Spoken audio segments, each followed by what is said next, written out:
Chapter 26. Love and War.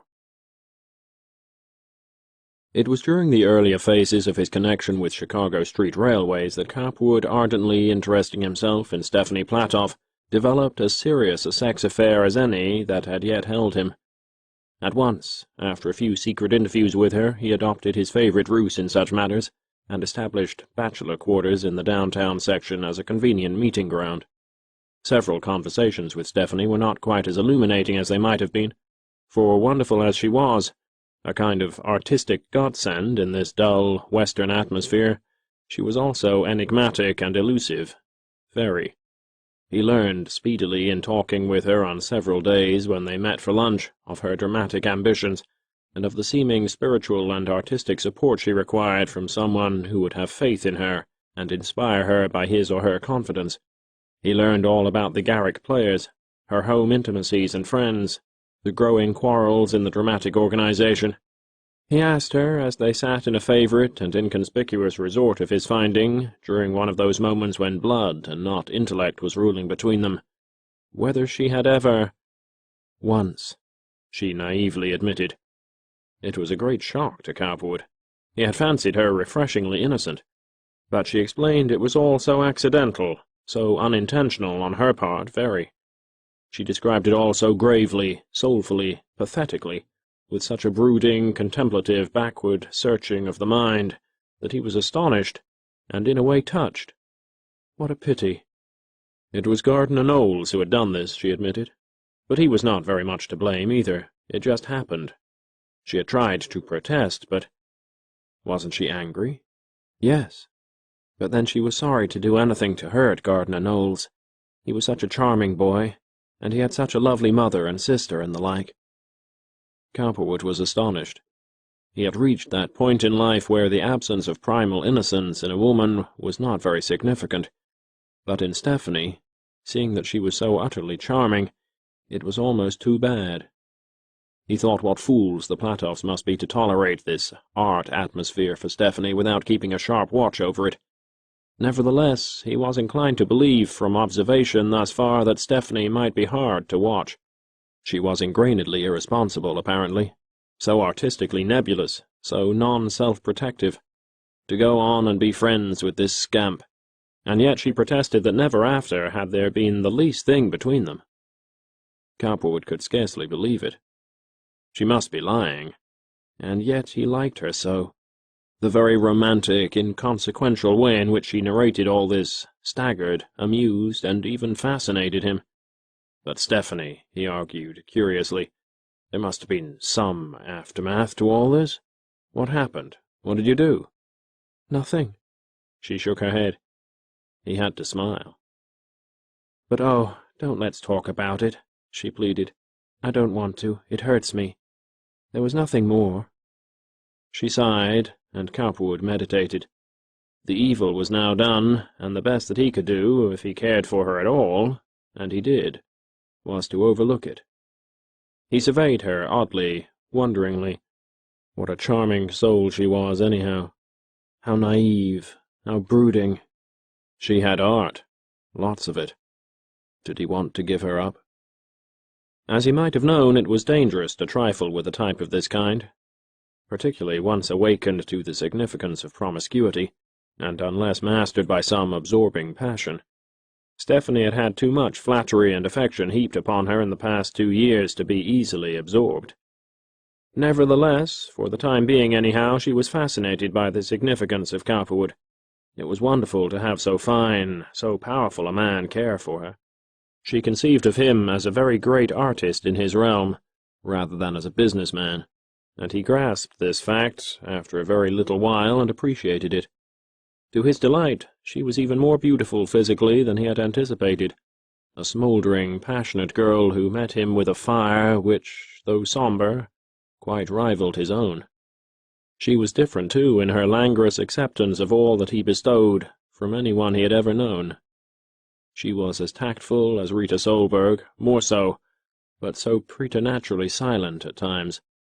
"Stephanie," he would explain, "do talk. What are you thinking of? You dream like an African native." She merely sat and smiled in a dark way, or sketched or modelled him. She was constantly penciling something, until moved by the fever of her blood, when she would sit and look at him, or brood silently, eyes down. Then, when he would reach for her, with seeking hands, she would sigh, "Oh, yes, oh, yes." Those were delightful days with Stephanie. In the matter of young MacDonald's request for $50,000 in securities, as well as the attitude of the other editors, Hyssop, Braxton, Ricketts, and so on, who had proved subtly critical, Cowperwood conferred with Addison and McKenty. "A likely lad, that," commented McKenty succinctly when he heard it. "He'll do better than his father in one way, anyhow. He'll probably make more money." McKenty had seen old General MacDonald just once in his life and liked him. "I should like to know what the General would think if he knew," commented Addison, who admired the old editor greatly. "I'm afraid he wouldn't sleep very well." "There is just one thing," observed Cowperwood thoughtfully. "This young man will certainly come into control of the Enquirer sometime. He looks to me like someone who would not readily forget an injury." He smiled sardonically. So did McKenty and Addison. "Be that as it may," suggested the latter, "he isn't editor yet." McKenty, who never revealed his true views to anyone but Cowperwood, waited until he had the latter alone to observe, "What can they do? Your request is a reasonable one. Why shouldn't the city give you the tunnel? It's no good to anyone as it is, and the loop is no more than the other roads have now. I'm thinking it's the Chicago City Railway and that silk-stocking crowd in State Street, or that gas crowd that's talking against you. I've heard them before. Give them what they want, and it's a fine moral cause. Give it to anyone else, and there's something wrong with it. It's little attention I pay to them. We have the council. Let it pass the ordinances. It can't be proved that they don't do it willingly. The mayor is a sensible man, he'll sign them. Let young MacDonald talk if he wants to. If he says too much, you can talk to his father.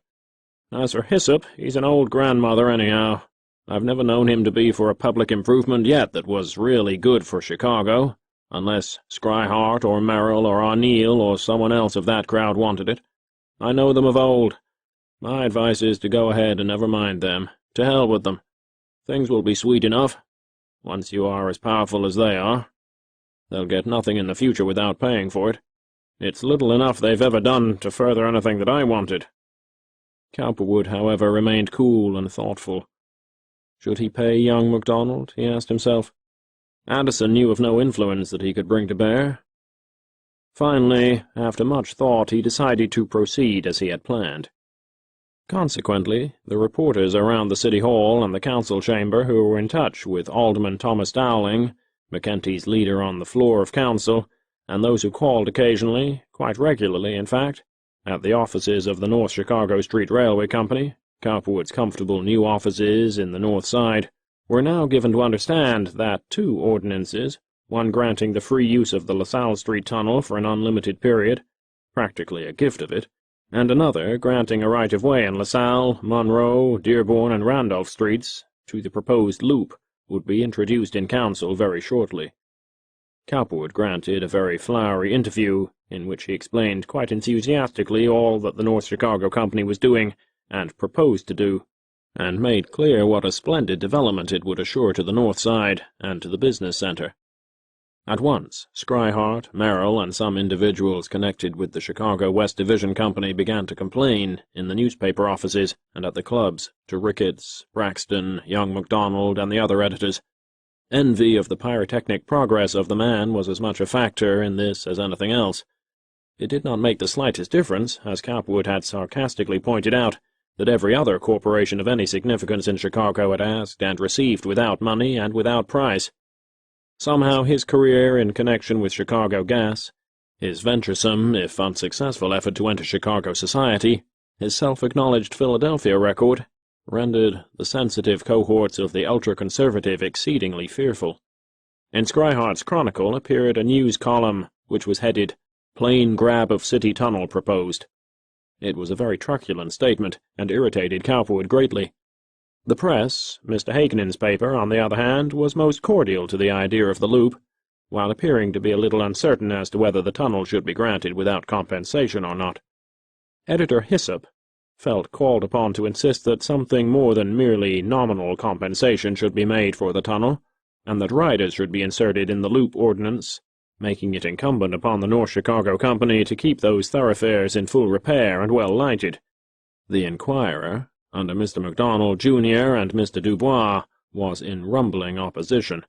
No free tunnels, it cried. No free ordinances for privileges in the downtown heart. It had nothing to say about Cowperwood personally. The Globe, Mr. Braxton's paper, was certain that no free rights to the tunnel should be given, and that a much better route for the loop could be found, one larger and more serviceable to the public, one that might be made to include State Street or Warbash Avenue, or both, where Mr. Merrill's store was located. So it went, and one could see quite clearly to what extent the interests of the public figured in the majority of these particular viewpoints.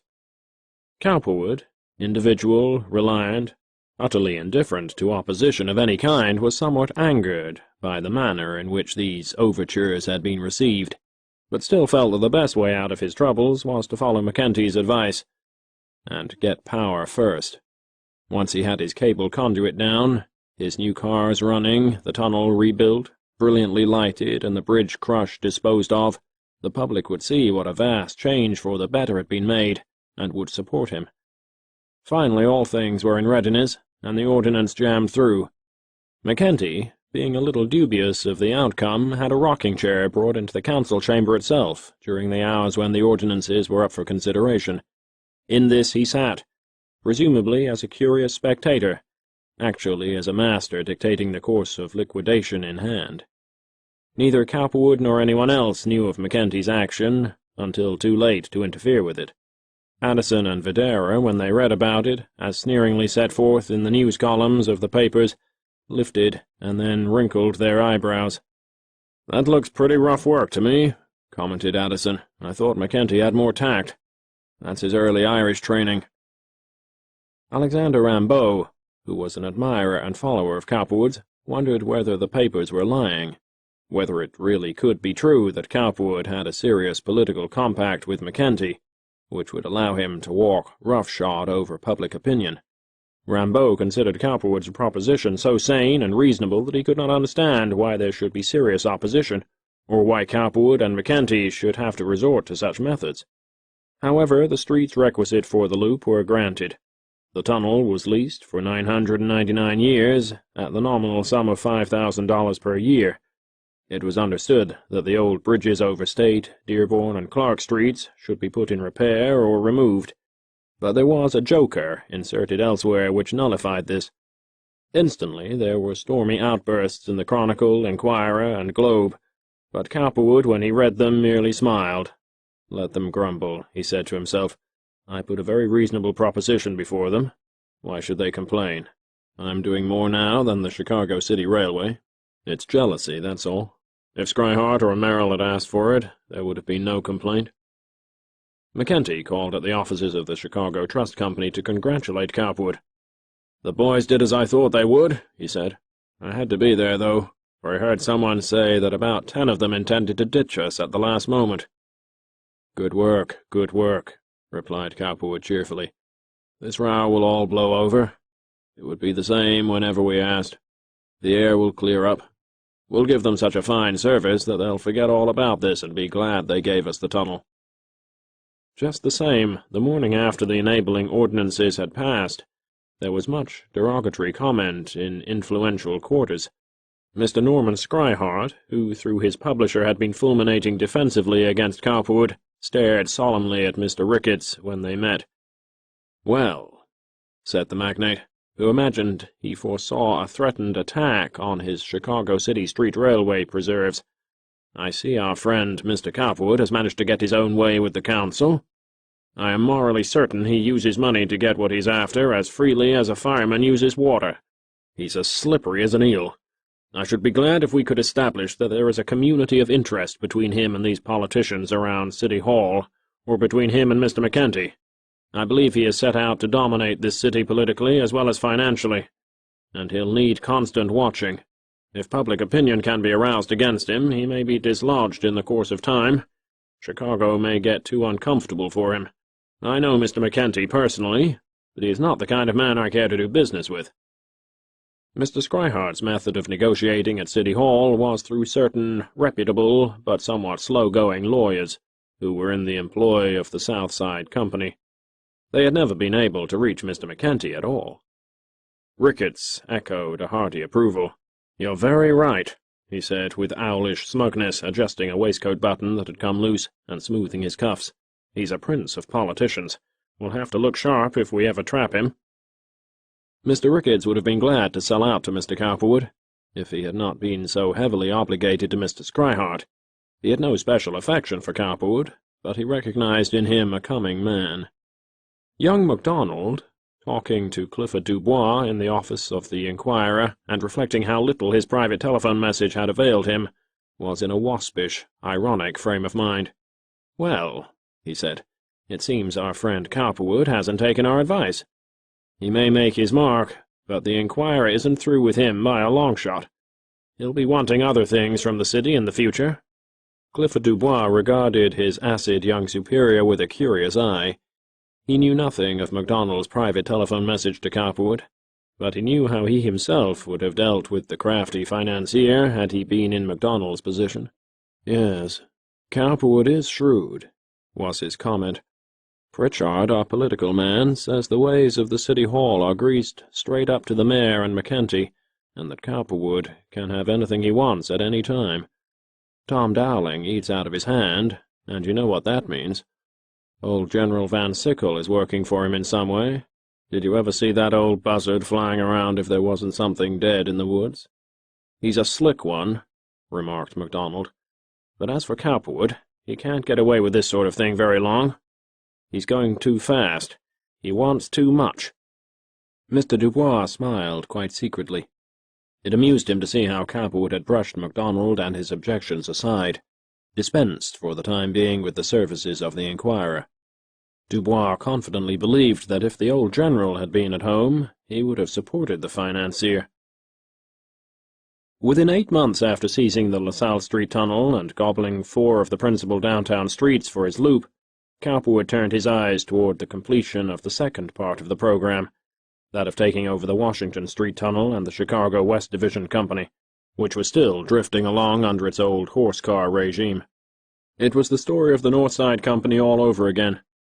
Stockholders of a certain type, the average, are extremely nervous, sensitive, fearsome.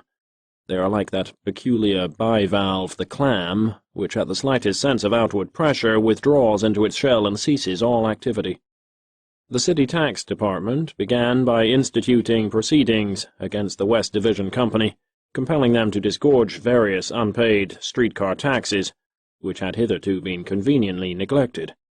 The City Highway Department was constantly jumping on them for neglect of street repairs. The City Water Department, by some hocus-pocus, made it its business to discover that they had been stealing water.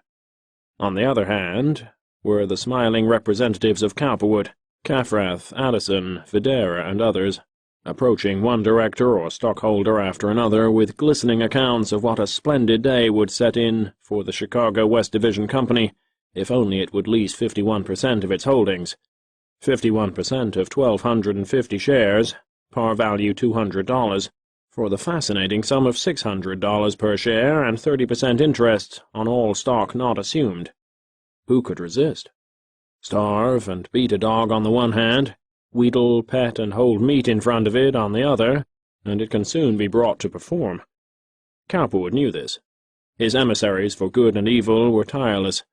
In the end, and it was not long in coming, the directors and chief stockholders of the Chicago West Division Company succumbed, and then, lo, the sudden leasing by the Chicago West Division Company of all its property to the North Chicago Street Railway Company, leasee in turn of the Chicago City Passenger Railway, a line which Cowperwood had organized to take over the Washington Street Tunnel. How had he accomplished it? The question was on the tip of every financial tongue. Who were the men or the organizations providing the enormous sums necessary to pay $600 per share for 650 shares of the 1,250 belonging to the old West Division Company, and 30% per year on all the remainder? Where was the money coming from to cable all these lines? It was simple enough if they had only thought. Cowperwood was merely capitalizing the future. Before the newspapers or the public could suitably protest, crowds of men were at work day and night in the business heart of the city, their flaring torches and resounding hammers making a fitful, bedlamic world of that region. They were laying the first great cable loop and repairing the LaSalle Street tunnel. It was the same on the north and west sides, where concrete conduits were being laid, new grip and trailer cars built, new car barns erected, and large, shining powerhouses put up. The city, so long used to the old bridge delays, the straw-strewn, stoveless horse cars on their jumping rails, was agog to see how fine this new service would be. The LaSalle Street tunnel was soon aglow with white plaster and electric lights. The long streets and avenues of the north side were threaded with concrete-lined conduits and heavy street rails. The powerhouses were completed, and the system was started, even while the contracts for the changes on the west side were being let. Scryhart and his associates were amazed at this swiftness of action, this dizzy phantasmagoria of financial operations. It looked very much to the conservative traction interests of Chicago, as if this young giant out of the East had it in mind to eat up the whole city. The Chicago Trust Company, which he, Addison, McKenty, and others had organized to manipulate the principal phases of the local bond issues, and of which he was rumored to be in control, was in a flourishing condition. Apparently he could now write his check for millions, and yet he was not beholden, so far as the older and more conservative multimillionaires of Chicago were concerned, to any one of them. The worst of it was that this Cowperwood, an upstart, a jailbird, a stranger, whom they had done their best to suppress financially and ostracize socially, had now become an attractive, even a sparkling figure in the eyes of the Chicago public. His views and opinions on almost any topic were freely quoted. The newspapers, even the most antagonistic, did not dare to neglect him. Their owners were now fully alive to the fact that a new financial rival had appeared who was worthy of their steel. Chapter 27. A Financier Bewitched. It was interesting to note how, able though he was, and bound up with this vast street railway enterprise which was beginning to affect several thousand men, his mind could find intense relief and satisfaction in the presence and actions of Stephanie Platoff. It is not too much to say that in her perhaps he found revivified the spirit and personality of Rita Solberg. Rita, however, had not contemplated disloyalty. It had never occurred to her to be faithless to Cowperwood, so long as he was fond of her, any more than for a long time it had been possible for her, even after all his philanderings, to be faithless to Solberg. Stephanie, on the other hand, had the strange feeling that affection was not necessarily identified with physical loyalty, and that she could be fond of Cowperwood and still deceive him, a fact which was based on her lack as yet of a true enthusiasm for him. She loved him, and she didn't. Her attitude was not necessarily identified with her heavy, lizardish animality, though that had something to do with it, but rather with a vague, kindly generosity, which permitted her to feel that it was hard to break with Gardner Knowles and Lane Cross, after they had been so nice to her. Gardner Knowles had sung her praises here, there, and everywhere, and was attempting to spread her fame among the legitimate theatrical enterprises which came to the city, in order that she might be taken up and made into a significant figure. Lane Cross was wildly fond of her, in an inadequate way, which made it hard to break with him, and yet certain that she would eventually. There was still another man, a young playwright and poet by the name of Forbes Gurney, tall, fair, passionate, who had newly arrived on the scene and was courting her, or rather being courted by her at odd moments, for her time was her own. In her artistically errant way she had refused to go to school, like her sister, and was idling about, developing, as she phrased it, her artistic possibilities. Cowperwood, as was natural, heard much of her stage life. At first he took all this palaver with a grain of salt, the babbling of an ardent nature interested in the flighty romance of the studio world. By degrees, however, he became curious as to the freedom of her actions, the ease with which she drifted from place to place.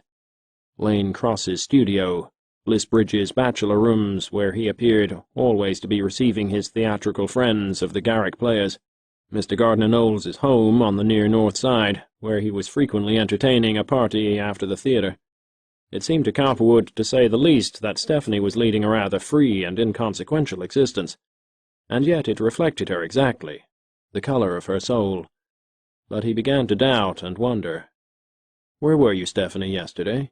he would ask, when they met for lunch, or in the evenings early, or when she called at his new offices on the north side, as she sometimes did, to walk or drive with him. "Oh, yesterday morning I was at Lane Cross's studio, trying on some of his Indian shawls and veils. He has such a lot of those things, some of the loveliest oranges and blues. You just ought to see me in them. I wish you might." "Alone?" "For a while. I thought Ethel Tuckerman and Bliss Bridge would be there, but they didn't come until later. Lane Cross is such a dear.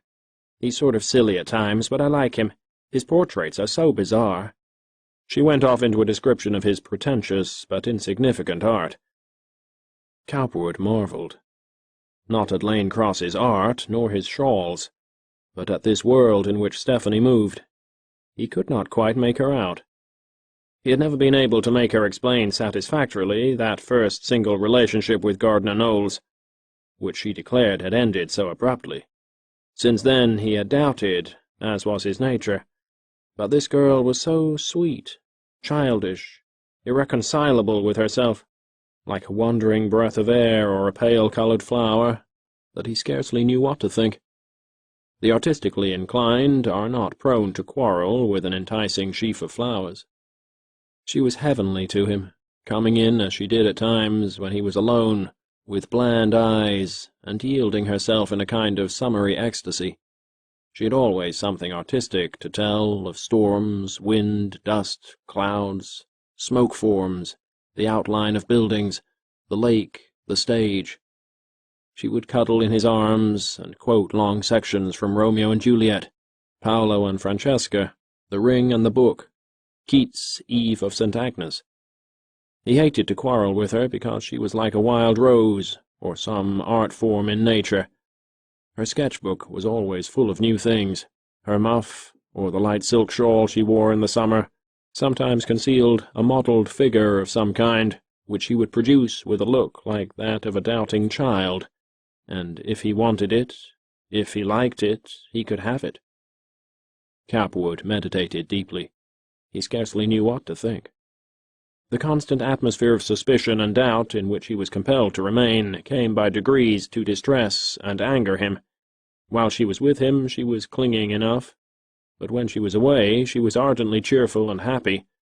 Unlike the station he had occupied in so many previous affairs, he found himself, after the first little while, asking her whether she loved him, instead of submitting to the same question from her. He thought that with his means, his position, his future possibilities, he had the power to bind almost any woman once drawn to his personality. But Stephanie was too young and too poetic to be greatly impaired by wealth and fame, and she was not yet sufficiently gripped by the lure of him. She loved him in her strange way, but she was interested also by the latest arrival, Forbes Gurney. This tall, melancholy youth, with brown eyes and pale brown hair, was very poor. He hailed from southern Minnesota, and what between a penchant for journalism, verse-writing, and some dramatic work, was somewhat undecided as to his future. His present occupation was that of an installment collector for a furniture company, which set him free, as a rule, at 3 o'clock in the afternoon. He was trying, in a mooning way, to identify himself with the Chicago newspaper world, and was a discovery of Gardner Knowles. Stephanie had seen him about the rooms of the Garrick Players. She had looked at his longish face, with its aureole of soft, crinkly hair, his fine, wide mouth, deep-set eyes, and good nose, and had been touched by an atmosphere of wistfulness, or, let us say, life-hunger. Gardner Knowles brought a poem of his once, which he had borrowed from him, and read it to the company, Stephanie, Ethel Tuckerman, Lane Cross, and Irma Ottley assembled. "Listen to this," Knowles had suddenly exclaimed, taking it out of his pocket. It concerned a garden of the moon, with the fragrance of pale blossoms, a mystic pool, some ancient figures of joy, a quavered, Lucidian tune, with eerie flute and rhythmic thrum of muted strings and beaten drum. Stephanie Platoff had sat silent, caught by a quality that was akin to her own. She asked to see it, and read it in silence. "I think it's charming," she said. Thereafter she hovered in the vicinity of Forbes Gurney. Why, she could scarcely say. It was not coquetry. She just drew near, talked to him of stage work and her plays and her ambitions. She sketched him, as she had Cowperwood and others, and one day Cowperwood found 3 studies of Forbes Gurney in her notebook. Idyllically done, a note of romantic feeling about them. "Who is this?" he asked. "Oh, he's a young poet who comes up to the Players, Forbes Gurney. He's so charming. He's so pale and dreamy." Cowperwood contemplated the sketches curiously. His eyes clouded. "Another one of Stephanie's adherents," he commented teasingly. "It's a long procession I've joined. Gardner Knowles, Lane Cross, Bliss Bridge, Forbes Gurney." Stephanie merely pouted moodily. "How you talk. Bliss Bridge, Gardner Knowles. I admit I like them all, but that's all I do. They're just sweet and dear. You'd like Lane Cross yourself, he's such a foolish old Polly. As for Forbes Gurney, he just drifts up there once in a while, as one of the crowd. I scarcely know him." "Exactly," said Cowperwood dolefully, "but you sketch him." For some reason Cowperwood did not believe this. Back in his brain he did not believe Stephanie at all. He did not trust her. Yet he was intensely fond of her, the more so, perhaps, because of this. "Tell me truly, Stephanie," he said to her one day urgently, and yet very diplomatically. "I don't care at all, so far as your past is concerned. You and I are close enough to reach a perfect understanding. But you didn't tell me the truth about you and Knowles, did you? Tell me truly now, I shan't mind. I can understand well enough how it could have happened. It doesn't make the least bit of difference to me, really." Stephanie was off her guard for once, in no truly fencing mood. She was troubled at times about her various relations, anxious to put herself straight with Cowperwood, or with anyone whom she truly liked. Compared to Cowperwood and his affairs, Cross and Knowles were trivial, and yet Knowles was interesting to her. Compared to Cowperwood, Forbes Gurney was a stripling beggar, and yet Gurney had what Cowperwood did not have, a sad, poetic lure. He awakened her sympathies. He was such a lonely boy. Cowperwood was so strong, brilliant, magnetic. Perhaps it was with some idea of clearing up her moral status generally that she finally said, "Well, I didn't tell you the exact truth about it either. I was a little ashamed to." At the close of her confession, which involved only Knowles, and was incomplete at that, Cowperwood burned with a kind of angry resentment. Why trifle with a lying prostitute? That she was an inconsequential free lover at 21 was quite plain. And yet there was something so strangely large about the girl, so magnetic, and she was so beautiful after her kind that he could not think of giving her up. She reminded him of himself. "Well, Stephanie," he said, trampling underfoot an impulse to insult or rebuke and dismiss her, "you are strange. Why didn't you tell me this before? I've asked and asked. Do you really mean to say that you care for me at all?" "How can you ask that?" she demanded reproachfully, feeling that she had been rather foolish in confessing.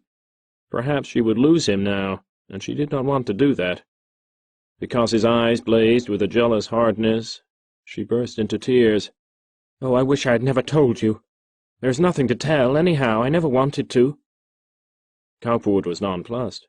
He knew human nature pretty well, and woman nature. His common sense told him that this girl was not to be trusted, and yet he was drawn to her. Perhaps she was not lying, and these tears were real. "And you positively assure me that this was all? That there wasn't anyone else before, and no one since?" Stephanie dried her eyes. They were in his private rooms in Randolph Street, the bachelor rooms he had fitted for himself as a changing place for various affairs. "I don't believe you care for me at all," she observed dolefully, reproachfully. "I don't believe you understand me. I don't think you believe me. When I tell you how things are, you don't understand. I don't lie. I can't. If you are so doubting now, perhaps you had better not see me any more. I want to be frank with you, but if you won't let me—" She paused, heavily, gloomily, very sorrowfully, and Cowperwood surveyed her with a kind of yearning. What an unreasoning pull she had for him. He did not believe her, and yet he could not let her go. "Oh, I don't know what to think," he commented morosely. "I certainly don't want to quarrel with you, Stephanie, for telling me the truth. Please don't deceive me. You are a remarkable girl. I can do so much for you if you will let me. You ought to see that." "But I'm not deceiving you," she repeated wearily. "I should think you could see." "I believe you," he went on, trying to deceive himself against his better judgment. "But you lead such a free, unconventional life." "Ah," thought Stephanie, "perhaps I talk too much." "I'm very fond of you. You appeal to me so much. I love you, really. Don't deceive me. Don't run with all these silly simpletons. They're really not worthy of you. I shall be able to get a divorce one of these days, and then I would be glad to marry you." "But I'm not running with them in the sense that you think. They're not anything to me beyond mere entertainment. Oh, I like them, of course. Lane Cross is a dear in his way, and so is Gardner Knowles. They've all been nice to me." Cowperwood's gorge rose at her calling Lane Cross dear. It incensed him, and yet he held his peace. "Do give me your word that there will never be anything between you and any of these men so long as you are friendly with me." He almost pleaded. A strange role for him. "I don't care to share you with anyone else. I won't. I don't mind what you have done in the past, but I don't want you to be unfaithful in the future." "What a question! Of course I won't." "But if you don't believe me—" "Oh, dear." Stephanie sighed painfully, and Cowperwood's face clouded with angry, though well-concealed suspicion and jealousy. "Well, I'll tell you, Stephanie, I believe you now. I'm going to take your word. But if you do deceive me and I should find it out, I will quit you the same day. I do not care to share you with anyone else. What I can't understand, if you care for me, is how you can take so much interest in all these affairs. It certainly isn't devotion to your art that's impelling you, is it?" "Oh, are you going to go on quarreling with me?" asked Stephanie naively. "Won't you believe me when I say that I love you?" "Perhaps." But here her histrionic ability came to her aid, and she sobbed violently. Cowperwood took her in his arms. "Never mind," he soothed. "I do believe you. I do think you care for me. Only I wish you weren't such a butterfly temperament, Stephanie." So this particular lesion, for the time being, was healed. Chapter 28. The Exposure of Stephanie. At the same time, the thought of readjusting her relations so that they would avoid disloyalty to Cowperwood was never further from Stephanie's mind. Let no one quarrel with Stephanie Platoff. She was an unstable chemical compound, artistic to her fingertips, not understood or properly guarded by her family. Her interest in Cowperwood, his force and ability, was intense. So was her interest in Forbes Gurney, the atmosphere of poetry that enveloped him. She studied him curiously on the various occasions when they met, and, finding him bashful and recessive, set out to lure him. She felt that he was lonely and depressed and poor, and her womanly capacity for sympathy naturally bade her be tender. Her end was easily achieved. One night, when they were all out in Bliss Bridge's single sticker, a fast-sailing saucer, Stephanie and Forbes Gurney sat forward of the mast looking at the Silver Moon track, which was directly ahead. The rest were in the cockpit, cutting up, laughing and singing. It was very plain to all that Stephanie was becoming interested in Forbes Gurney, and since he was charming and she willful, nothing was done to interfere with them, except to throw an occasional jest their way. Gurney, new to love and romance, scarcely knew how to take his good fortune, how to begin. He told Stephanie of his home life in the wheat fields of the Northwest, how his family had moved from Ohio when he was 3, and how difficult were the labors he had always undergone. He had stopped in his plowing many a day to stand under a tree and write a poem, such as it was, or watch the birds, or to wish he could go to college or to Chicago. She looked at him with dreamy eyes, her dark skin turned a copper bronze in the moonlight, her black hair irradiated with a strange, luminous, grayish blue. Forbes Gurney, alive to beauty in all its forms, ventured finally to touch her hand, she of Knowles, Cross, and Cowperwood, and she thrilled from head to toe. This boy was so sweet. His curly brown hair gave him a kind of Greek innocence and aspect. She did not move, but waited, hoping he would do more. "I wish I might talk to you as I feel," he finally said hoarsely. a catch in his throat. She laid one hand on his. "You dear," she said. He realized now that he might. A great ecstasy fell upon him. He smoothed her hand, then slipped his arm about her waist, then ventured to kiss the dark cheek turned dreamily from him. Artfully her head sunk to his shoulder, and he murmured wild nothings. How divine she was, how artistic, how wonderful. With her view of things it could only end one way.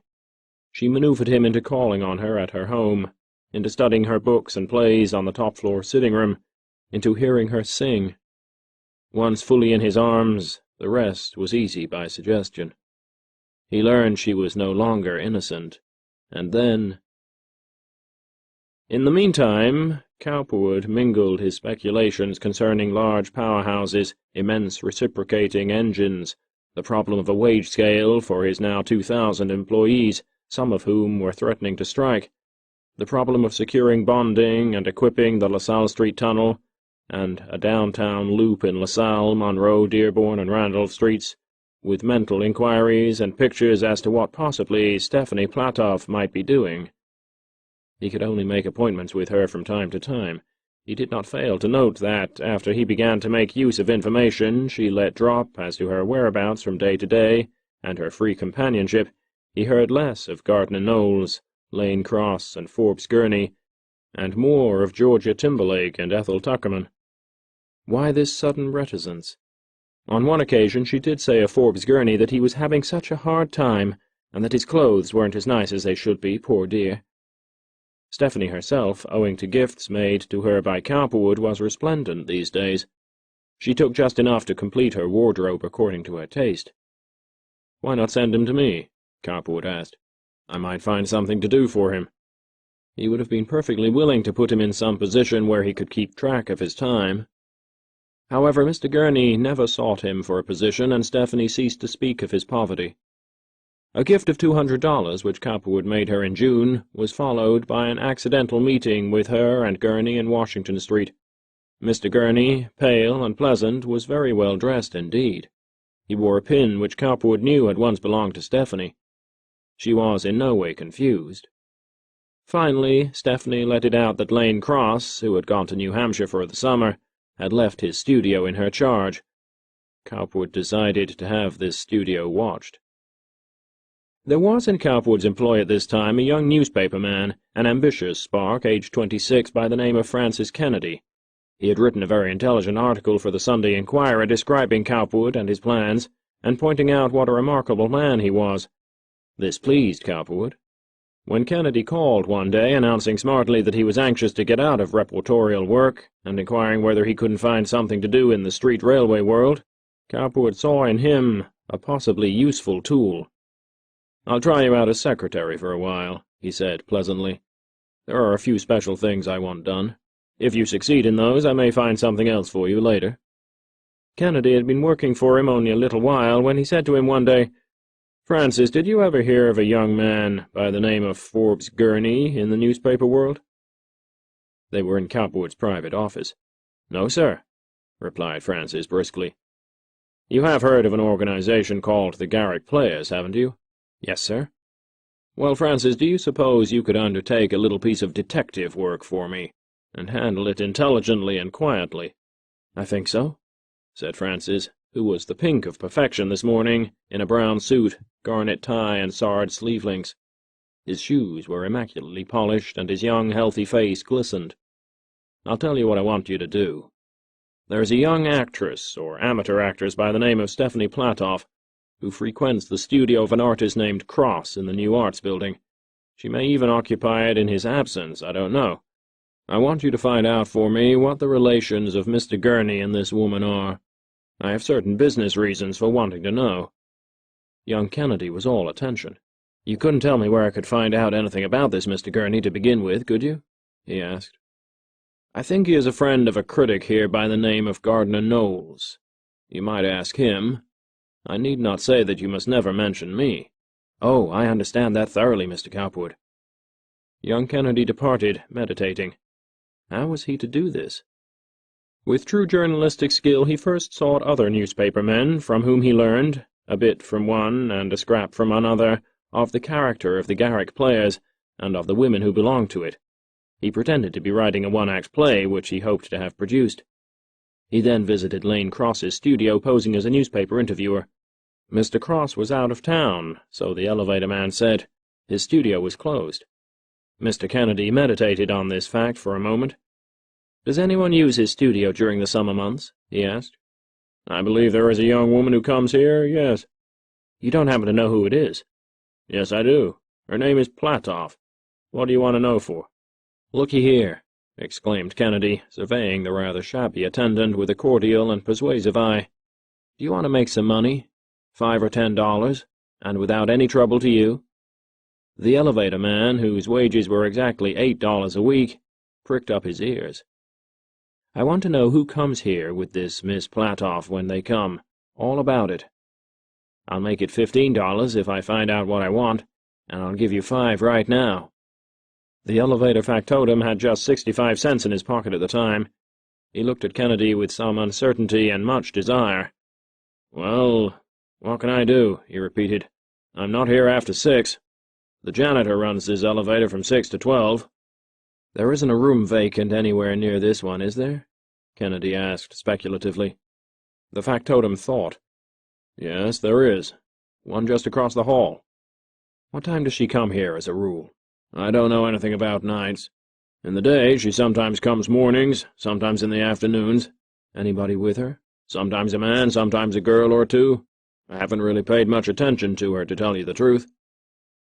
Kennedy walked away, whistling.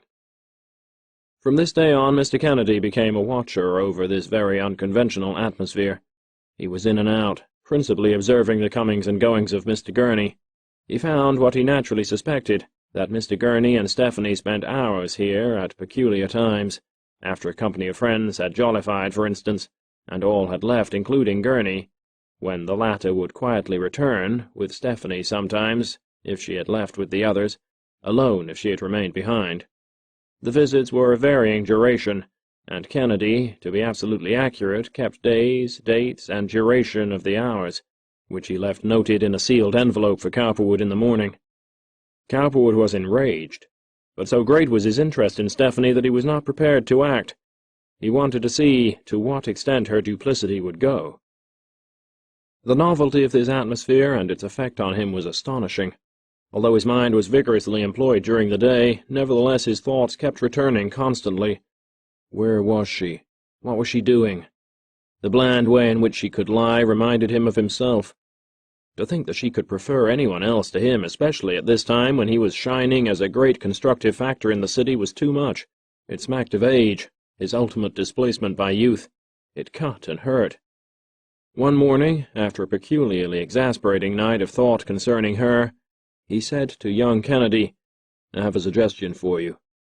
I wish you would get this elevator man you are working with down there to get you a duplicate key to this studio, and see if there is a bolt on the inside. Let me know when you do.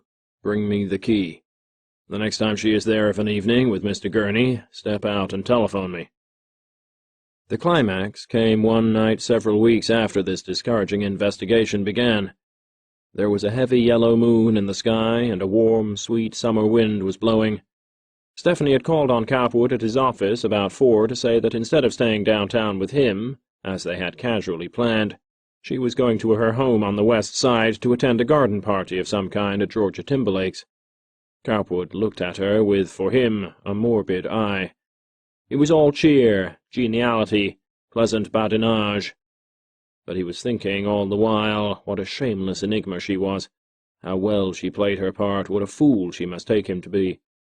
He gave her youth, her passion, her attractiveness, her natural promiscuity of soul due credit, but he could not forgive her for not loving him perfectly, as had so many others. She had on a summery black-and-white frock, and a fetching brown leghorn hat, which, with a rich red poppy ornamenting a flare over her left ear, and a peculiar ruching of white and black silk about the crown, made her seem strangely young, debonair, a study in Hebraic and American origins. "Going to have a nice time, are you?" he asked genially, politically, eyeing her in his enigmatic and inscrutable way. Going to shine among that charming company you keep? I suppose all the standbys will be there, Bliss Bridge, Mr. Knowles, Mr. Cross. Dancing attendance on you." He failed to mention Mr. Gurney. Stephanie nodded cheerfully. She seemed in an innocent, outing mood. Cowperwood smiled, thinking how one of these days, very shortly perhaps, he was certain to take a signal revenge. He would catch her in a lie, in a compromising position somewhere, in this studio perhaps, and dismiss her with contempt. In an elder day, if they had lived in Turkey, he would have had her strangled, sewn in a sack, and thrown into the Bosporus. As it was, he could only dismiss her. He smiled and smiled, soothing her hand. "Have a good time," he called as she left. Later, at his own home, it was nearly midnight. Mr. Kennedy called him up. "Mr. Cowperwood?" "Yes." "You know the studio in the New Arts Building?" "Yes." "It is occupied now." Cowperwood called a servant to bring him his runabout.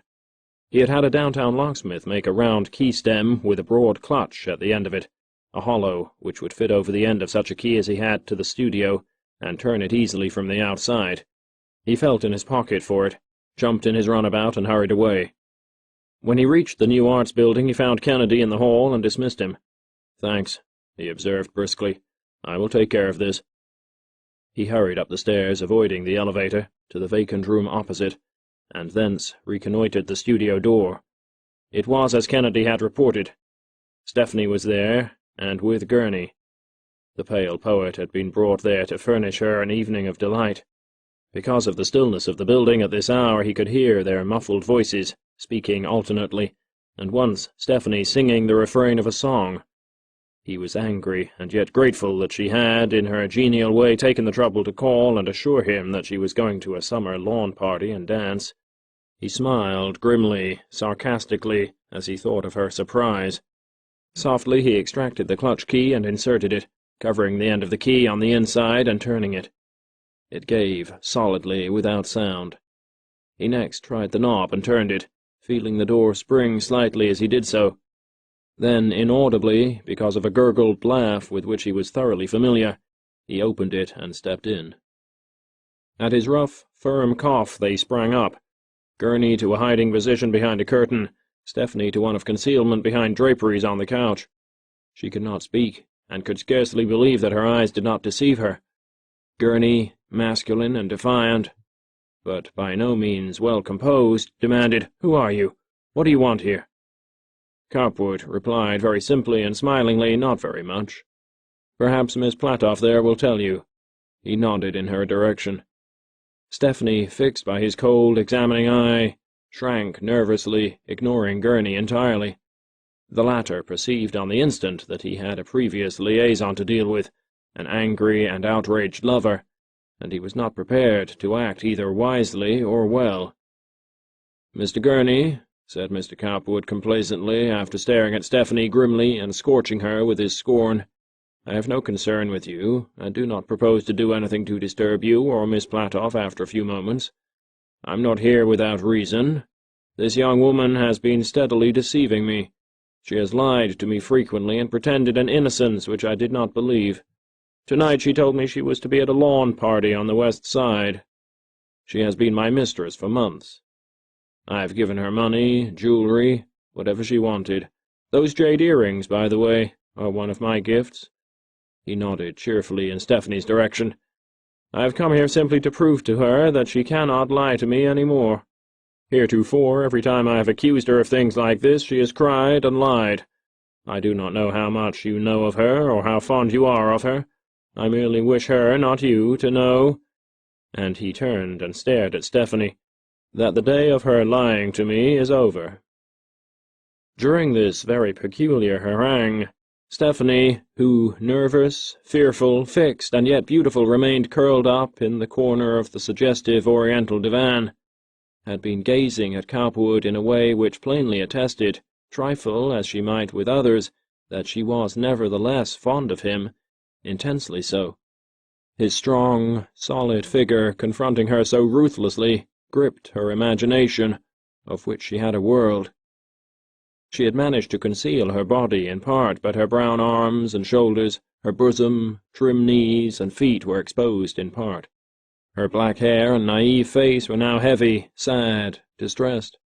She was frightened, really, for Cowperwood at bottom had always overawed her, a strange, terrible, fascinating man. Now she sat and looked, seeking still to lure him by the pathetic cast of her face and soul, while Cowperwood, scornful of her and almost openly contemptuous of her lover and his possible opposition, merely stood smiling before them. It came over her very swiftly now, just what it was she was losing, a grim, wonderful man. Beside him, Gurney, the pale poet, was rather thin, a mere breath of romance. She wanted to say something, to make a plea, but it was so plain Cowperwood would have none of it. And besides, here was Gurney. Her throat clogged, her eyes filled, even here, and a mystical bog-fire state of emotion succeeded the primary one of opposition. Cowperwood knew the look well. It gave him the only sense of triumph he had. "Stephanie," he remarked, "I've just one word to say to you now. We will not meet any more, of course. You are a good actress. Stick to your profession.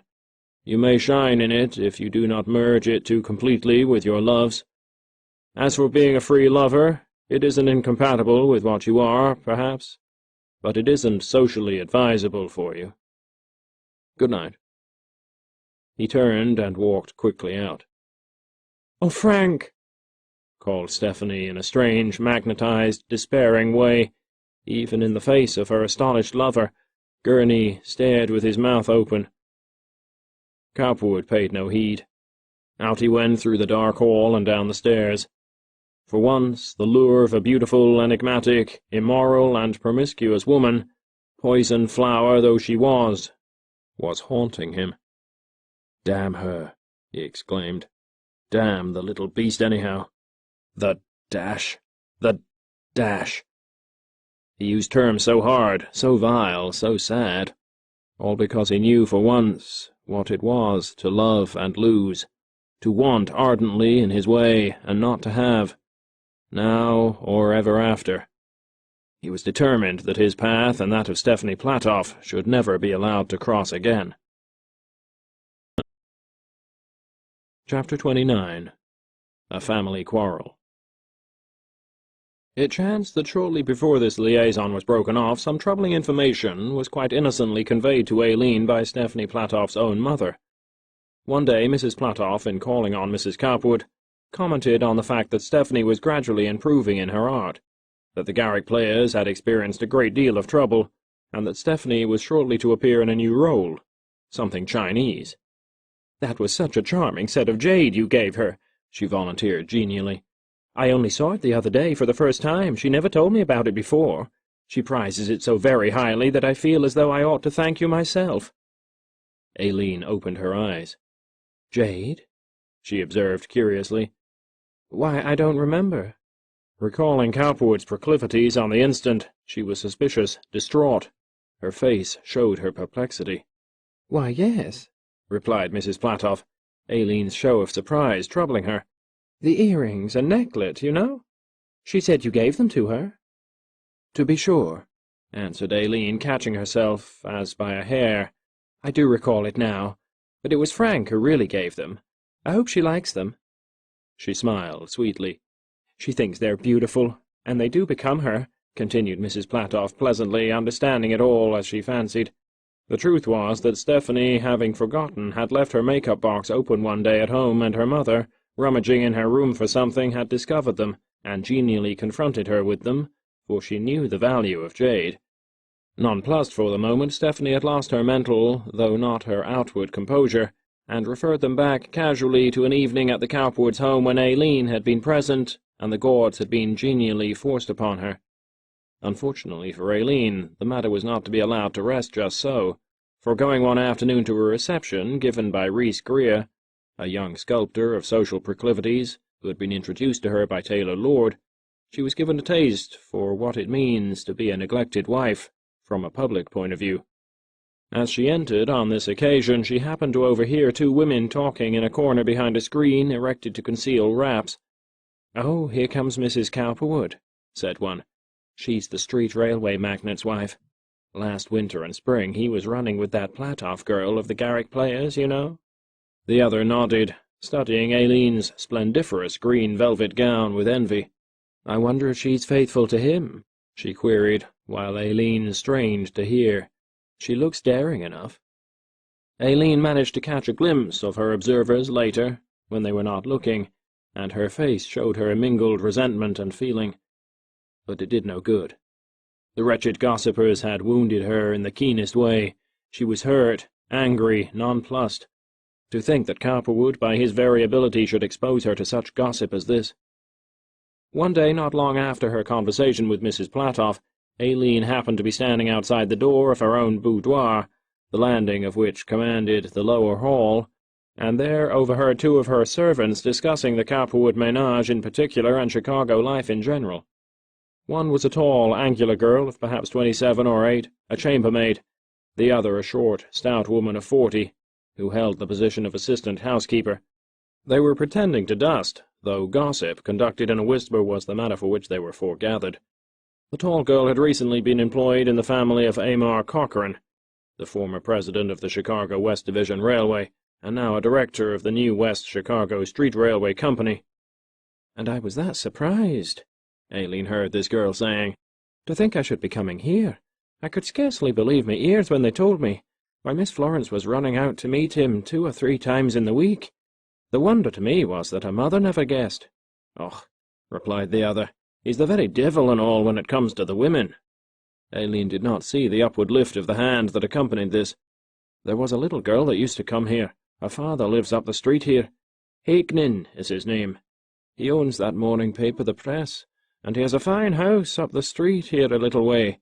Well, I haven't seen her very often of late, but more than once I saw him kissing her in this very room. Sure, his wife knows all about it. Depend on it. She had an awful fight with some woman here once, so I hear. Some woman that he was running with and bringing here to the house. I hear it's something terrible the way she beat her up, screaming and carrying on. Oh, they're the devil, these men, when it comes to the women."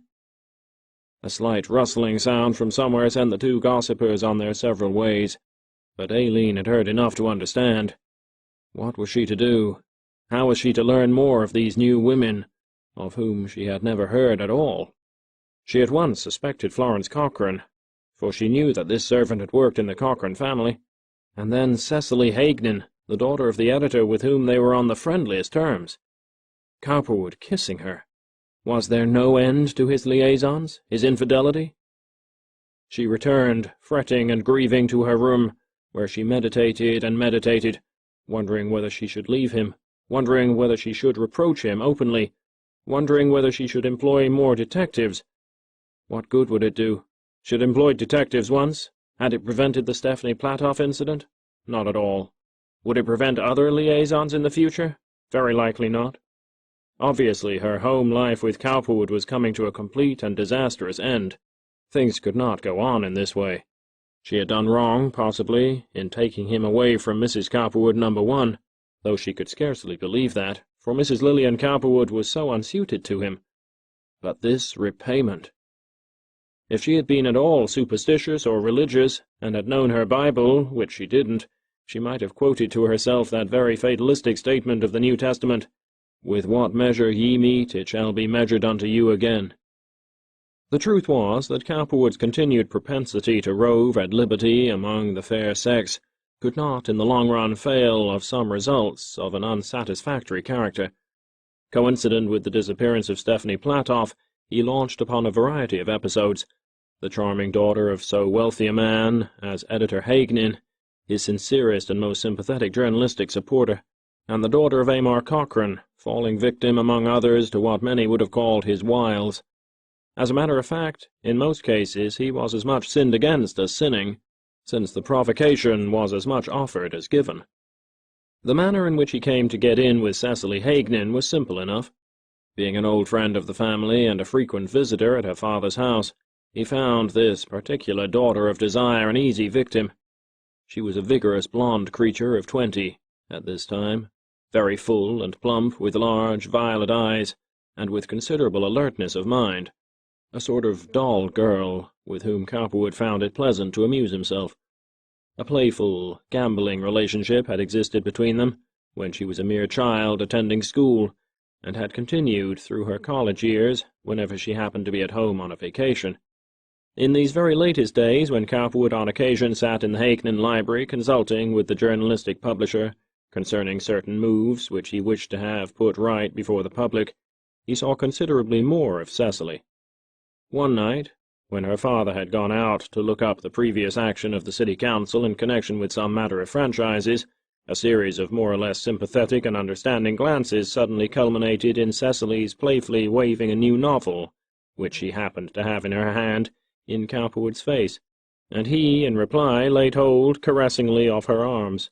"You can't stop me so easily," she observed banteringly. "Oh, yes, I can," he replied. A slight struggle ensued, in which he, with her semi-wilful connivance, managed to maneuver her into his arms, her head backward against his shoulder. "Well," she said, looking up at him with a semi-nervous, semi-provocative glance, "now what? You'll just have to let me go." "Not very soon, though." "Oh, yes, you will. My father will be here in a moment." "Well, not until then, anyhow.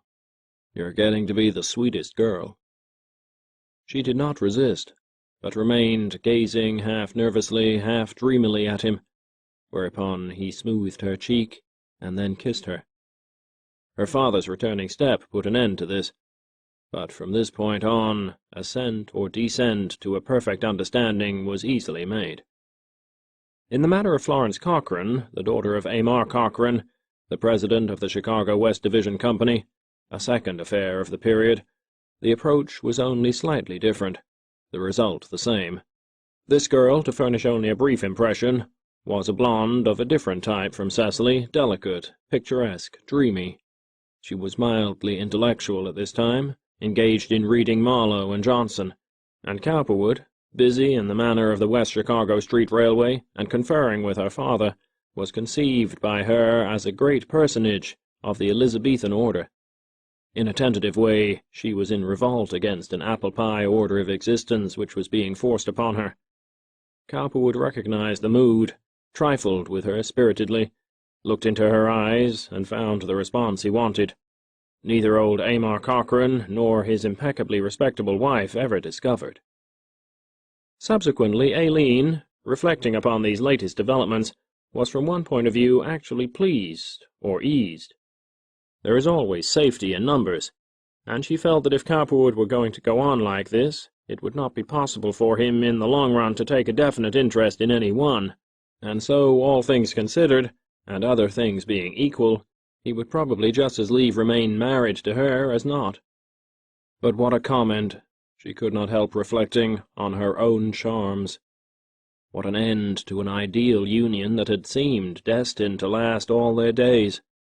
She, Aileen Butler, who in her youth had deemed herself the peer of any girl in charm, force, beauty, to be shoved aside thus early in her life, she was only 40, by the younger generation, and such nilly snips as they were, Stephanie Platov, and Cecily Hakenin and Florence Corcoran, in all likelihood another pasty-faced beginner, and here she was, vigorous, resplendent, smooth of face and body, her forehead, chin, neck, eyes, without a wrinkle, her hair a rich, golden, reddish glow, her step springing, her weight no more than 150 pounds, for her very normal height, with all the advantages of a complete toilet cabinet, jewels, clothing, taste, and skill in material selection, being elbowed out by these upstarts.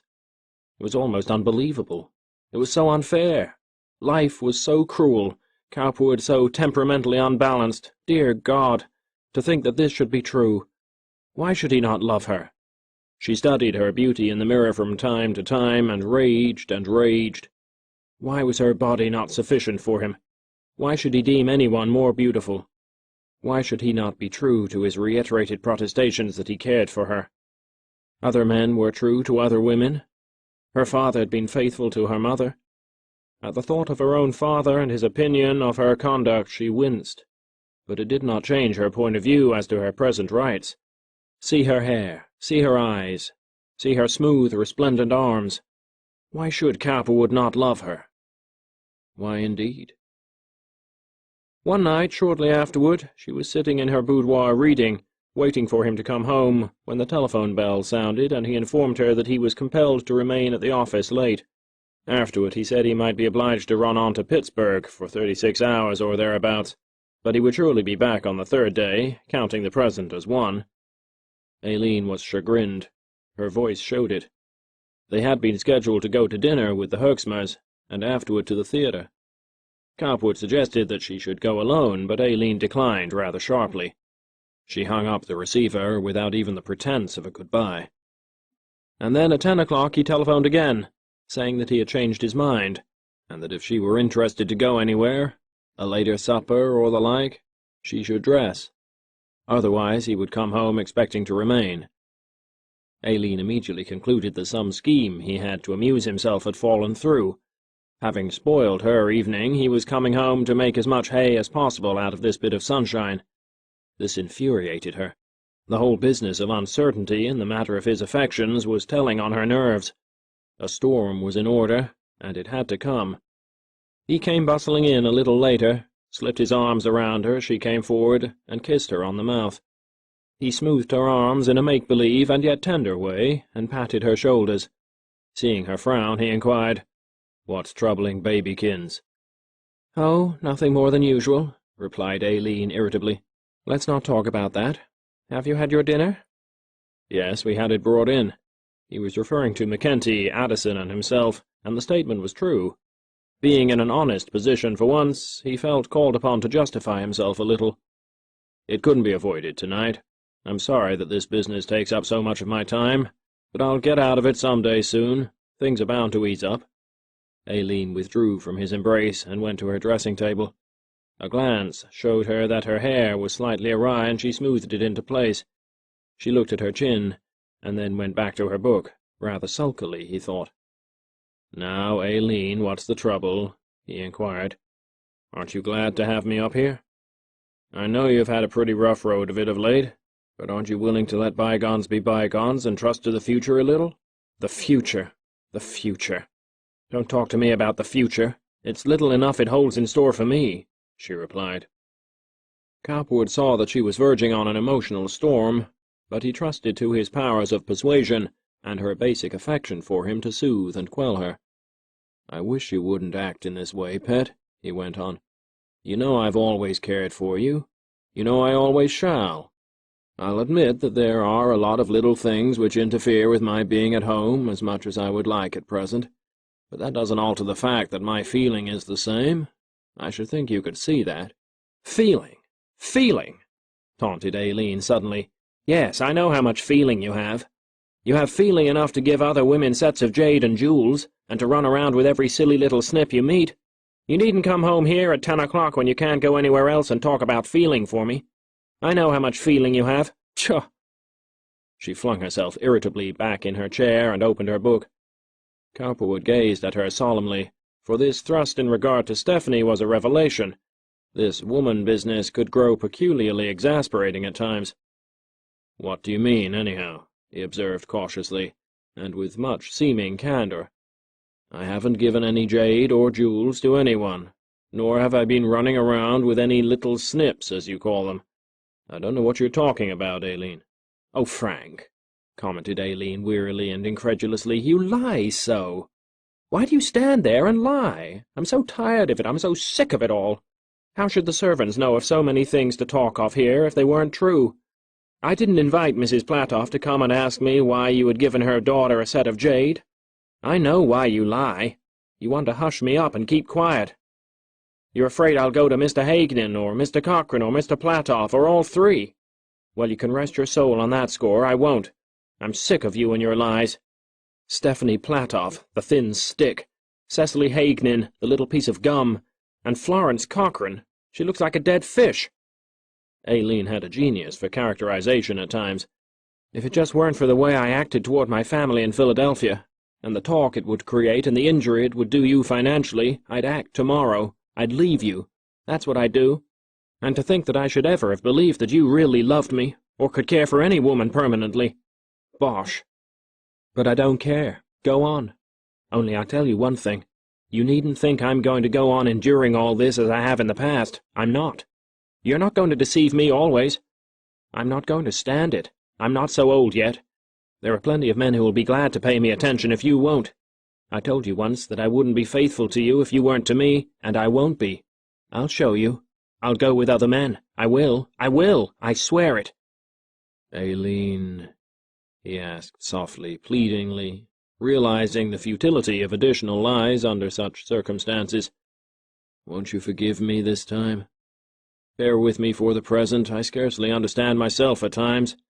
I'm not like other men. You and I have run together a long time now. Why not wait a while? Give me a chance. See if I do not change. I may. Oh, yes, wait. Change. You may change. Haven't I waited? Haven't I walked the floor night after night, when you haven't been here? Bear with you, yes, yes. Who's to bear with me when my heart is breaking? Oh, God, she suddenly added with passionate vigor, I'm miserable. I'm miserable. My heart aches. It aches. She clutched her breast and swung from the room, moving with that vigorous stride that had once appealed to him so, and still did. Alas, alas, it touched him now, but only as a part of a very shifty and cruel world. He hurried out of the room after her, and, as at the time of the Rita Solberg incident, slipped his arm about her waist. But she pulled away irritably. No, no, she exclaimed. Let me alone. I'm tired of that. You're really not fair to me, Aileen. With a great show of feeling and sincerity. You're letting one affair that came between us blind your whole point of view. I give you my word I haven't been unfaithful to you with Stephanie Platoff or any other woman. I may have flirted with them a little, but that is really nothing. Why not be sensible? I'm not as black as you paint me. I'm moving in big matters that are as much for your concern and future as for mine. Be sensible, be liberal. There was much argument, the usual charges and counter-charges, but finally, because of her weariness of heart, his petting, the unsolvability of it all, she permitted him for the time being to persuade her that there were still some crumbs of affection left. She was soul-sick, heart-sick. Even he, as he attempted to soothe her, realized clearly that to establish the reality of his love in her belief, he would have to make some much greater effort to entertain and comfort her, and that this, in his present mood, and with his leaning toward promiscuity, was practically impossible. For the time being, a peace might be patched up, but in view of what she expected of him, her passion and selfish individuality, it could not be. He would have to go on, and she would have to leave him, if needs be. But he could not cease or go back. He was too passionate, too radiant, too individual and complex to belong to any one single individual alone. Chapter 30. Obstacles. The impediments that can arise to baffle a great and swelling career are strange and various. In some instances, all the cross-waves of life must be cut by the strong swimmer. With other personalities there is a chance, or force, that happily allies itself with them, or they quite unconsciously ally themselves with it, and find that there is a tide that bears them on. Divine will? Not necessarily. There is no understanding of it. Guardian spirits? There are many who so believe, to their utter undoing. Witness Macbeth. An unconscious drift in the direction of right, virtue, duty. These are banners of mortal manufacture. Nothing is proved, all is permitted. Not long after Cowperwood's accession to control on the West Side, for instance, a contest took place between his corporation and a citizen by the name of Redmond Purdy, real estate investor, property trader, and money-lender, which set Chicago by the ears. The LaSalle and Washington Street tunnels were now in active service, but because of the great north and south area of the West Side necessitating the cabling of Van Buren Street and Blue Island Avenue, there was need of a third tunnel somewhere south of Washington Street, preferably at Van Buren Street, because the business heart was thus more directly reached. Cowperwood was willing and anxious to build this tunnel, though he was puzzled how to secure from the city a right-of-way under Van Buren Street, where a bridge loaded with heavy traffic now swung. There were all sorts of complications. In the first place, the consent of the War Department at Washington had to be secured in order to tunnel under the river at all. Secondly, the excavation, if directly under the bridge, might prove an intolerable nuisance, necessitating the closing or removal of the bridge.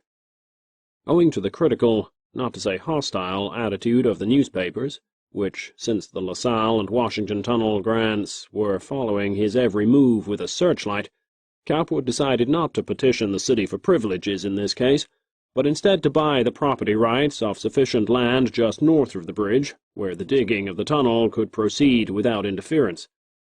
The piece of land most suitable for this purpose, a lot 150 by 150, lying a little way from the riverbank and occupied by a 7-story loft building, was owned by the previously mentioned Redmond Purdy, a long, thin, angular, dirty person who wore celluloid collars and cuffs and spoke with a nasal intonation. Cowperwood had the customary overtures made by seemingly disinterested parties endeavoring to secure the land at a fair price, but Purdy, who was as stingy as a miser and as incisive as a rat-trap, had caught wind of the proposed tunnel scheme. He was all alive to a fine profit. "No, no, no," he declared over and over when approached by the representatives of Mr. Sylvester Toomey, Cowperwood's ubiquitous land agent. "I don't want to sell. Go away." Mr. Sylvester Toomey was finally at his wit's end, and complained to Cowperwood, who at once sent for those noble beacons of dark and stormy waters, General Van Sickle and the Honourable Kent Barrows McKibbin. The general was now becoming a little dolty, and Cowperwood was thinking of pensioning him, but McKibbin was in his prime, smug, handsome, deadly, smooth. After talking it over with Mr. Toomey, they returned to Cowperwood's office with a promising scheme.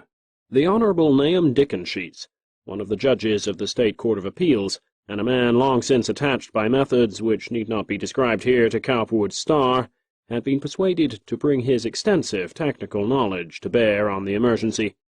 At his suggestion, the work of digging the tunnel was at once begun, first at the East or Franklin Street end, then, after 8 months' digging, at the West or Canal Street end.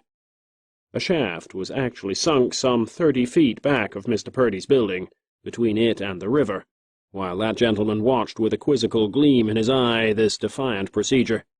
He was sure that when it came to the necessity of annexing his property, the North and West Chicago Street Railways would be obliged to pay through the nose. "Well, I'll be cussed," he frequently observed to himself, for he could not see how his exaction of a pound of flesh was to be evaded, and yet he felt strangely restless at times. Finally, when it became absolutely necessary for Cowperwood to secure without further delay this coveted strip, he sent for its occupant, who called in pleasant anticipation of a profitable conversation. This should be worth a small fortune to him. "Mr. Purdy," observed Cowperwood glibly, "you have a piece of land on the other side of the river that I need. Why don't you sell it to me? Can't we fix this up now in some amicable way?" He smiled, while Purdy cast shrewd, wolfish glances about the place, wondering how much he could really hope to exact. The building, with all its interior equipment, land and all, was worth in the neighborhood of $200,000. "Why should I sell? The building is a good building. It's as useful to me as it would be to you. I'm making money out of it." "Quite true," replied Cowperwood, "but I'm willing to pay you a fair price for it. A public utility is involved. This tunnel will be a good thing for the West Side and any other land you may own over there. With what I will pay you, you can buy more land in that neighborhood or elsewhere and make a good thing out of it. We need to put this tunnel just where it is, or I wouldn't trouble to argue with you." "That's just it," replied Purdy fixedly. "You've gone ahead and dug your tunnel without consulting me, and now you expect me to get out of the way. Well, I don't see that I'm called on to get out of there just to please you." "But I will pay you a fair price." "How much will you pay me?" "How much do you want?" Mr. Purdy scratched a fox-like ear. $1 million. $1 million? Exclaimed Cowperwood. "Don't you think that's a little steep, Mr. Purdy?" "No," replied Purdy sagely. "It's not any more than it's worth." Cowperwood sighed. "I'm sorry," he replied meditatively, "but this is really too much. Wouldn't you take $300,000 in cash now and consider this thing closed?" $1 million, replied Purdy, looking sternly at the ceiling. "Very well, Mr. Purdy," replied Cowperwood. "I'm very sorry. It's plain to me that we can't do business as I had hoped. I'm willing to pay you a reasonable sum, but what you ask is far too much, preposterous. Don't you think you'd better reconsider? We might move the tunnel even yet." $1 million, said Purdy. "It can't be done, Mr. Purdy. It isn't worth it." "Why won't you be fair?" "Call it $325,000 cash, and my check tonight." "I wouldn't take $500,000 or $600,000 if you were to offer it to me, Mr. Cowperwood, tonight or any other time. I know my rights." "Very well, then," replied Cowperwood. "That's all I can say. If you won't sell, you won't sell. Perhaps you'll change your mind later." Mr. Purdy went out, and Cowperwood called in his lawyers and his engineers. One Saturday afternoon, a week or two later, when the building in question had been vacated for the day, a company of 300 laborers with wagons, picks, shovels, and dynamite sticks arrived. By sundown of the next day, which being Sunday was a legal holiday with no courts open or sitting to issue injunctions, this comely structure, the private property of Mr. Edmund Purdy, was completely razed, and a large excavation substituted in its stead. The gentleman of the celluloid cuffs and collars, when informed about 9 o'clock of this same Sunday morning that his building had been almost completely removed, was naturally greatly perturbed. A portion of the wall was still standing when he arrived, hot and excited, and the police were appealed to.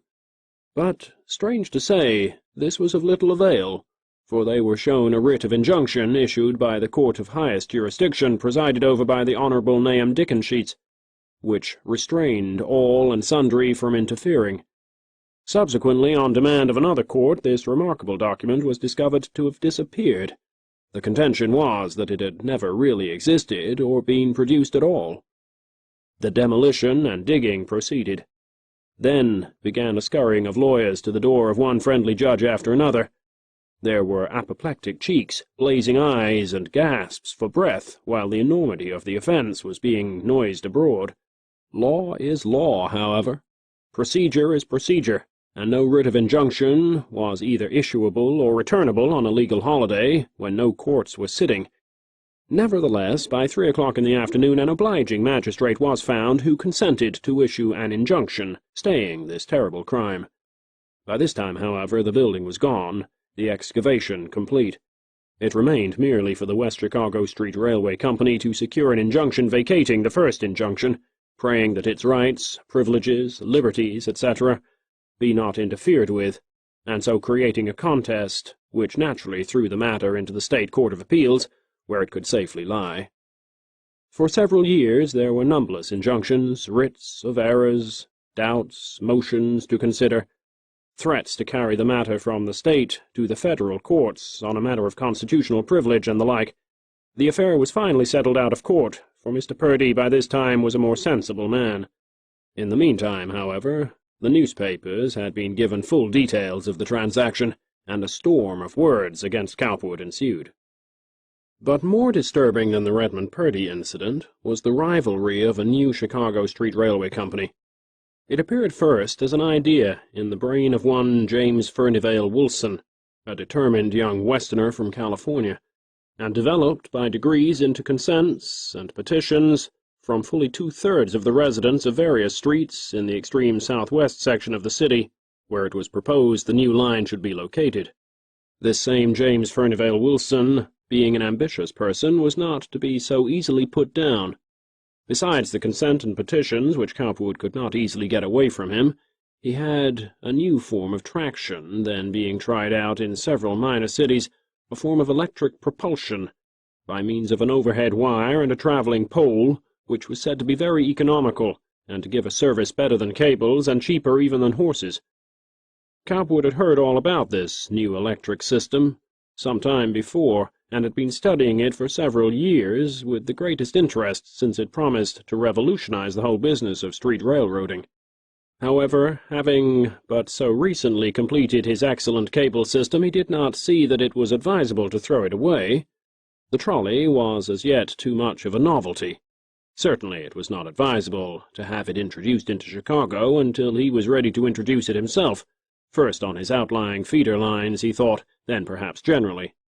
But before he could take suitable action against Wilson, That engaging young upstart, who was possessed of a high-power imagination and a gift of gab, had allied himself with such interested investors as Truman Leslie MacDonald, who saw here a heaven-sent opportunity of mulcting Cowperwood, and Jordan Jules, once the president of the North Chicago Gas Company, who had lost money through Cowperwood in the gas war.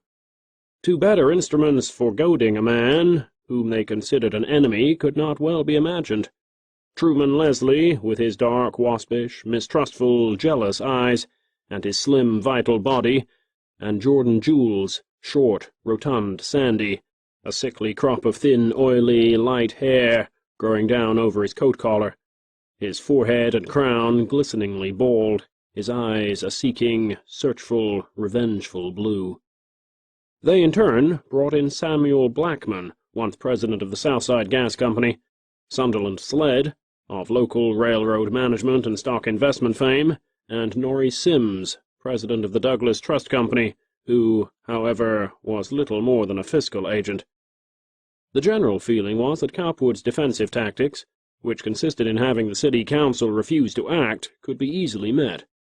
"Well, I think we can soon fix that," exclaimed young MacDonald one morning at a meeting. "We ought to be able to smoke them out. A little publicity will do it." He appealed to his father, the editor of the Enquirer, but the latter refused to act for the time being, seeing that his son was interested. MacDonald, enraged at the do-nothing attitude of the council, invaded that body and demanded of Alderman Dowling, still leader, why this matter of the Chicago general ordinances was still lying unconsidered. Mr. Dowling, a large, mushy, placid man with blue eyes, an iron frame, and a beefy smile, vouchsafed the information that, although he was chairman of the Committee on Streets and Alleys, he knew nothing about it. "I haven't been paying much attention to things lately," he replied. Mr. MacDonald went to see the remaining members of this same committee. They were non-committal. They would have to look into the matter. Somebody claimed that there was a flaw in the petitions. Evidently there was crooked work here somewhere.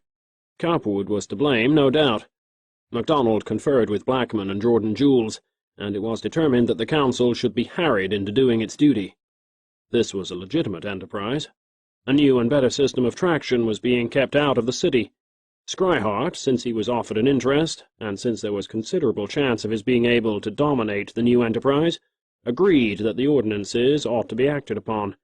In consequence, there was a renewed hubbub in the newspapers.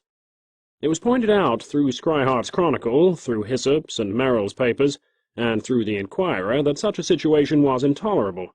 If the dominant party, at the behest of so sinister an influence as Cowperwood, was to tie up all outside traction legislation, there could be but one thing left, an appeal to the voters of the city to turn the rascals out.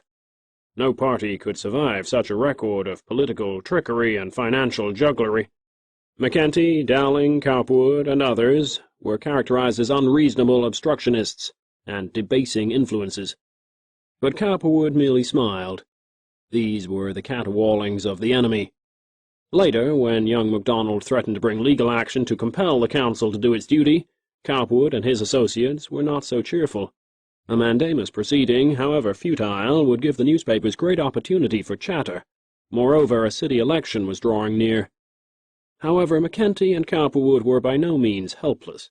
They had offices, jobs, funds, a well-organized party system, the saloons, the dives, and those dark chambers where at late hours ballot boxes are incontinently stuffed. Did Cowperwood share personally in all this? Not at all. Or McKenty? No.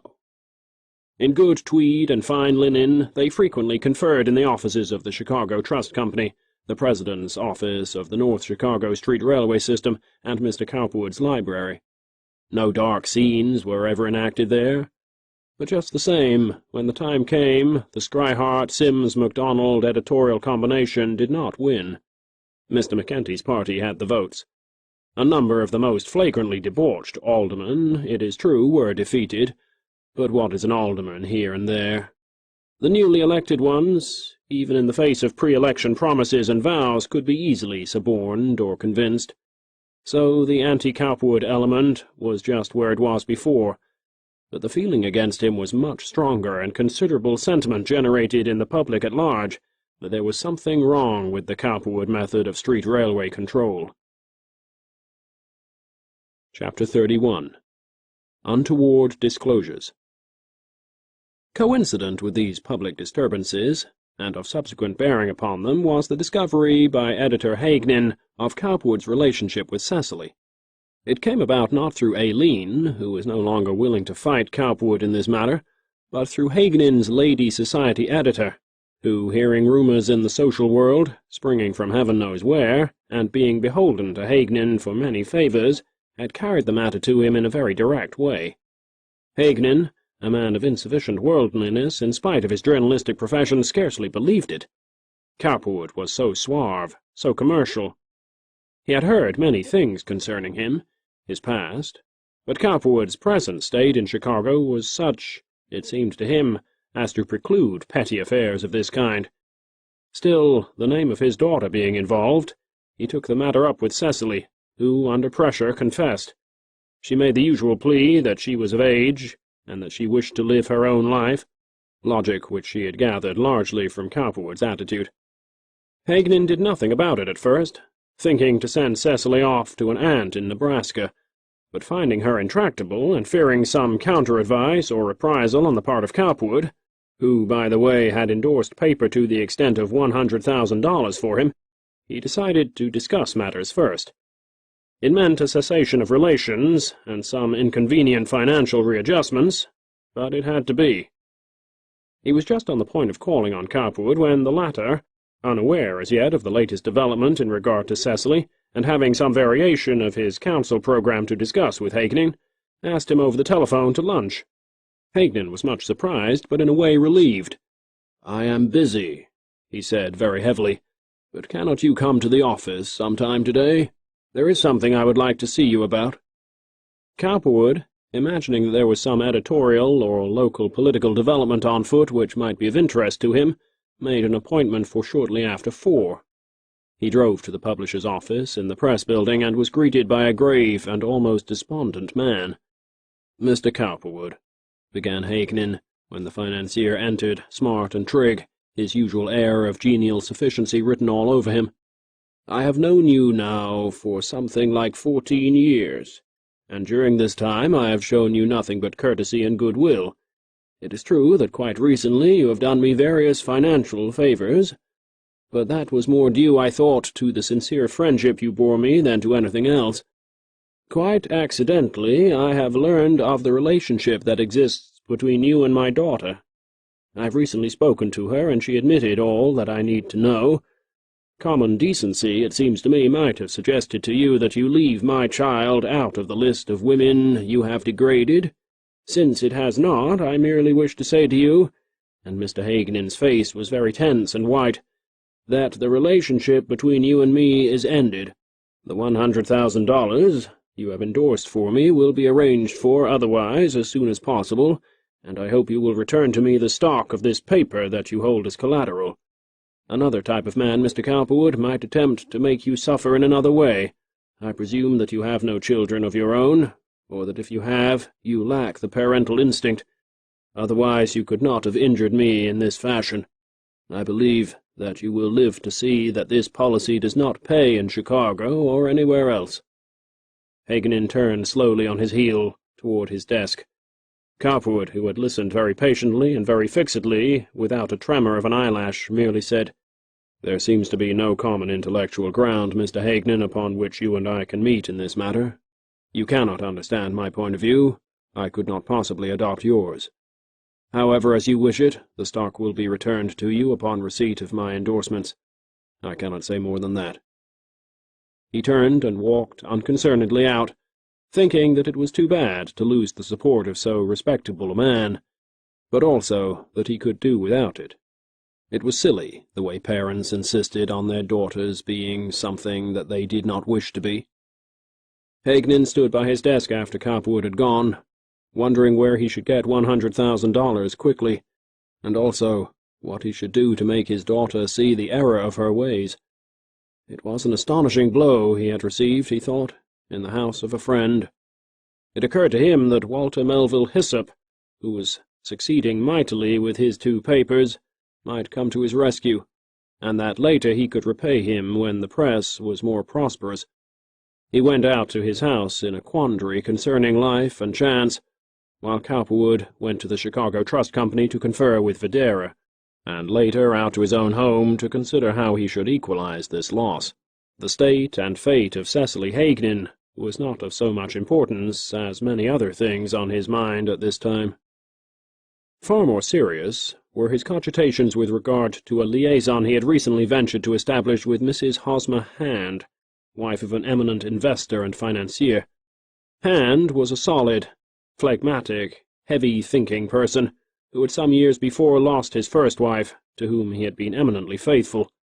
After that, for a period of years, he had been a lonely speculator, attending to his vast affairs, but finally, because of his enormous wealth, his rather presentable appearance and social rank, he had been entrapped by much social attention on the part of Mrs. Jessie Drew Barrett into marrying her daughter Caroline, a dashing skip of a girl who was clever, incisive, calculating, and intensely gay.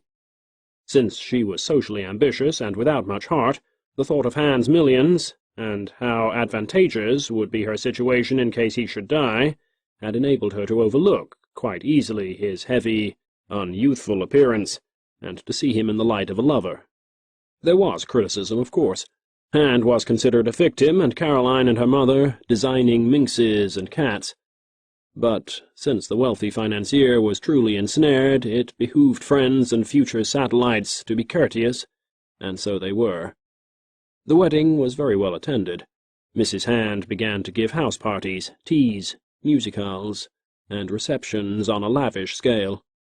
Cowperwood never met either her or her husband until he was well launched on his streetcar program. Needing $250,000 in a hurry and finding the Chicago Trust Company, the Lake City Bank, and other institutions heavily loaded with his securities, he turned in a moment of inspirational thought to Hand. Cowperwood was always a great borrower. His paper was out in large quantities. He introduced himself frequently to powerful men in this way, taking long or short loans at high or low rates of interest as the case might be, and sometimes finding someone whom he could work with or use. In the case of Hand, though the latter was ostensibly of the enemy's camp, the Scryhart Union Gas Douglas Trust Company crowd, nevertheless Cowperwood had no hesitation in going to him. He wished to overcome or forestall any unfavorable impression. Though Hand, a solemn man of shrewd but honest nature, had heard a number of unfavorable rumors, he was inclined to be fair and think the best. Perhaps Cowperwood was merely the victim of envious rivals. When the latter first called on him at his office in the Rookery Building, he was most cordial. "Come in, Mr. Cowperwood," he said. "I've heard a great deal about you from one person or another, mostly from the newspapers. What can I do for you?" Cowperwood exhibited $500,000 worth of West Chicago Street Railway stock. "I want to know if I can get $250,000 on those by tomorrow morning."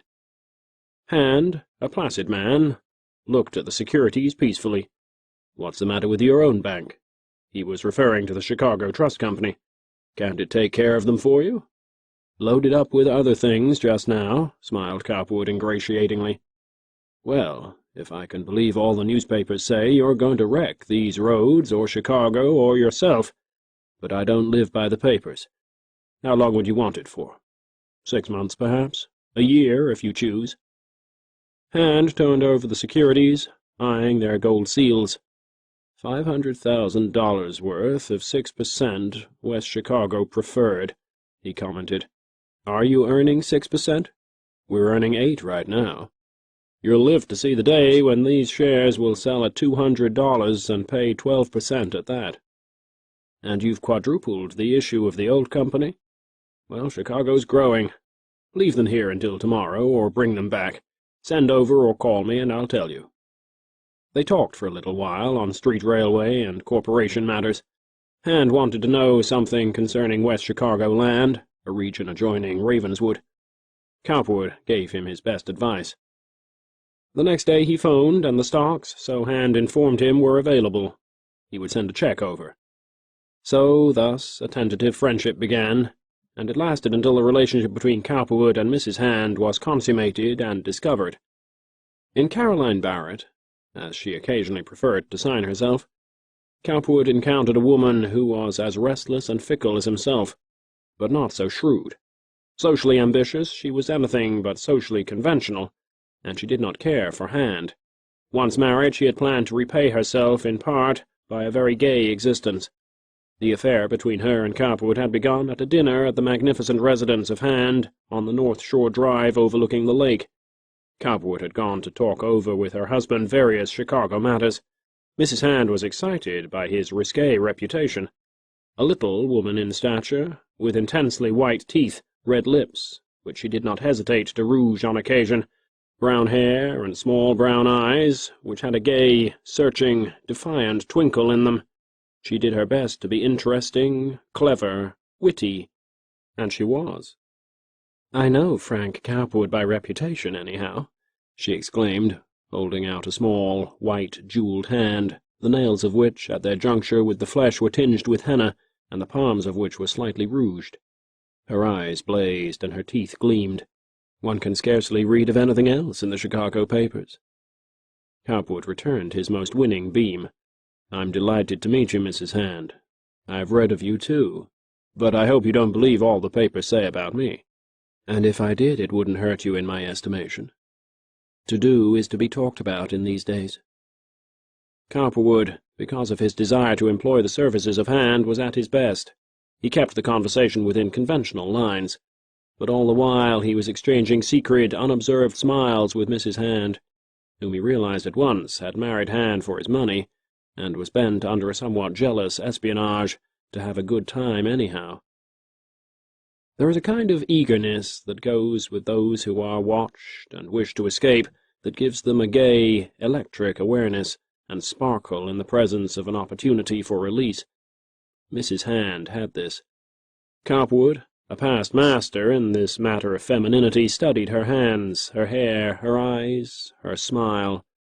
After some contemplation he decided, other things being equal, that Mrs. Hand would do, and that he could be interested if she were very much interested in him. Her telling eyes and smiles, the heightened color of her cheeks indicated after a time that she was. Meeting him on the street one day, not long after they had first met, she told him that she was going for a visit to friends at Oconomowoc in Wisconsin. "I don't suppose you ever get up that far north in summer, do you?" she asked with an air, and smiled. "I never have," he replied, "but there's no telling what I might do if I were bantered.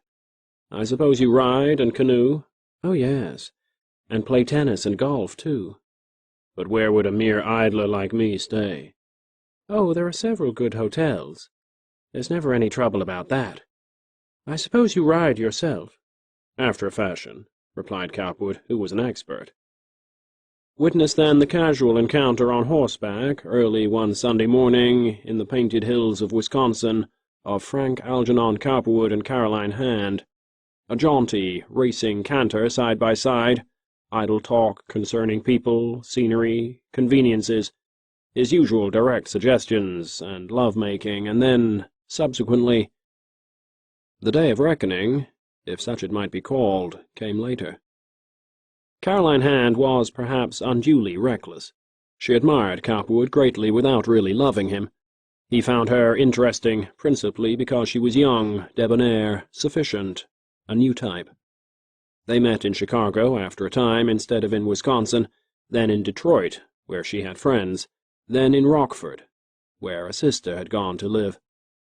It was easy for him, with his time and means. Finally, Dwayne Kingsland, wholesale flour merchant, religious, moral, conventional, who knew Cowperwood and his repute, encountered Mrs. Hand and Cowperwood first near Oconomowoc one summer's day, and later in Randolph Street, near Cowperwood's bachelor rooms. Being the man that he was, and knowing old Hand well, he thought it was his duty to ask the latter if his wife knew Cowperwood intimately. There was an explosion in the Hand home.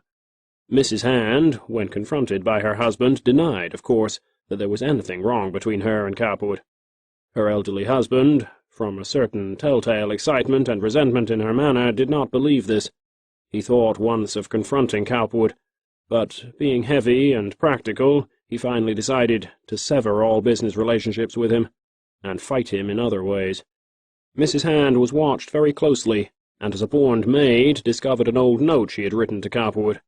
An attempt to persuade her to leave for Europe, as old Butler had once attempted to send Aileen years before, raised a storm of protest. But she went. Hand, from being neutral, if not friendly, became quite the most dangerous and forceful of all Cowperwood's Chicago enemies. He was a powerful man. His wrath was boundless. He looked upon Cowperwood now as a dark and dangerous man, one of whom Chicago would be well rid. Chapter 32. A Supper Party.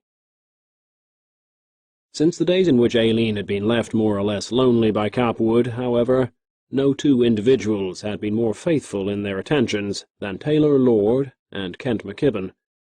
Both were fond of her in a general way, finding her interesting physically and temperamentally, but being beholden to the magnate for their favors, they were exceedingly circumspect in their attitude toward her, particularly during those early years in which they knew that Cowperwood was intensely devoted to her.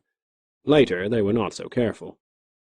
It was during this latter period that Aileen came gradually, through the agency of these two men, to share in a form of mid-world life that was not utterly dull. In every large city there is a kind of social half-world, where artists and the more adventurous of the socially unconventional and restless meet for an exchange of things which cannot be counted mere social form and civility. It is the age-old world of Bohemia. Hither resort those accidentals of fancy that make the stage, the drawing-room, and all the schools of artistic endeavor interesting or peculiar. In a number of studios in Chicago, such as those of Lane Cross and Rhys Greer, such little circles were to be found. Rhys Greer, for instance, a purely parlor artist, with all the airs, conventions, and social adaptability of the tribe, had quite a following. Here, and to several other places, by turns, Taylor Lord and Kent McKibbin conducted Aileen, both asking and obtaining permission to be civil to her when Cowperwood was away. Among the friends of these two, at this time, was a certain Polk Lind, an interesting society figure whose father owned an immense reaper works, and whose time was spent in idling, racing, gambling, socializing, anything, in short, that it came into his head to do. He was tall, dark, athletic, straight, muscular, with a small dark mustache, dark, black-brown eyes, kinky black hair, and a fine, almost military carriage, which he clothed always to the best advantage. A clever philanderer, it was quite his pride that he did not boast of his conquests. One look at him, however, by the initiated, and the story was told. Aileen first saw him on a visit to the studio of Rhys Greer. Being introduced to him very casually on this occasion, she was nevertheless clearly conscious that she was encountering a fascinating man, and that he was fixing her with a warm, avid eye. For the moment she recoiled from him as being a little too brazen in his stare, and yet she admired the general appearance of him. He was of that smart world which she admired so much, and from which now apparently she was hopelessly debarred. That trig, bold air of his realized for her at last the type of man, outside of Cowperwood, whom she would prefer within limits to admire her. If she were going to be bad, as she would have phrased it herself, she would be bad with a man such as he. He would be winsome and coaxing, but at the same time strong, direct, deliciously brutal, like her Frank. He had, too, what Cowperwood could not have, a certain social air or swagger which came with idleness, much loafing, a sense of social superiority and security, a devil-may-care insouciance which recks little of other people's will or whims. When she next saw him, which was several weeks later in an affair of the Courtney Tabors, friends of Lord's, he exclaimed, "Oh yes, by George! You're the Mrs. Cowperwood I met several weeks ago at Rhys Greer's studio. I've not forgotten you. I've seen you in my eye all over Chicago. Taylor Lord introduced me to you.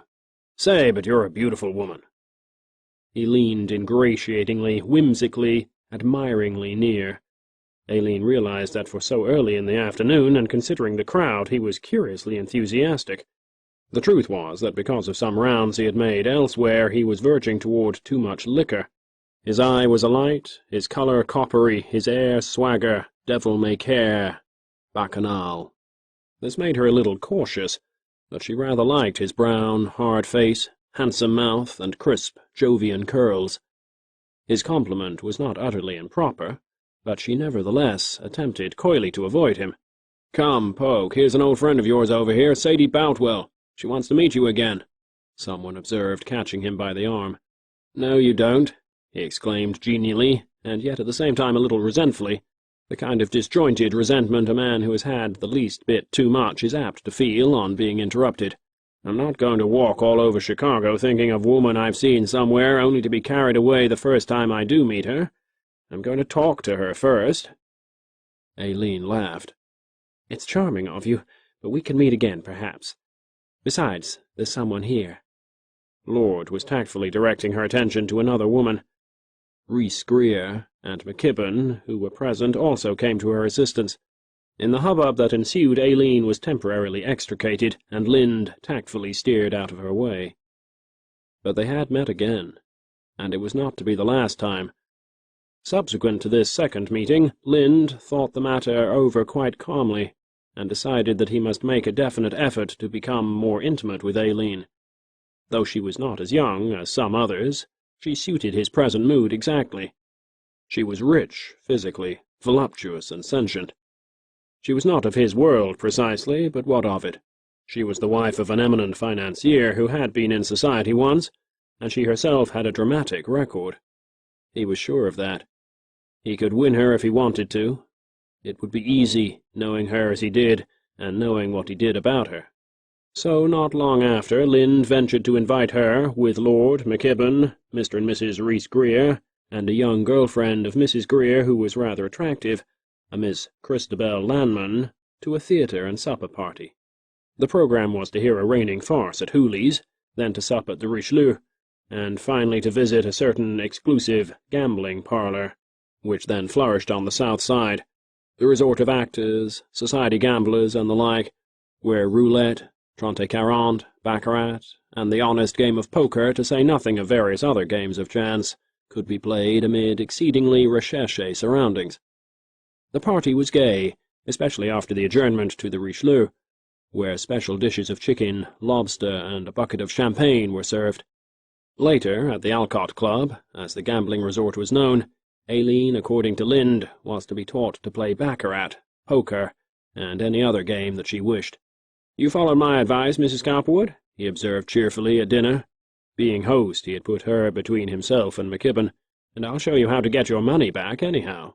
That's more than some others can do," he added spiritedly, recalling by a look a recent occasion when he and McKibbin, being out with friends, the latter had advised liberally, and had seen his advice go wrong. "Have you been gambling, Kent?" asked Aileen archly, turning to her long-time social mentor and friend. "No, I can honestly say I haven't," replied McKibbin with a bland smile. "I may have thought I was gambling, but I admit I don't know how. Now Poke here wins all the time, don't you, Poke? Just follow him."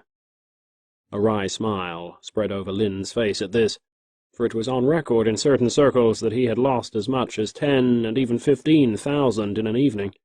He also had a record of winning 25,000 once at baccarat, at an all-night and all-day sitting, and then losing it.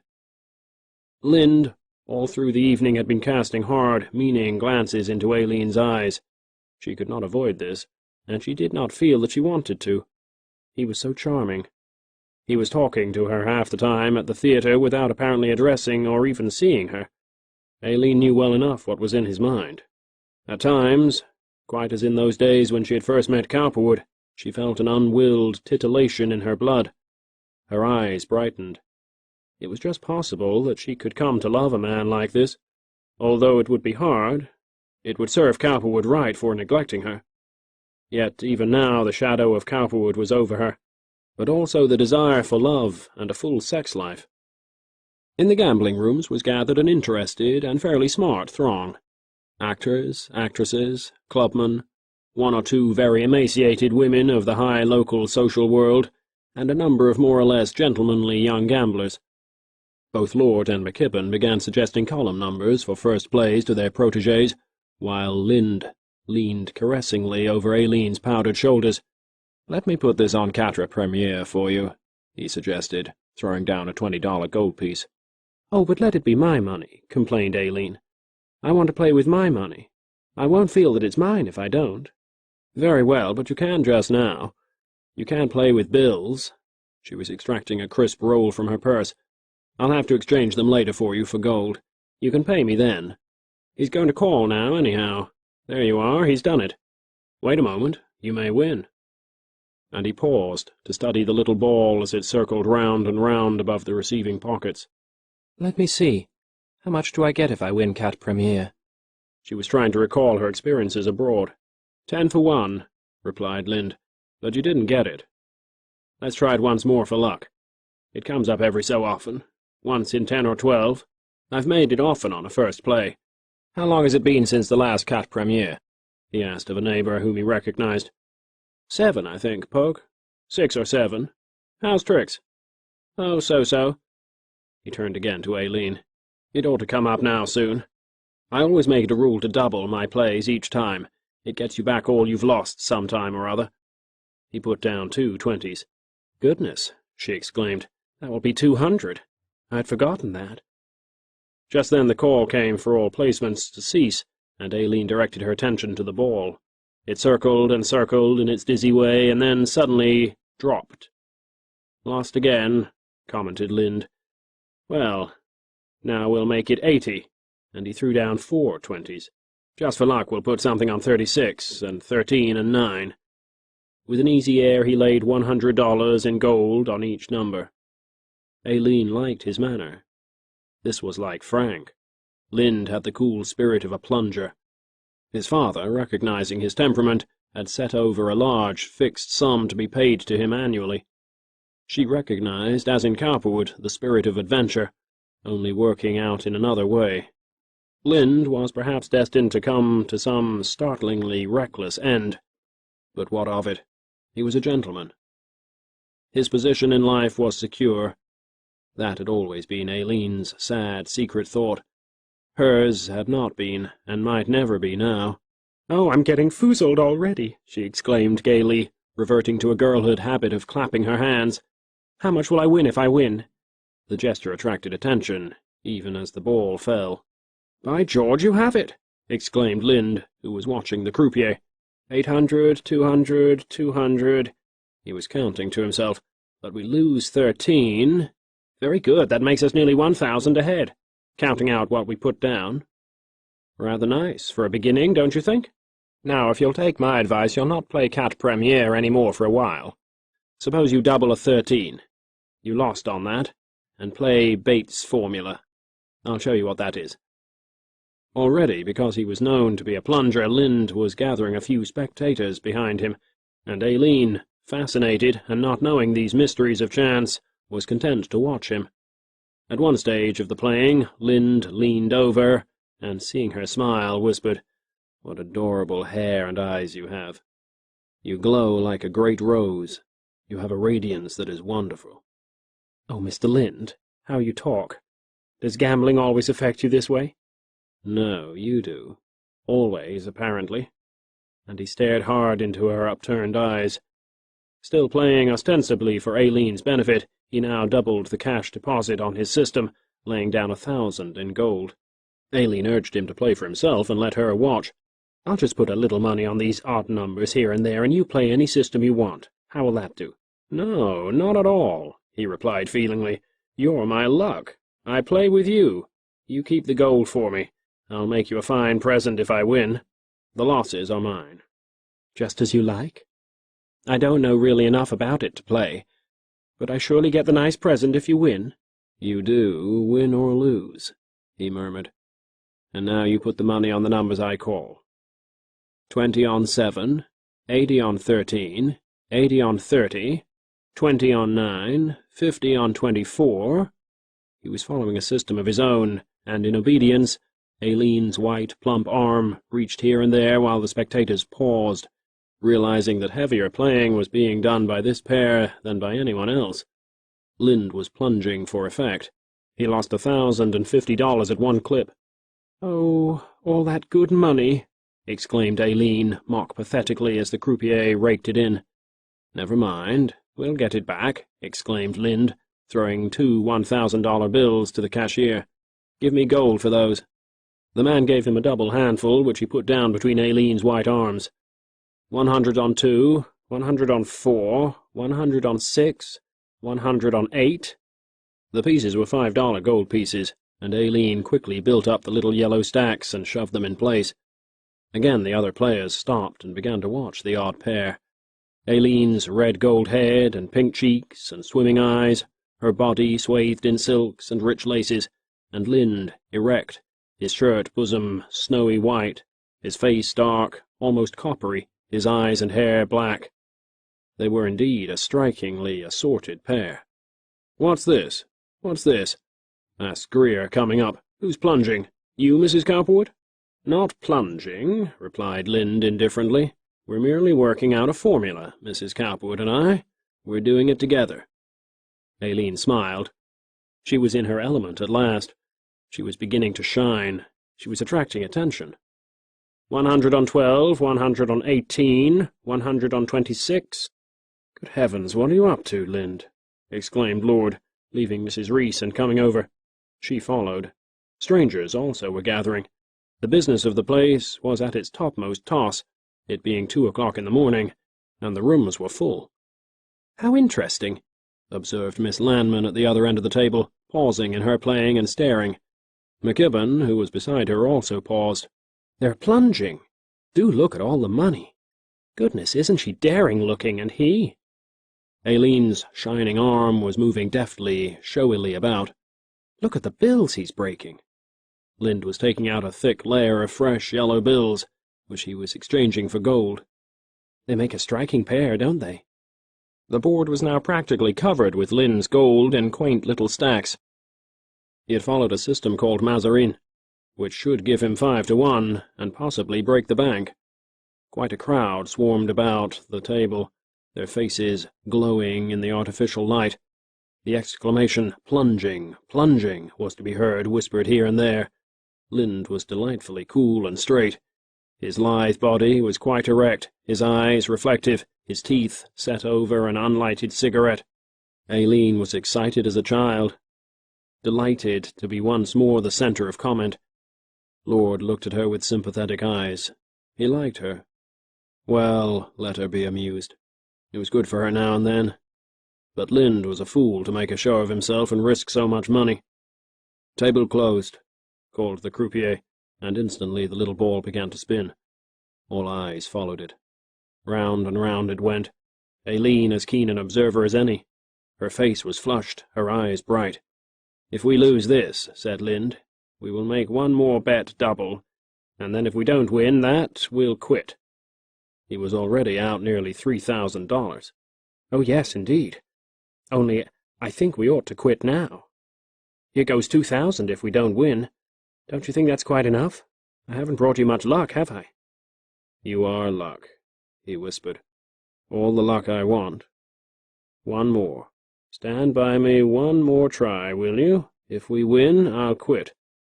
The little ball clicked even as she nodded, and the croupier, paying out on a few small stacks here and there, raked all the rest solemnly into the receiving orifice, while murmurs of sympathetic dissatisfaction went up here and there.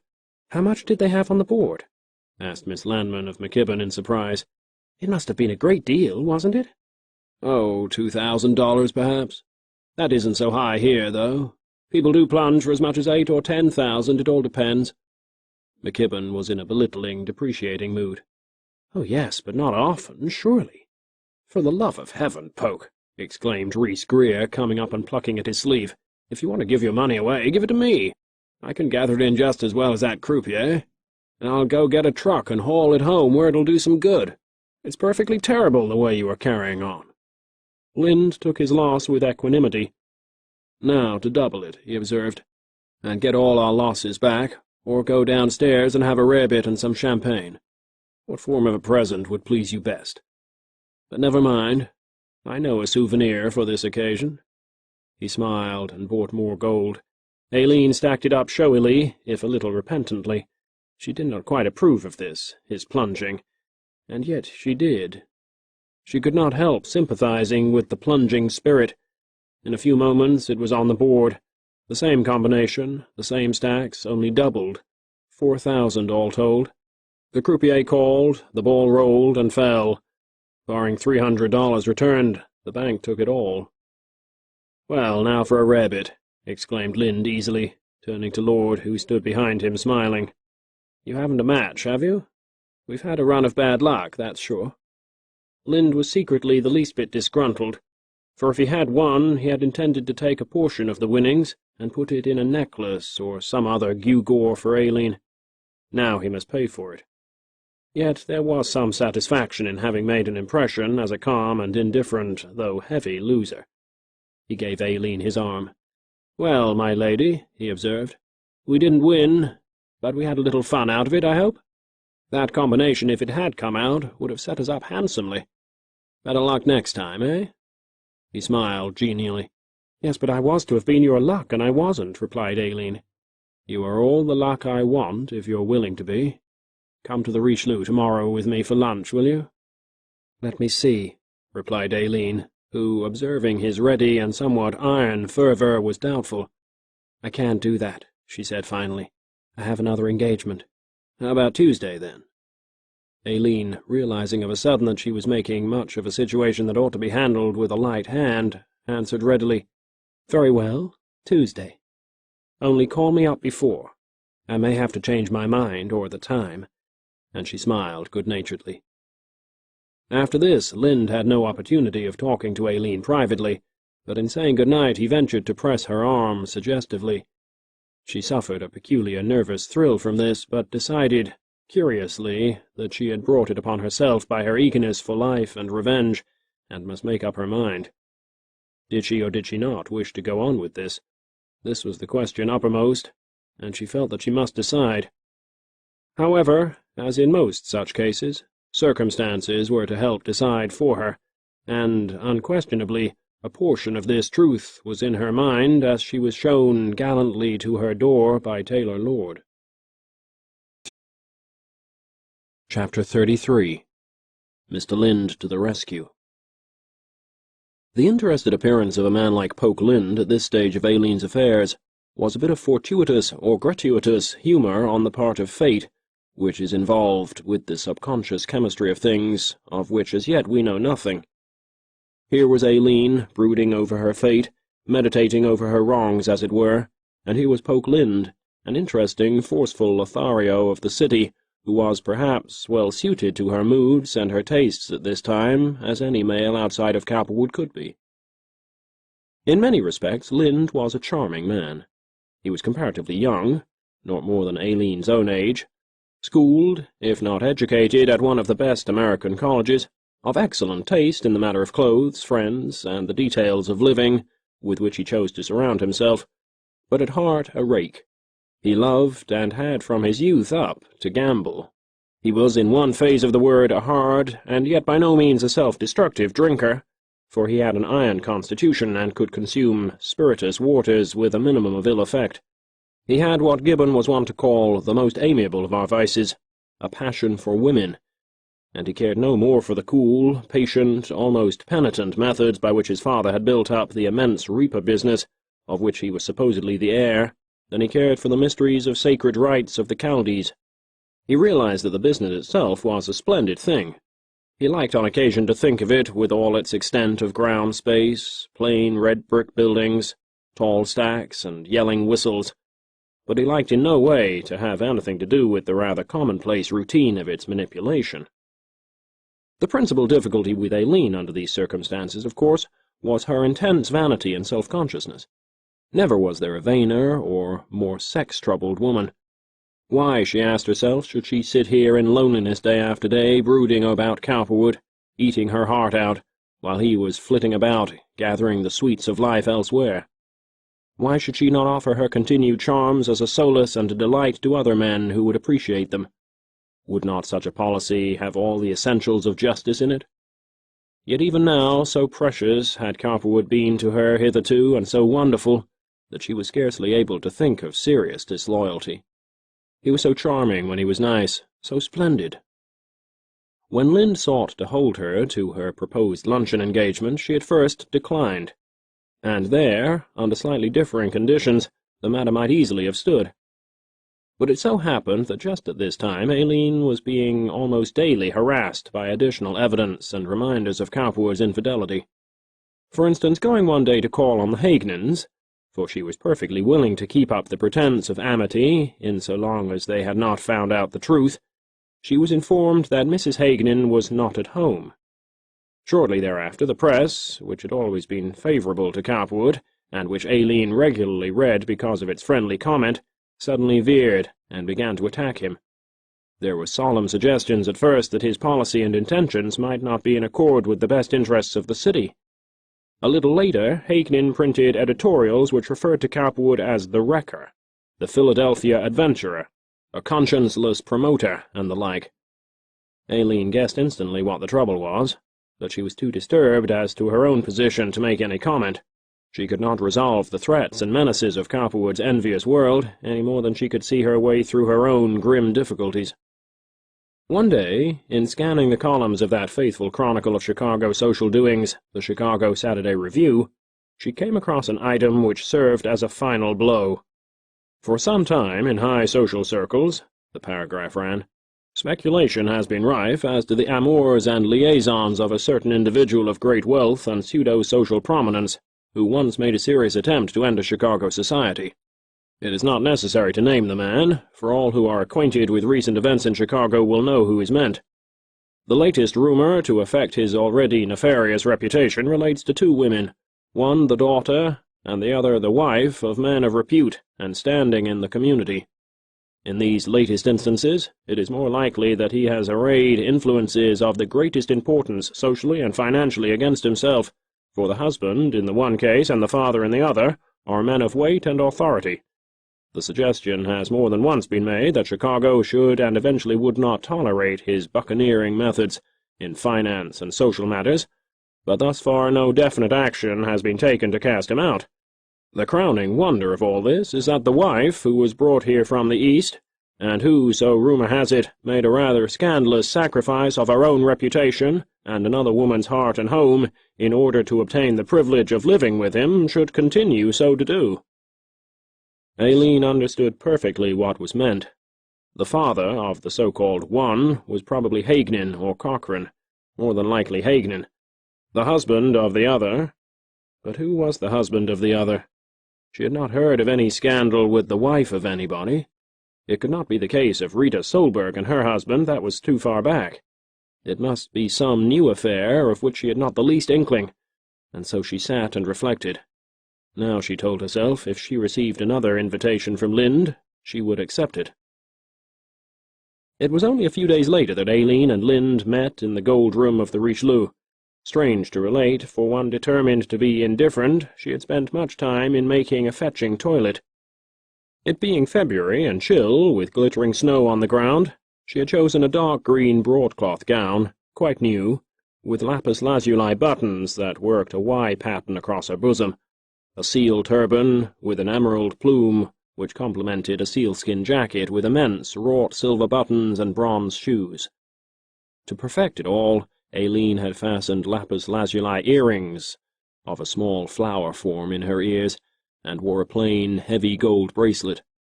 Lind came up with a look of keen approval written on his handsome brown face. "Will you let me tell you how nice you look?" he said, sinking into the chair opposite. "You show beautiful taste in choosing the right colors. Your earrings go so well with your hair." Although Aileen feared because of his desperateness, she was caught by his sleek force, that air of iron strength under a parlor mask.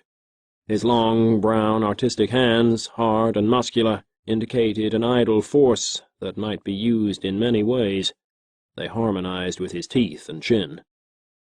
"So you came, didn't you?" he went on, looking at her steadily, while she fronted his gaze boldly for a moment, only to look evasively down. He still studied her carefully, looking at her chin and mouth and piquant nose. In her colorful cheeks and strong arms and shoulders, indicated by her well-tailored suit, he recognized the human vigor he most craved in a woman. By way of diversion, he ordered an old-fashioned whiskey cocktail, urging her to join him. Finding her obdurate, he drew from his pocket a little box. "We agreed when we played the other night on a memento, didn't we?" he said. "A sort of souvenir." "Yes." Aileen looked at it, a little nonplussed, recognizing the contents of the box to be jewelry. "Oh, you shouldn't have done that," she protested. "The understanding was that we were to win. You lost, and that ended the bargain. I should have shared the losses. I haven't forgiven you for that yet, you know." "How ungallant that would make me," he said, smilingly, as he trifled with the long, thin, lacquered case.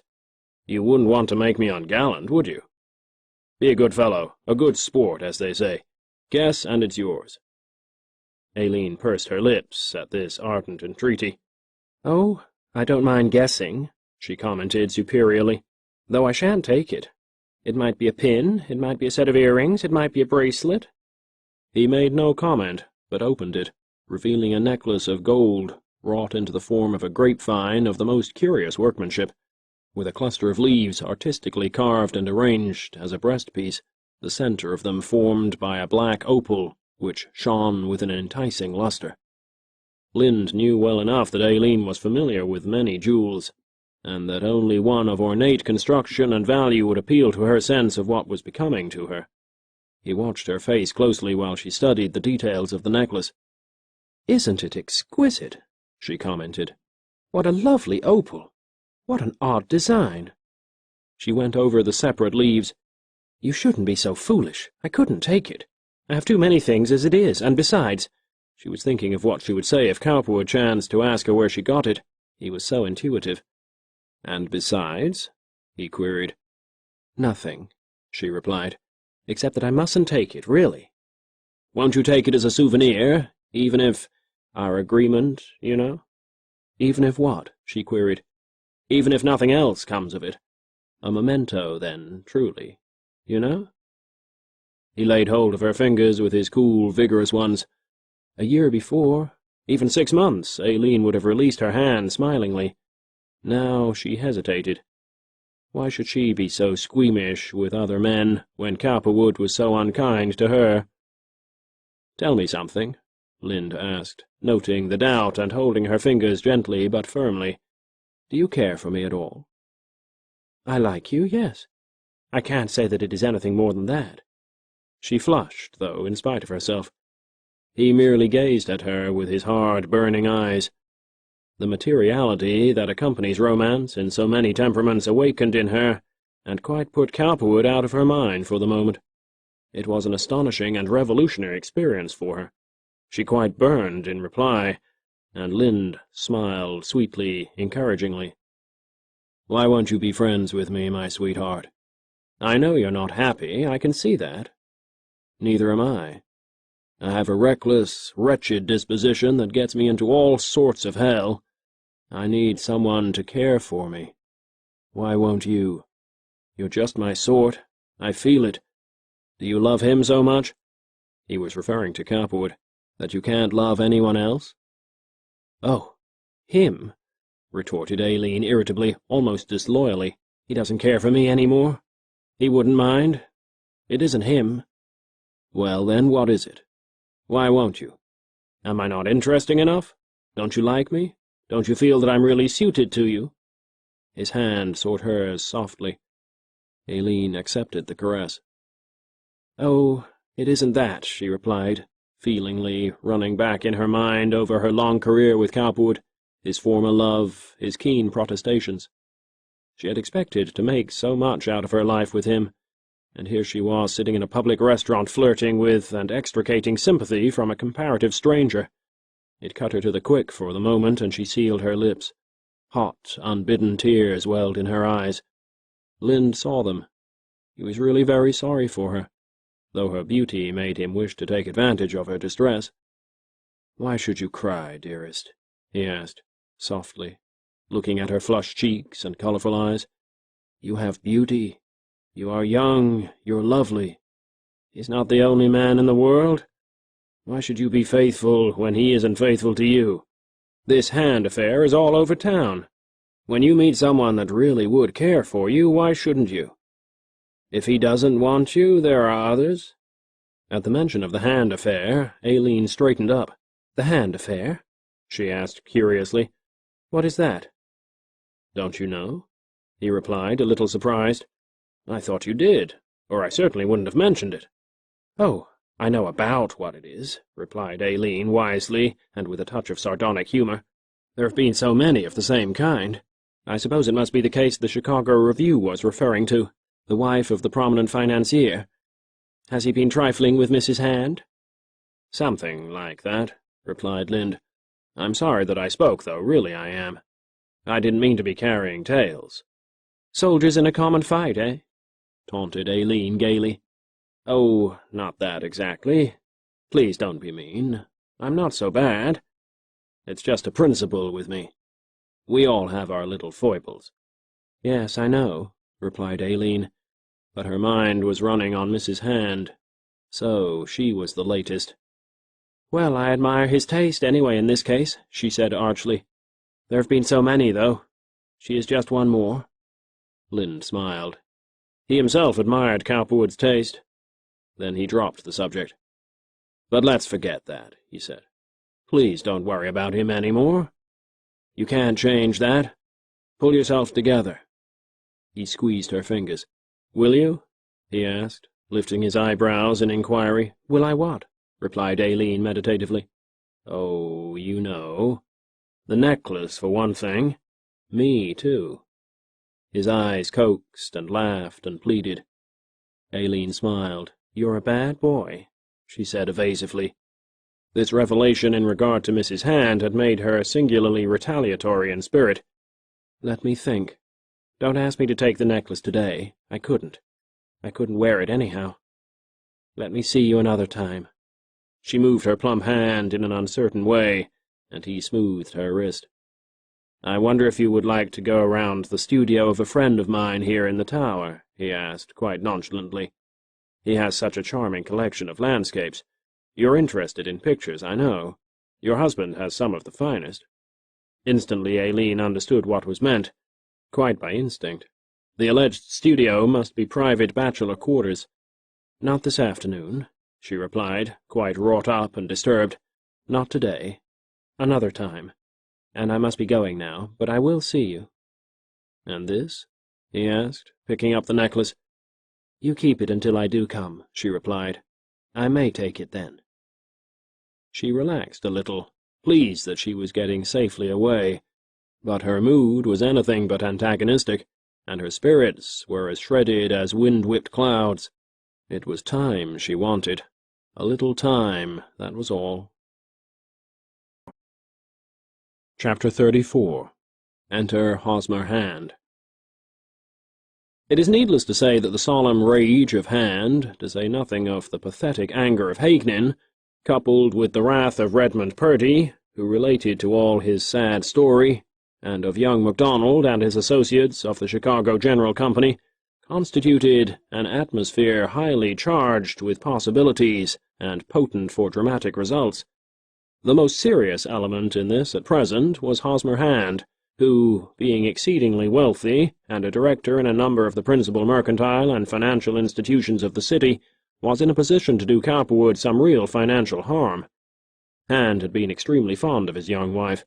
Being a man of but few experiences with women, it astonished and enraged him that a man like Cowperwood should dare to venture on his preserves in this reckless way, should take his dignity so lightly.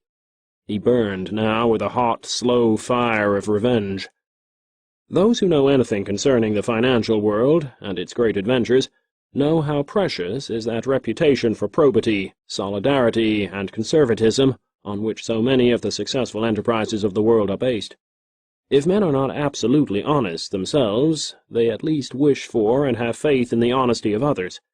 No set of men know more about each other, garner more carefully all the straws of rumor, which may affect the financial and social well-being of an individual one way or another, keep a tighter mouth concerning their own affairs and a sharper eye on that of their neighbors.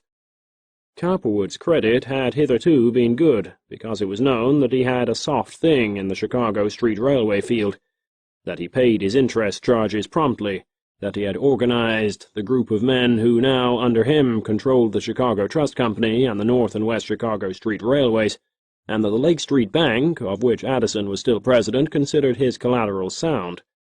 Nevertheless, even previous to this time, there had been a protesting element in the shape of Scrihart, Sims, and others of considerable import in the Douglas Trust, who had lost no chance to say to one and all that Cowperwood was an interloper, and that his course was marked by political and social trickery and chicanery, if not by financial dishonesty. As a matter of fact, Scrihart, who had once been a director of the Lake City National, along with Hand, Arneel, and others, had resigned and withdrawn all his deposits some time before because he found, as he declared, that Addison was favoring Cowperwood and the Chicago Trust Company with loans, when there was no need of so doing, when it was not essentially advantageous for the bank so to do. Both Arneel and Hand, having at this time no personal quarrel with Cowperwood on any score, had considered this protest as biased. Addison had maintained that the loans were neither unduly large, nor out of proportion to the general loans of the bank. The collateral offered was excellent. "I don't want to quarrel with Scrihart," Addison had protested at the time, "but I'm afraid his charge is unfair. He is trying to vent a private grudge through the Lake National. That is not the way, nor this the place to do it." Both Hand and Arneel, sober men both, agreed with this, admiring Addison, and so the case stood. Scrihart, however, frequently intimated to both of them that Cowperwood was merely building up the Chicago Trust Company at the expense of the Lake City National, in order to make the former strong enough to do without any aid, at which time Addison would resign and the Lake City would be allowed to shift for itself. Hand had never acted on this suggestion, but he had thought. It was not until the incidents relating to Cowperwood and Mrs. Hand had come to light that things financial and otherwise began to darken up. Hand, being greatly hurt in his pride, contemplated only severe reprisal. Meeting Scrihart at a directors' meeting one day not long after his difficulty had come upon him, he remarked, "I thought a few years ago, Norman, when you talked to me about this man Cowperwood, that you were merely jealous, a dissatisfied business rival. Recently a few things have come to my notice which cause me to think differently. It is very plain to me now that the man is thoroughly bad, from the crown of his head to the soles of his feet. It is a pity the city has to endure him." "So you're beginning to find that out, are you, Hosmer?" answered Scrihart. "Well, and I'll say I told you so. Perhaps you'll agree with me now that the responsible people of Chicago ought to do something about it." Hand, a very heavy, taciturn man, merely looked at him. "I'll be ready enough to do," he said, "when I see how and what's to be done." A little later, Scrihart, meeting Dwayne Kingsland, learned the true source of Hand's feeling against Cowperwood, and was not slow in transforming this titbit to Merrill, Sims, and others. Merrill, who, though Cowperwood had refused to extend his LaSalle Street tunnel loop about State Street and his store, had hitherto always liked him, after a fashion, remotely admired his courage and daring, was now appropriately shocked. "Why, Anson," observed Scrihart, "the man is no good. He has the heart of a hyena and the friendliness of a scorpion. You heard how he treated Hand, didn't you?" "No," replied Merrill, "I didn't." "Well, it's this way, so I hear." And Scrihart leaned over and confidentially communicated considerable information into Mr. Merrill's left ear. The latter raised his eyebrows. "Indeed," he said. "And the way he came to meet her," added Scrihart contemptuously, "was this. He went to Hand originally to borrow $250,000 on West Chicago Street Railway. Angry. The word is no name for it."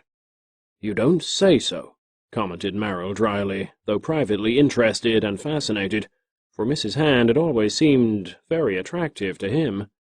"I don't wonder." He recalled that his own wife had recently insisted on inviting Cowperwood once. Similarly, Hand, meeting Arneel not so long afterward, confided to him that Cowperwood was trying to repudiate a sacred agreement. Arneel was grieved and surprised. It was enough for him to know that Hand had been seriously injured. Between the two of them, they now decided to indicate to Addison, as president of the Lake City Bank, that all relations with Cowperwood and the Chicago Trust Company must cease. The result of this was not long after that Addison, very suave and gracious, agreed to give Cowperwood due warning that all his loans would have to be taken care of, and then resigned, to become, 7 months later, president of the Chicago Trust Company.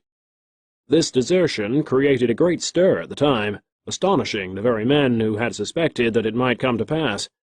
The papers were full of it. "Well, let him go," observed Arneel to Hand sourly on the day that Addison notified the board of directors of the Lake City of his contemplated resignation. "If he wants to sever his connection with a bank like this, to go with a man like that, it's his own lookout. He may live to regret it." It so happened that by now another election was pending in Chicago, and Hand, along with Schryhart and Arneel, who joined their forces because of his friendship for Hand, decided to try to fight Cowperwood through this means. Hosmer Hand, feeling that he had the burden of a great duty upon him, was not slow in acting. He was always, when aroused, a determined and able fighter.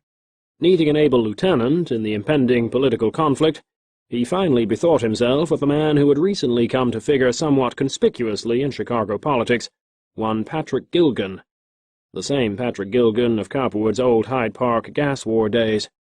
Mr. Gilgan was now a comparatively well-to-do man. Owing to a genial capacity for mixing with people, a close mouth, and absolutely no understanding of and consequently no conscience in matters of large public import, insofar as they related to the so-called rights of the mass, he was a fit individual to succeed politically. His saloon was the finest in all Wentworth Avenue. It fairly glittered with the newly introduced incandescent lamp, reflected in a perfect world of beveled and faceted mirrors. His ward, or district, was full of low, rain-beaten cottages, crowded together along half-made streets, but Patrick Gilgan was now a state senator, slated for Congress at the next congressional election, and a possible successor of the Honorable John J. McKenty, as dictator of the city, if only the Republican Party should come into power. Hyde Park, before it had been annexed to the city, had always been Republican, and since then, although the larger city was normally Democratic, Gilgan could not conveniently change. Hearing from the political discussion which preceded the election that Gilgan was by far the most powerful politician on the South Side, Hand sent for him. Personally, Hand had far less sympathy with the polite, moralistic efforts of men like Hagnin, Hyssop, and others, who were content to preach morality and strive to win by the efforts of the unco good, than he had with the cold political logic of a man like Cowperwood himself. If Cowperwood could work through McKenty to such a powerful end, he, Hand, could find someone else who could be made as powerful as McKenty. "Mr. Gilgan," said Hand when the Irishman came in, medium tall, beefy, with shrewd, twinkling grey eyes and hairy hands, "you don't know me?" "I know of you well enough," smiled the Irishman, with a soft brogue. "You don't need an introduction to talk to me." "Very good," replied Hand, extending his hand. "I know of you, too. Then we can talk. It's the political situation here in Chicago I'd like to discuss with you. I'm not a politician myself, but I take some interest in what's going on. I want to know what you think will be the probable outcome of the present situation here in the city." Gilgan, having no reason for laying his private political convictions bare to anyone whose motive he did not know, merely replied, "Oh, I think the Republicans may have a pretty good show. They've all but one or two of the papers with them, I see. I don't know much outside of what I read and hear people talk." Mr. Hand knew that Gilgan was sparring, and was glad to find his man canny and calculating. "I haven't asked you to come here just to be talking over politics in general, as you may imagine, Mr. Gilgan. I want to put a particular problem before you. Do you happen to know either Mr. McKenty or Mr. Cowperwood?" "I never met either of them to talk to," replied Gilgan. "I know Mr. McKenty by sight, and I've seen Mr. Cowperwood once." He said no more. "Well," said Mr. Hand, "suppose a group of influential men here in Chicago were to get together and guarantee sufficient funds for a citywide campaign. Now, if you had the complete support of the newspapers, and the Republican organization in the bargain, could you organize the opposition here so that the Democratic Party could be beaten this fall?" I'm not talking about the mayor merely, and the principal city officers, but the council too, the aldermen. I want to fix things so that the McKenty Cowperwood crowd couldn't get an alderman or a city official to sell out once they are elected. I want the Democratic Party beaten so thoroughly that there won't be any question in anybody's mind as to the fact that it has been done. There will be plenty of money forthcoming if you can prove to me, or rather to the group of men I am thinking of, that the thing can be done." Mr. Gilgan blinked his eyes solemnly. He rubbed his knees, put his thumbs in the armholes of his vest, took out a cigar, lit it, and gazed poetically at the ceiling. He was thinking very, very hard. Mr. Cowperwood and Mr. McKenty, as he knew, were very powerful men. He'd always managed to down the McKenty opposition in his ward, and several others adjacent to it, and in the 18th senatorial district which he represented. But to be called upon to defeat him in Chicago, that was different. Still, the thought of a large amount of cash to be distributed through him, and the chance of wresting the city leadership from McKenty by the aid of the so-called moral forces of the city, was very inspiring. Mr. Gilgan was a good politician. He loved to scheme and plot and make deals, as much for the fun of it as anything else. Just now he drew a solemn face, which, however, concealed a very light heart. "I have heard," went on Hand, "that you have built up a strong organization in your ward and district." "I've managed to hold my own," suggested Gilgan archly. "But this winning all over Chicago," he went on, after a moment, "now that's a pretty large order. There are 31 wards in Chicago this election, and all but 8 of them are nominally Democratic. I know most of the men that are in them now, and some of them are pretty shrewd men, too. This man Dowling in council is nobody's fool, let me tell you that. Then there's Duvenicki, and Ungerich, and Tiernan and Kerrigan, all good men." He mentioned 4 of the most powerful and crooked aldermen in the city. "You see, Mr. Hand, the way things are now, the Democrats have the offices and the small jobs to give out. That gives them plenty of political workers to begin with. Then they have the privilege of collecting money from those in office to help elect themselves. That's another great privilege." He smiled. "Then this man Cowperwood employs all of 10,000 men at present, and any ward boss that's favourable to him can send a man out of work to him, and he'll find a place for him. That's a great help in building up a party following. Then there's the money a man like Cowperwood and others can contribute at election time. Say what you will, Mr. Hand, but it's the $2 and $5 and $10 bills paid out at the last moment over the saloon bars and at the polling places that do the work. Give me enough money." And at this noble thought Mr. Gilgan straightened up and slapped one fist lightly in the other, adjusting at the same time his half-burned cigar so that it should not burn his hand. "And I can carry every ward in Chicago bar none. If I have money enough," he repeated, emphasizing the last 2 words. He put his cigar back in his mouth, blinked his eyes defiantly, and leaned back in his chair. "Very good," commented Hand simply. "But how much money?" "Ah, that's another question," replied Gilgan, straightening up once more. "Some wards require more than others. Counting out the 8 that are normally Republican as safe, you would have to carry 18 others to have a majority in council. I don't see how anything under $10,000 to $15,000 to a ward would be safe to go on. I should say $300,000 would be safer, and that wouldn't be any too much by any means." Mr. Gilgan restored his cigar and puffed heavily the while he leaned back and lifted his eyes once more. "And how would that money be distributed exactly?" inquired Mr. Hand. "Oh, well, it's never wise to look into such matters too closely," commented Mr. Gilgan comfortably. "There's such a thing as cutting your cloth too close in politics. There are ward captains, leaders, block captains, workers. They all have to have money to do with, to work up sentiment, and you can't be too inquiring as to just how they do it. It's spent in saloons, and buying coal for Mother and getting Johnny a new suit here and there. Then there are torchlight processions and club rooms and jobs to look after. Sure, there's plenty of places for it. Some men may have to be brought into these wards to live, kept in boarding houses for a week or 10 days. He waved a hand, deprecatingly. Mr. Hand, who had never busied himself with the minutiae of politics, opened his eyes slightly. This colonizing idea was a little liberal, he thought. Who distributes this money? He asked finally. Nominally the Republican County Committee, if it's in charge. Actually the man or men who are leading the fight.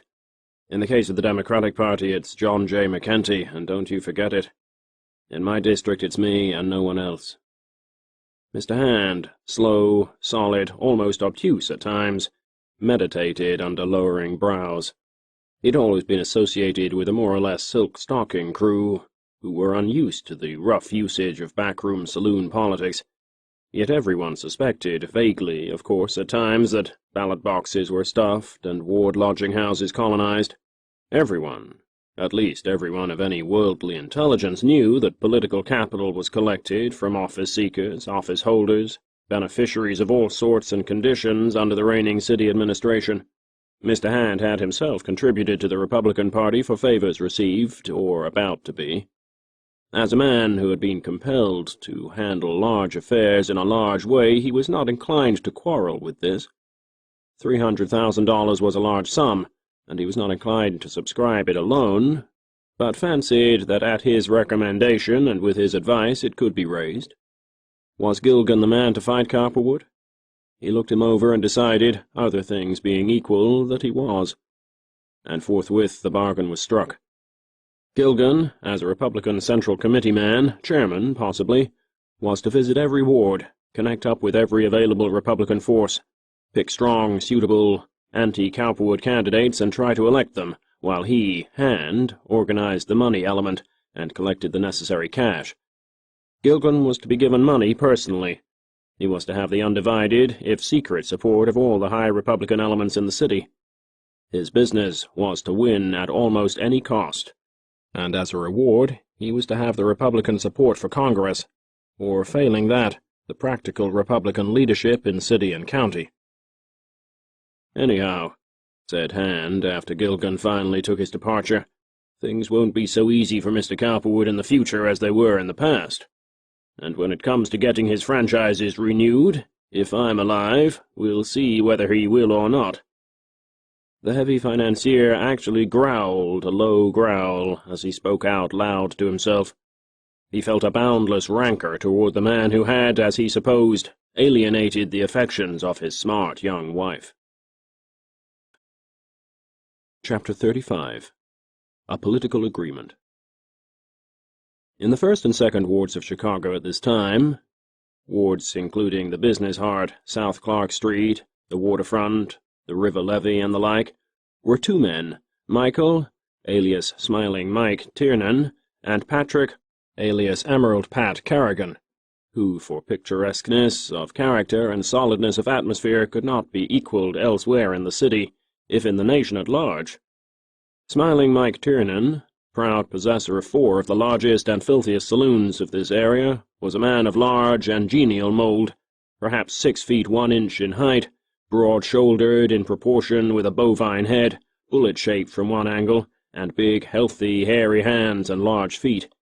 He had done many things, from digging in a ditch to occupying a seat in the city council from this his beloved ward, which he sold out regularly for one purpose and another.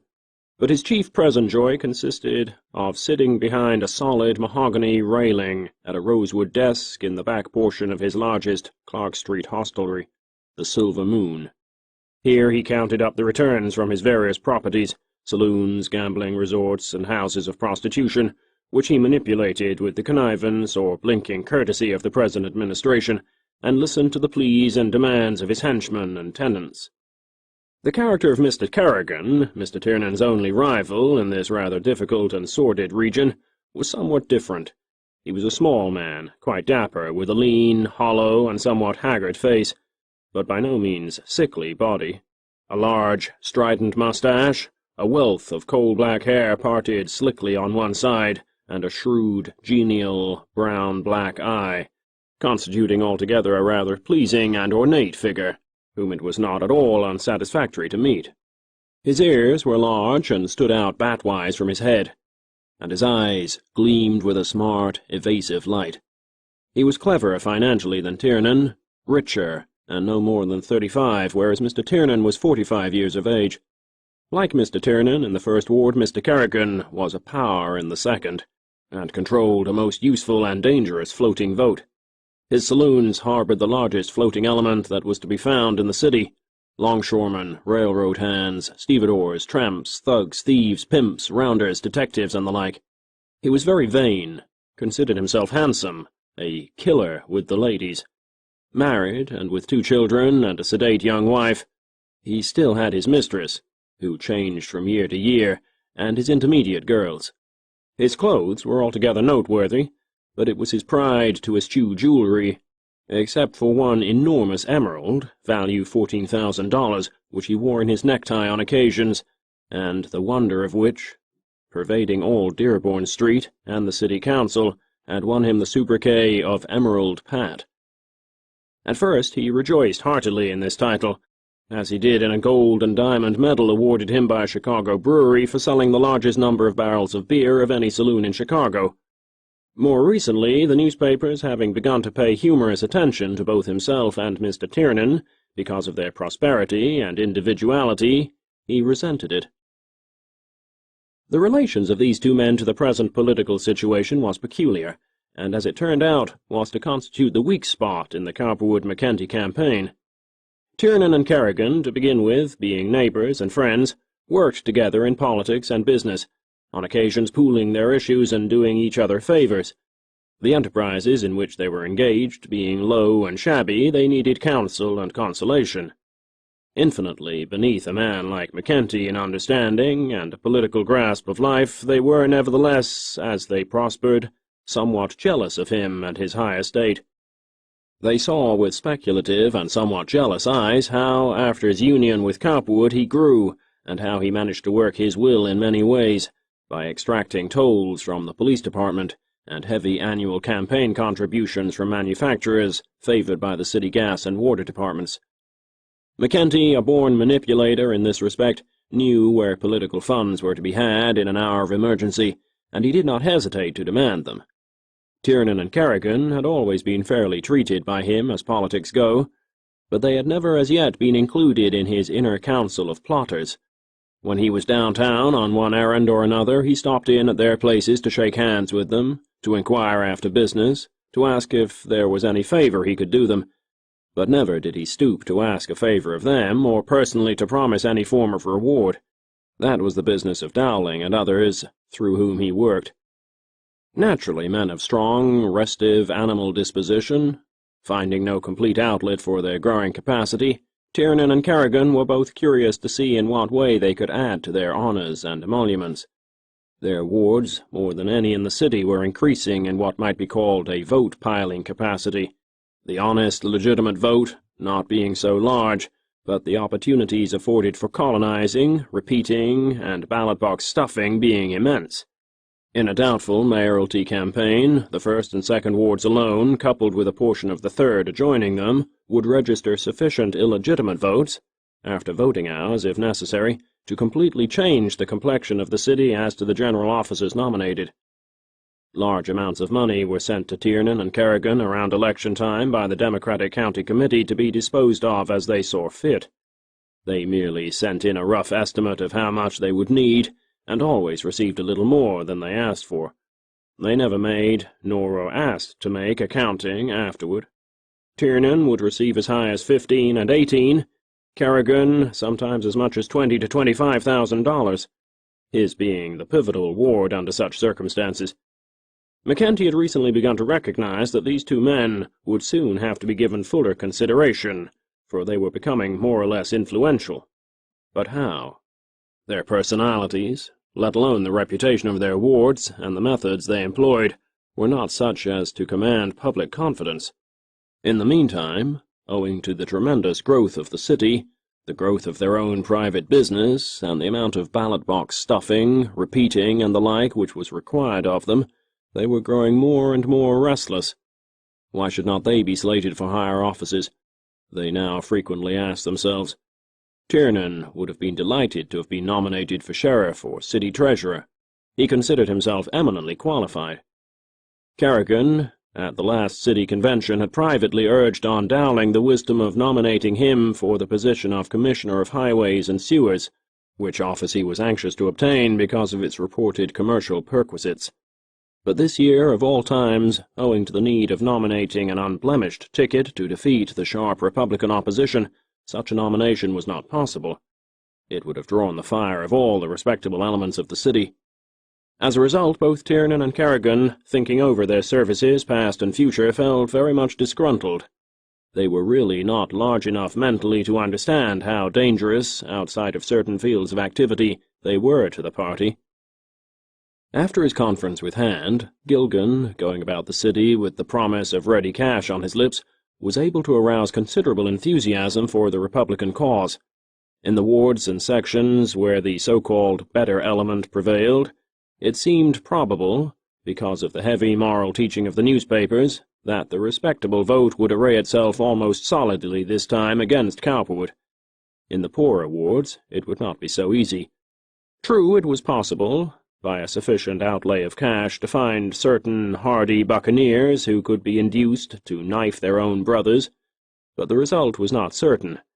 Having heard, through one person and another, of the disgruntled mood of both Kerrigan and Tiernan, and recognizing himself, even if he was a Republican, to be a man much more of their own stripe than either McKenty or Dowling, Gilgan decided to visit that lusty pair and see what could be done by way of alienating them from the present center of power.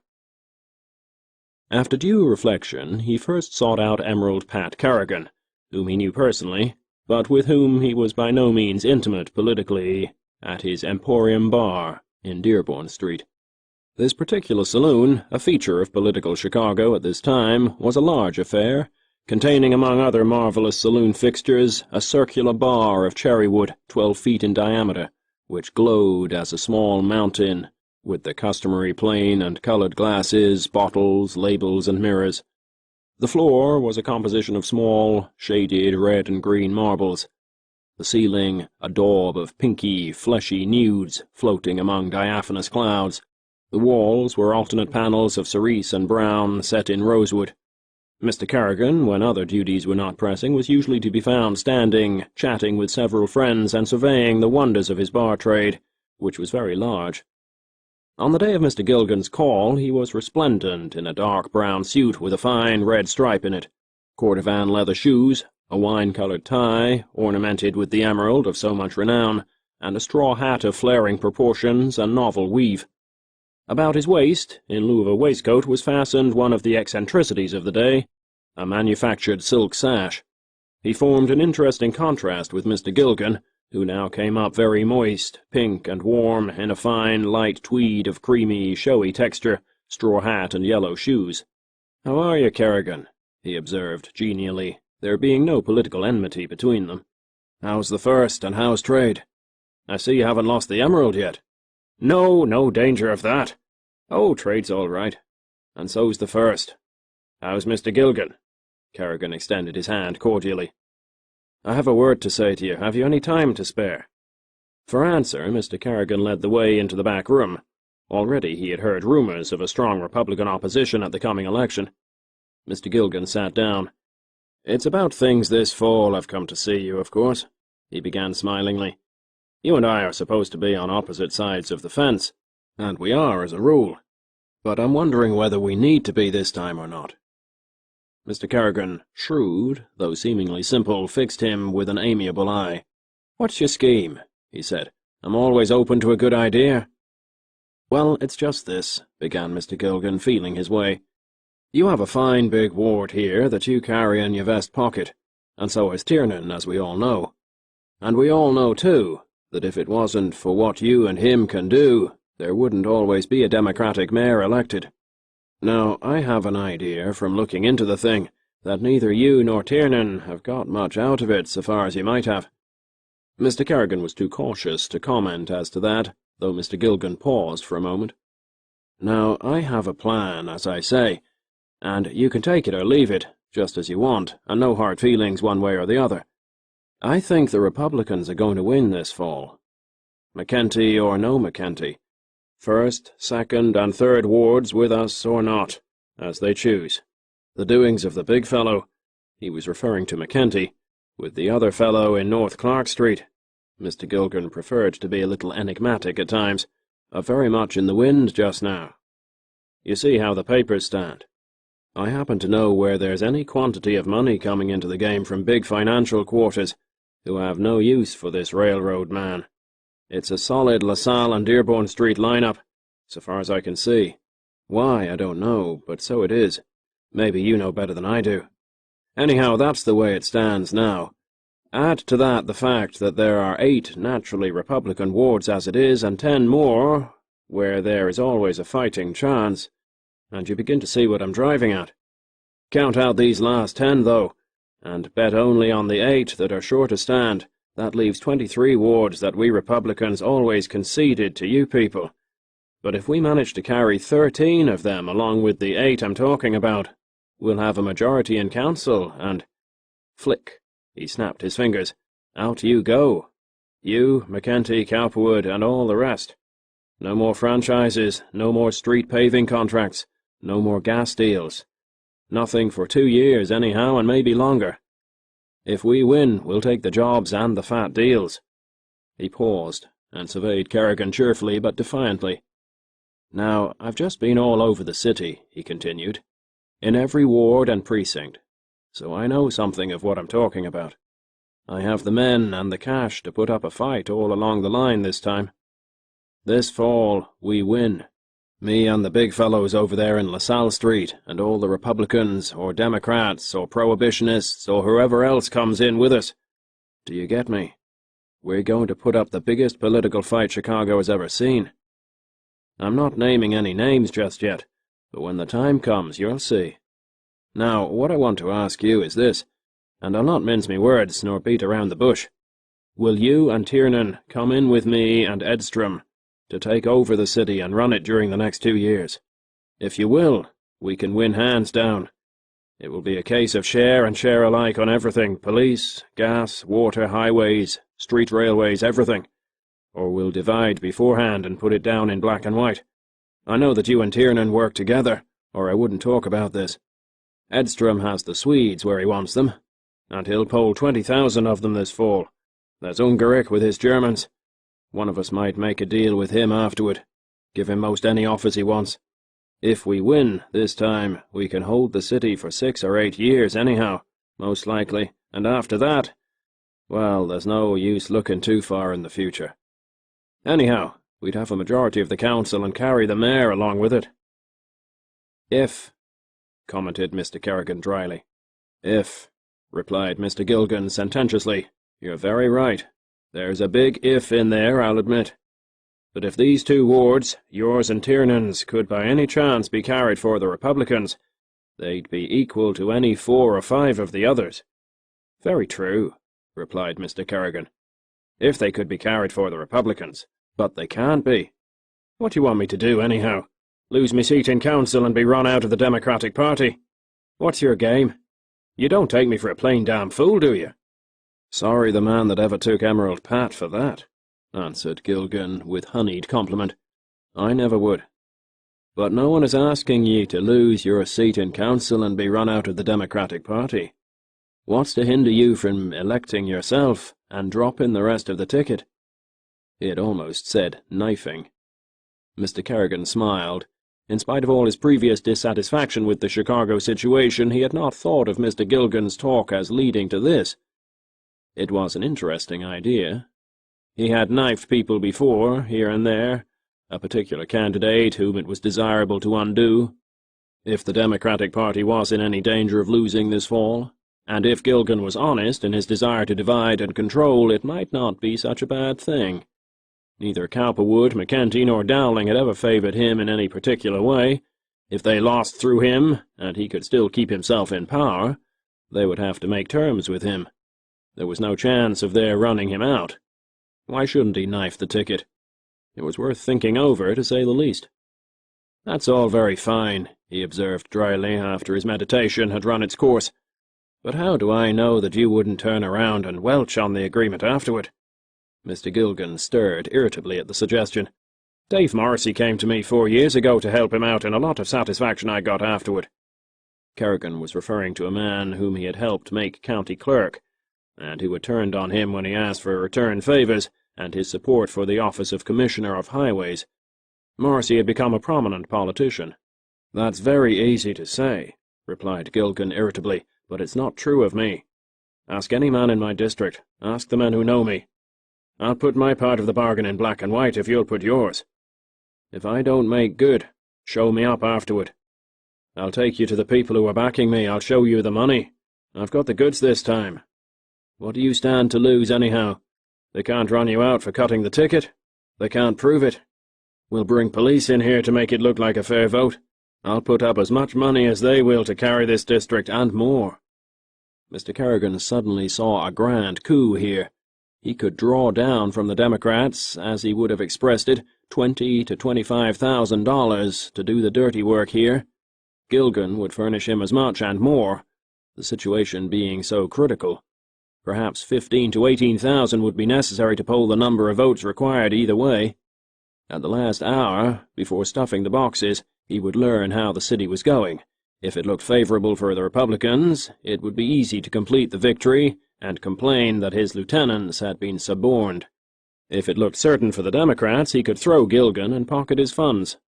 In either case, he would be in $25,000 to $30,000, and he would still be councilman.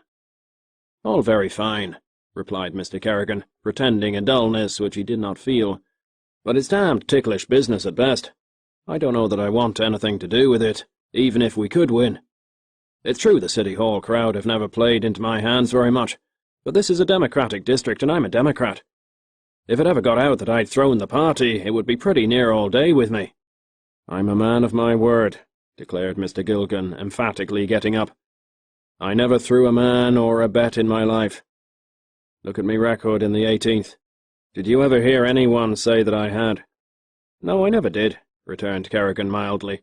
"But it's a pretty large thing you're proposing, Mr. Gilgan. I wouldn't want to say what I thought about it offhand. This ward is supposed to be Democratic. It couldn't be swung over into the Republican column without a good bit of fuss being made about it. You'd better see Mr. Tiernan first and hear what he has to say. Afterward, I might be willing to talk about it further. Not now, though. Not now." Mr. Gilgan went away quite jauntily and cheerfully. He was not at all downcast. Chapter 36. An election draws near. Subsequently, Mr. Kerrigan called on Mr. Tiernan casually. Mr. Tiernan returned the call. A little later, Messrs. Tiernan, Kerrigan, and Gilgan, in a parlour room in a small hotel in Milwaukee, in order not to be seen together, conferred. Finally, Messrs. Tiernan, Edstrom, Kerrigan, and Gilgan met and mapped out a programme of division far too intricate to be indicated here. Needless to say, it involved the division of chief clerks, pro rata, of police graft, of gambling and bawdy house perquisites, of returns from gas, street railway, and other organizations. It was sealed with many solemn promises.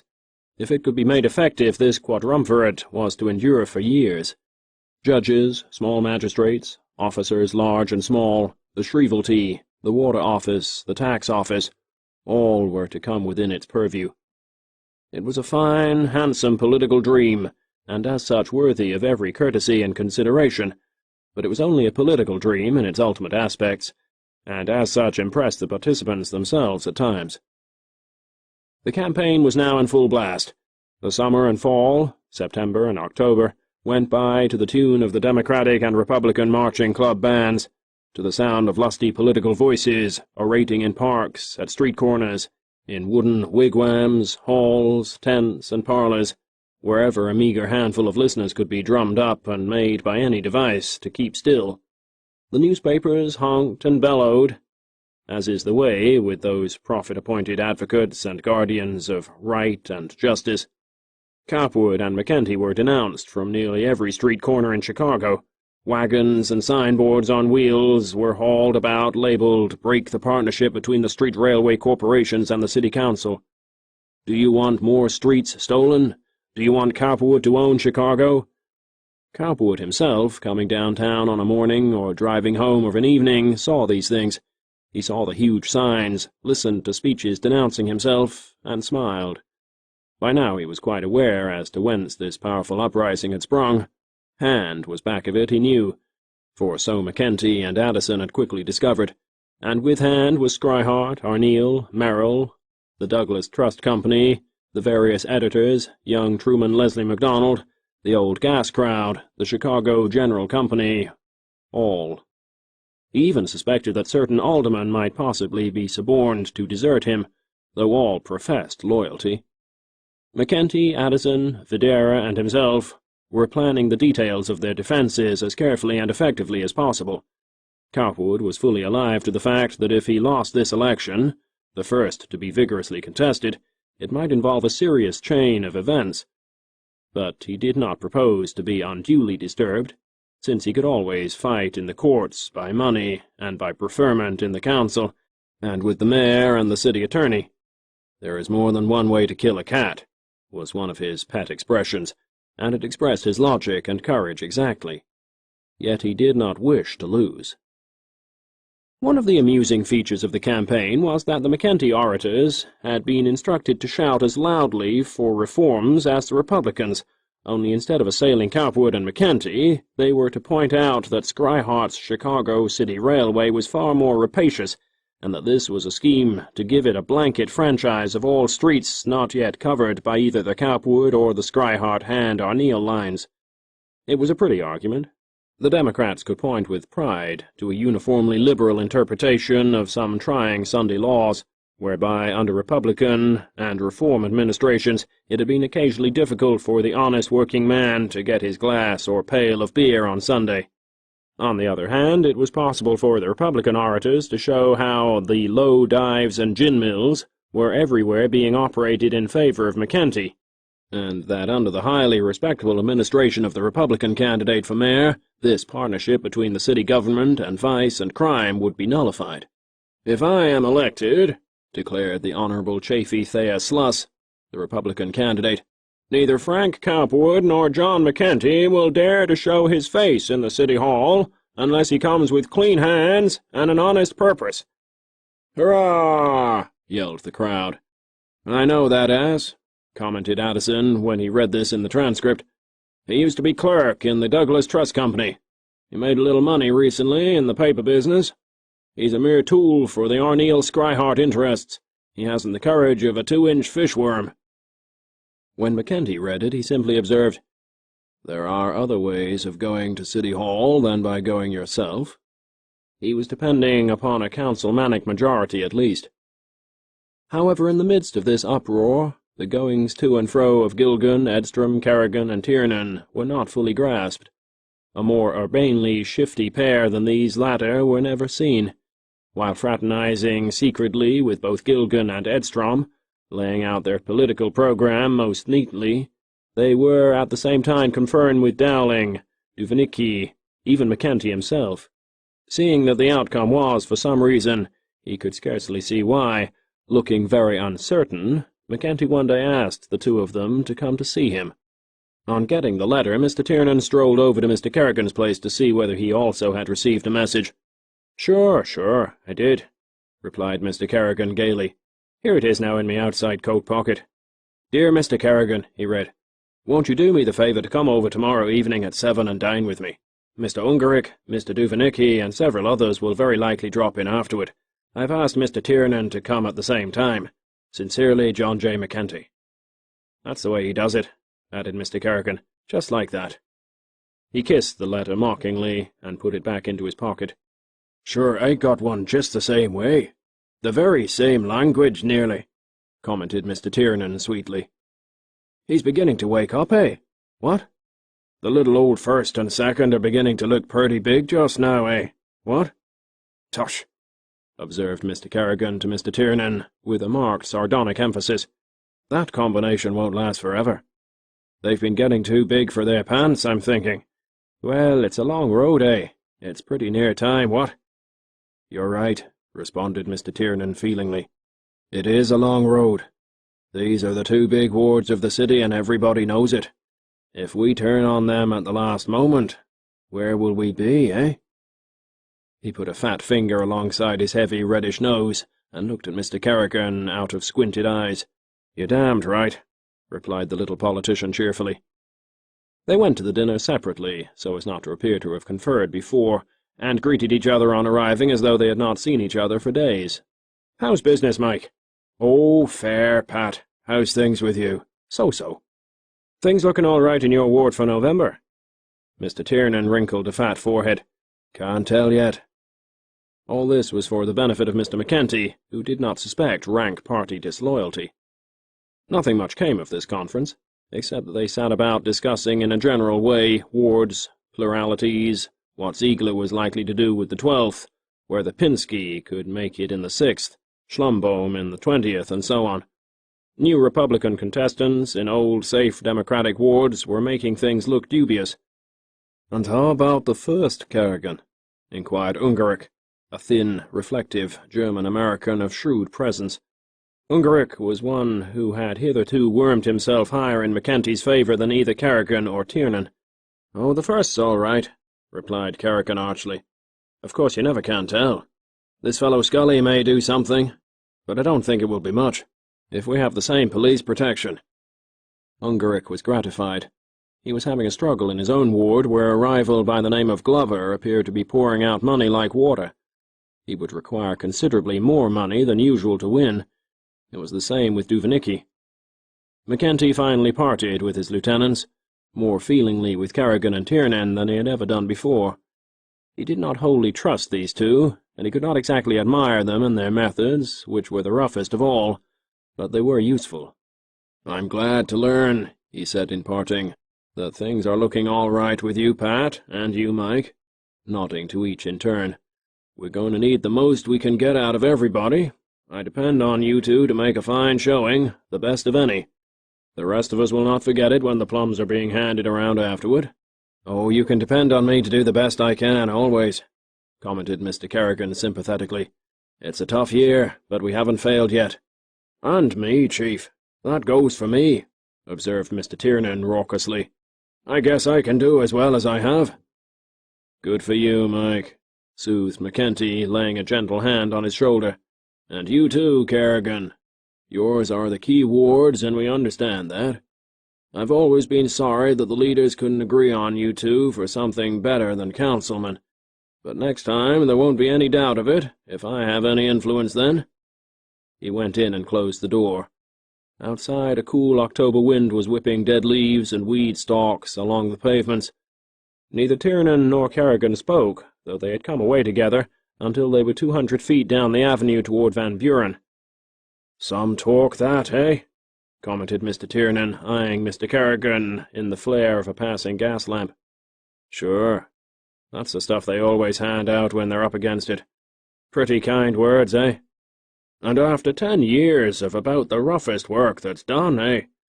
It's about time, what? Say, it's a wonder he didn't think of that last June, when the convention was in session." "Tush, Mikey," smiled Mr. Kerrigan grimly. "You're a bad little boy. You want your pie too soon? Wait another 2 or 4 or 6 years like Paddy Kerrigan and the others." "Yes, I will." "Not," growled Mr. Tiernan. "Wait till the 6th. "No more will I," replied Mr. Kerrigan. "Say, we know a trick that beats that next year business to a pulp, what?" "You're dead right," commented Mr. Tiernan. And so they went peacefully home. Chapter 37. Aileen's Revenge. The interesting Poke Lind, rising one morning, decided that his affair with Aileen, sympathetic as it was, must culminate in the one fashion satisfactory to him here and now, this day, if possible, or the next. Since the luncheon, some considerable time had elapsed, and although he had tried to seek her out in various ways, Aileen, owing to a certain feeling that she must think and not jeopardize her future, had evaded him. She realized well enough that she was at the turning of the balance, now that opportunity was knocking so loudly at her door, and she was exceedingly coy and distrait. In spite of herself, the old grip of Cowperwood was over her, the conviction that he was such a tremendous figure in the world, and this made her strangely disturbed, nebulous, and meditative. Another type of woman, having troubled as much as she had done, would have made short work of it, particularly since the details in regard to Mrs. Hand had been added. Not so Aileen. She could not quite forget the early vows and promises exchanged between them, nor conquer the often fractured illusions that he might still behave himself. On the other hand, Polk Lind, marauder, social adventurer, a buccaneer of the affections, was not so easily to be put aside, delayed and gainsaid. Not unlike Cowperwood, he was a man of real force, and his methods, in so far as women were concerned, were even more daring. Long trifling with the sex had taught him that they were coy, uncertain, foolishly inconsistent in their moods, even with regard to what they most desired. If one contemplated victory, it had frequently to be taken with an iron hand.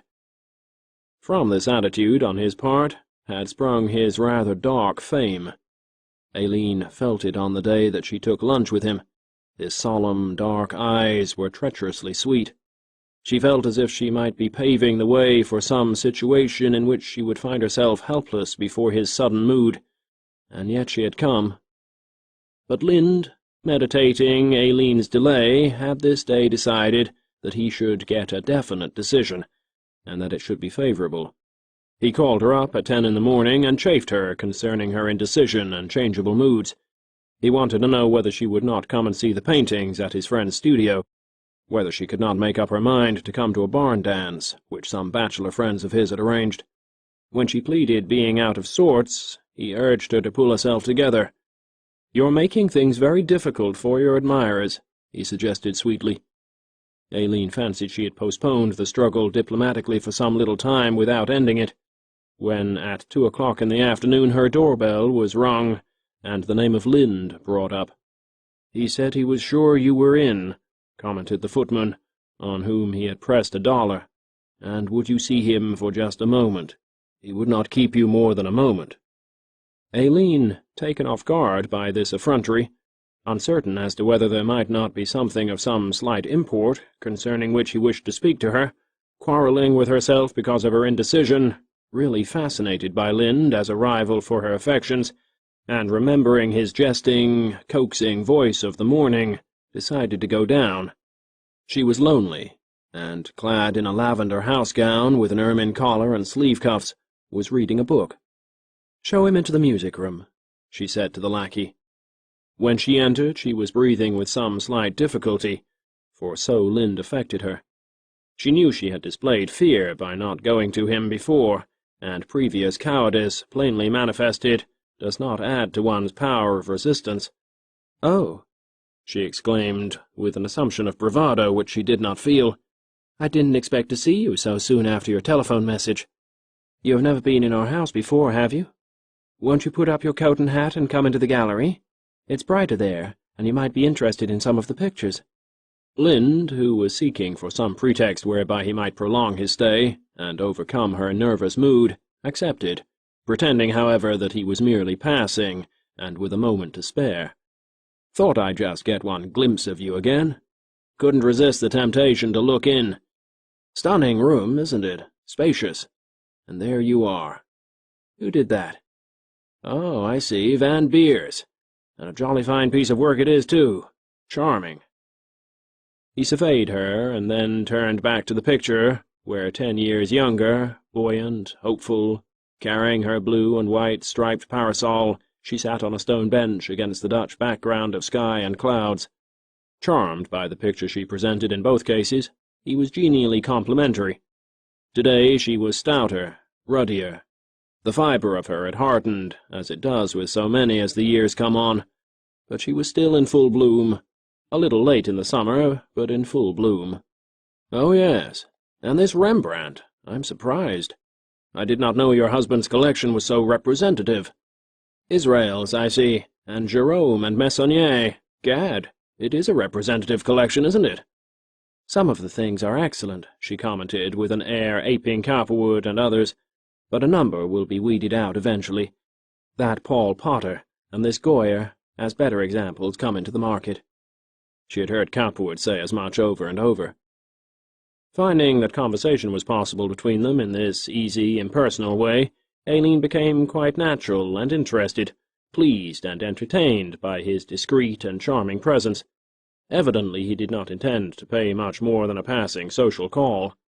On the other hand, Lind was studying her, wondering what effect his light, distant air was having. As he finished a very casual survey of the gallery, he remarked, "I've always wondered about this house. I knew Lord did it, of course, and I always heard it was well done. That is the dining room, I suppose." Aileen, who had always been inordinately vain of the house, in spite of the fact that it had proved of small use socially, was delighted to show him the remainder of the rooms. Lind, who was used, of course, to houses of all degrees of material splendor, that of his own family being one of the best, pretended an interest he did not feel. He commented as he went on the taste of the decorations and wood-carving, the charm of the arrangement that permitted neat, brief vistas and the like. "Just wait a moment," said Aileen as they neared the door of her own boudoir. "I've forgotten whether mine is in order. I want you to see that." She opened it and stepped in. "Yes, you may come," she called. He followed. "Oh, yes, indeed. Very charming. Very graceful, those little, lacy, dancing figures, aren't they? A delightful color scheme. It harmonizes with you exactly. It is quite like you." He paused, looking at the spacious rug, which was of warm blues and creams, and at the gilt ormolu bed. "Well done," he said. And then suddenly changing his mood and dropping his talk of decoration, Aileen was to his right, and he was between her and the door, he added, "Tell me now why you won't come to the barn dance tonight. It would be charming. You will enjoy it." Aileen saw the sudden change in his mood. She recognized that by showing him the rooms she had led herself into an easily made, disturbing position. His dark, engaging eyes told their own story. "Oh, I don't feel in the mood to. I haven't for a number of things for some time. She began to move unconcernedly about him toward the door, but he detained her with his hand. "Don't go just yet," he said. "Let me talk to you. You always evade me in such a nervous way. Don't you like me at all?" "Oh, yes, I like you. But can't we talk just as well down in the music room as here? Can't I tell you why I evade you down there just as well as I can here?" She smiled, a winning and now fearless smile. Lind showed his even white teeth in two gleaming rows, his eyes filled with a gay maliciousness. "Surely, surely," he replied. "But you're so nice in your own room here, I hate to leave it." "Just the same," replied Aileen, still gay, but now slightly disturbed also. "I think we might as well. You will find me just as entertaining downstairs." She moved, but his strength, quite as Cowperwood's, was much too great for her. He was a strong man. "Really, you know," she said, "you mustn't act this way here. Someone might come in. What cause have I given you to make you think you could do like this with me?" "What cause?" he asked, bending over her and smoothing her plump arms with his brown hands. "Oh, no definite cause, perhaps. You are a cause in yourself. I told you how sweet I thought you were the night we were at the Alcott. Didn't you understand then? I thought you did." "Oh, I understood that you liked me and all that, perhaps. Anyone might do that. But as for anything like, well, taking such liberties with me, I never dreamed of it. But listen, I think I hear someone coming." Aileen, making a sudden, vigorous effort to free herself and failing, added, "Please let me go, Mr. Lind. It isn't very gallant of you, I must say, restraining a woman against her will. If I had given you any real cause, I shall be angry in a moment." Again, the even, smiling teeth and dark, wrinkling, malicious eyes. "Really, how you go on. You would think I was a perfect stranger. Don't you remember what you said to me at lunch? You didn't keep your promise. You practically gave me to understand that you would come. Why didn't you? Are you afraid of me, or don't you like me, or both? I think you're delicious, splendid, and I want to know." He shifted his position, putting one arm about her waist, pulling her close to him, looking into her eyes. With the other he held her free arm. Suddenly he covered her mouth with his and then kissed her cheeks. "You care for me, don't you?" What did you mean by saying you might come if you didn't? He held her quite firm while Aileen struggled. It was a new sensation, this, that of the other man, and this was Polk Lind, the first individual outside of Cowperwood to whom she had ever felt drawn. But now, here, in her own room, and it was within the range of possibilities that Cowperwood might return or the servants enter. "Oh, but think what you're doing," she protested, not really disturbed as yet as to the outcome of the contest with him, and feeling as though he were merely trying to make her be sweet to him, without intending anything more at present. "Here in my room? Really, you're not the man I thought you were at all if you don't instantly let me go. Mr. Lind. Mr. Lind." He had bent over and was kissing her. "Oh, you shouldn't do this, really. I said I might come, but that was far from doing it. And to have you come here and take advantage of me in this way, I think you're horrid. If I ever had any interest in you, it is quite dead now, I can assure you. Unless you let me go at once, I give you my word I will never see you any more. I won't. Really, I won't. I mean it. Oh, please, let me go. I'll scream, I tell you. I'll never see you again after this day. Oh." It was an intense but useless struggle. Coming home one evening, about a week later, Cowperwood found Aileen humming cheerfully, and yet also in a seemingly deep and reflective mood. She was just completing an evening toilet, and looked young and colourful, quite her avid, seeking self of earlier days. "Well," he asked cheerfully, "how have things gone today?" Aileen, feeling somehow, as one will on occasions, that if she had done wrong she was justified, and that sometime because of this she might even win Cowperwood back, felt somewhat kindlier toward him. "Oh, very well," she replied. "I stopped in at the Herxmers this afternoon for a little while. They're going to Mexico in November. She has the darlingest new basket carriage, if she only looked like anything when she rode in it. Etta is getting ready to enter Bryn Mawr. She's all fussed up about leaving her dog and cat. Then I went down to one of Lane Cross's receptions, and over to Merrill's." She was referring to the great store. "And home. I saw Taylor Lord and Polk Lind together in Wabash Avenue." "Polk Lind," commented Cowperwood. "Is he interesting?" "Yes, he is," replied Aileen. "I never met a man with such perfect manners. He's so fascinating.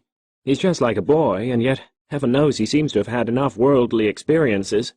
"So I've heard," commented Cowperwood. "Wasn't he the one that was mixed up in that Carmen Torriba case here a few years ago?" Cowperwood was referring to the matter of a Spanish dancer travelling in America with whom Lind had been apparently desperately in love. "Oh, yes," replied Aileen maliciously. "But that oughtn't to make any difference to you. He's charming, anyhow. I like him." "I didn't say it did I? You don't object to my mentioning a mere incident?" "Oh, I don't know about the incident," replied Aileen jestingly. "I know you." "What do you mean by that?" he asked, studying her face. "Oh, I know you," she replied sweetly, and yet defensively. "You think I'll stay here and be content while you run about with other women, play the sweet and loving wife. Well, I won't. I know why you say this about Lind. It's to keep me from being interested in him, possibly. Well, I will be if I want to. I told you I would be, and I will. You can do what you please about that. You don't want me, so why should you be disturbed as to whether other men are interested in me or not?" The truth was that Cowperwood was not clearly thinking of any probable relation between Lind and Aileen, any more than he was in connection with her and any other man, and yet in a remote way he was sensing someone. It was this that Aileen felt in him, and that brought forth her seemingly uncalled-for comment. Cowperwood, under the circumstances, attempted to be as suave as possible, having caught the implication clearly. "Aileen," he cooed, "how you talk. Why do you say that? You know I care for you. I can't prevent anything you want to do, and I'm sure you know I don't want to. It's you that I want to see satisfied. You know that I care." "Yes, I know how you care," replied Aileen, her mood changing for the moment. "Don't start that old stuff, please. I'm sick of it. I know how you're running around. I know about Mrs. Hand. Even the newspapers make that plain. You've been home just one evening the last 8 days, long enough for me to get more than a glimpse of you. Don't talk to me. Don't try to bill and coo. I've always known. Don't think I don't know who your latest flame is. But don't begin to whine, and don't quarrel with me if I go about and get interested in other men, as I certainly will. It will be all your fault if I do, and you know it. Don't begin and complain. It won't do you any good. I'm not going to sit here and be made a fool of. I've told you that over and over. You don't believe it, but I'm not. I told you that I'd find someone one of these days, and I will. As a matter of fact, I have already." At this remark, Cowperwood surveyed her coolly, critically, and yet not unsympathetically. But she swung out of the room with a defiant air before anything could be said, and went down to the music-room, from whence a few moments later there rolled up to him from the hall below the strains of the Second Hungarian Rhapsody, feelingly, and for once movingly played. Into it Aileen put some of her own wild woe and misery. Cowperwood hated the thought for the moment that someone as smug as Lind, so good-looking, so suave a society rake, should interest Aileen.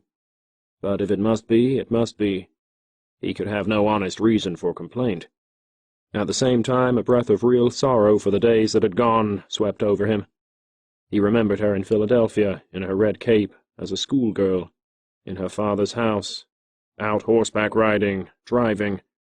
What a splendid, loving girl she had been, such a sweet fool of love.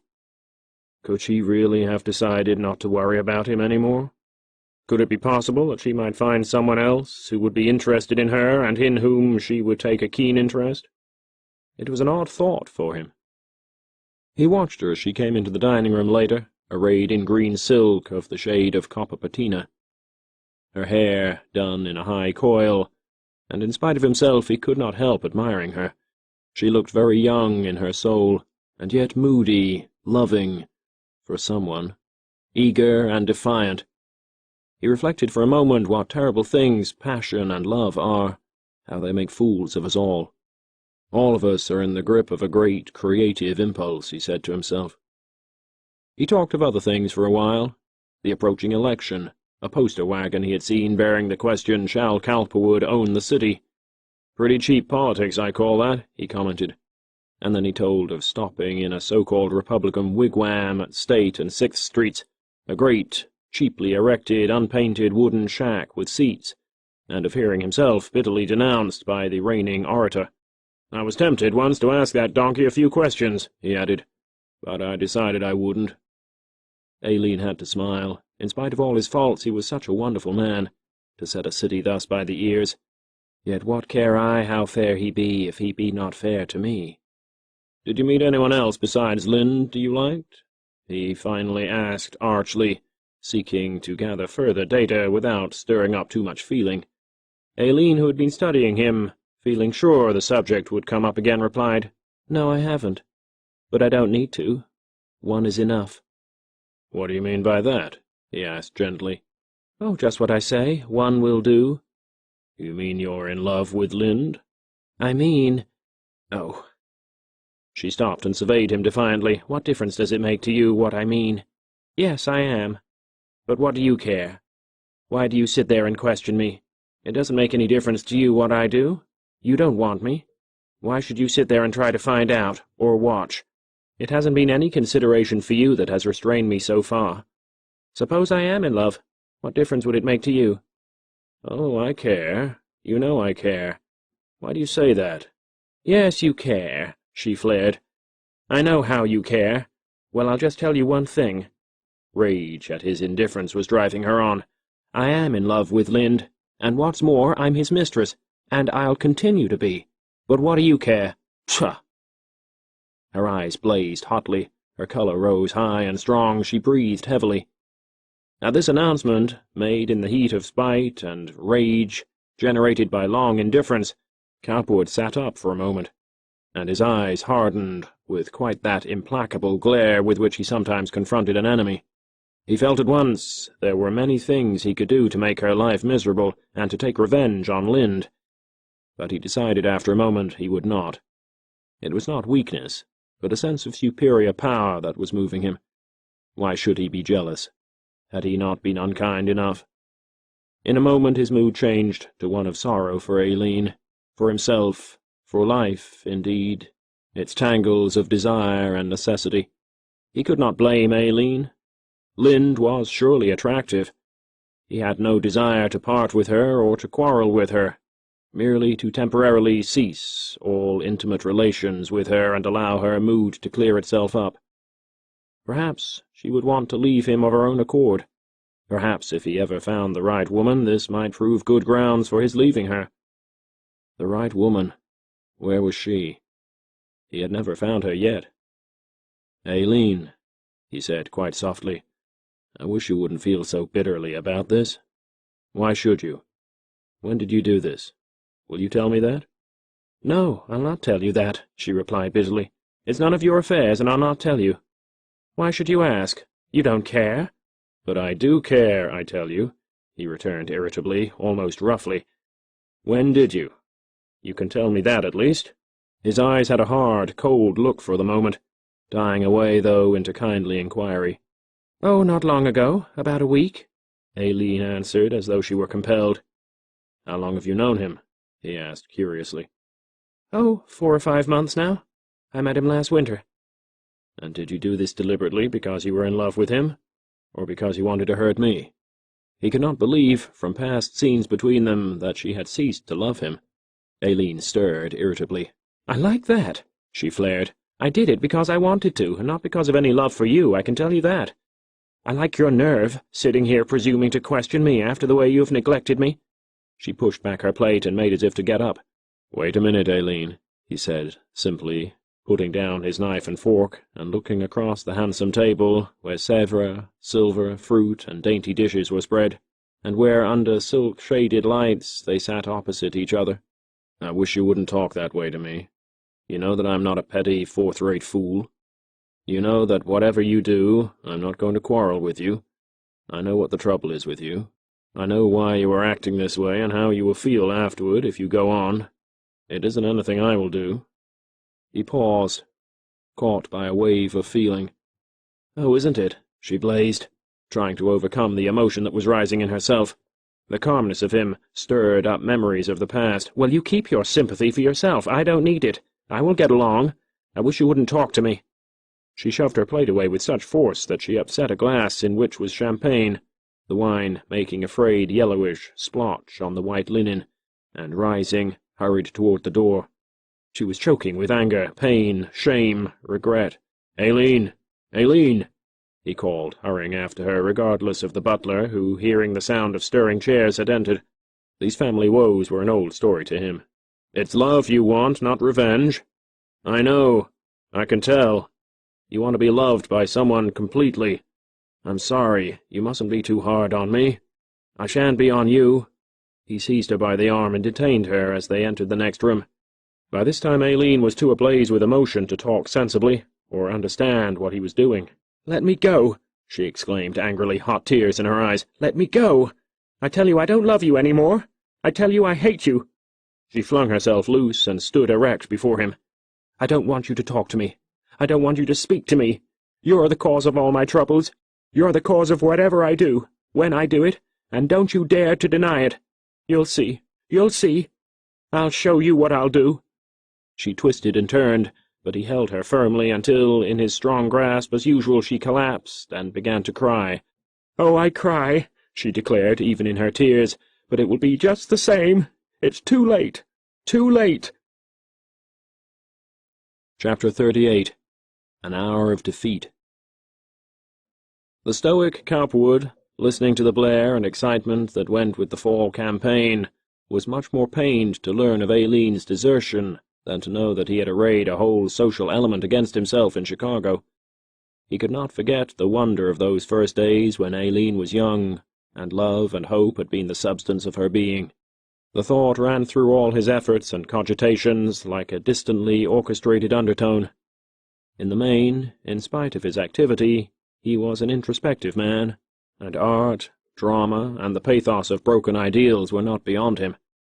He harbored in no way any grudge against Aileen, only a kind of sorrow over the inevitable consequences of his own ungovernable disposition, the will to freedom within himself. Change, the inevitable passing of things. Who parts with a perfect thing, even if no more than an unreasoning love, without a touch of self-pity? But there followed swiftly the 6th of November, with its election, noisy and irrational, and the latter resulted in a resounding defeat.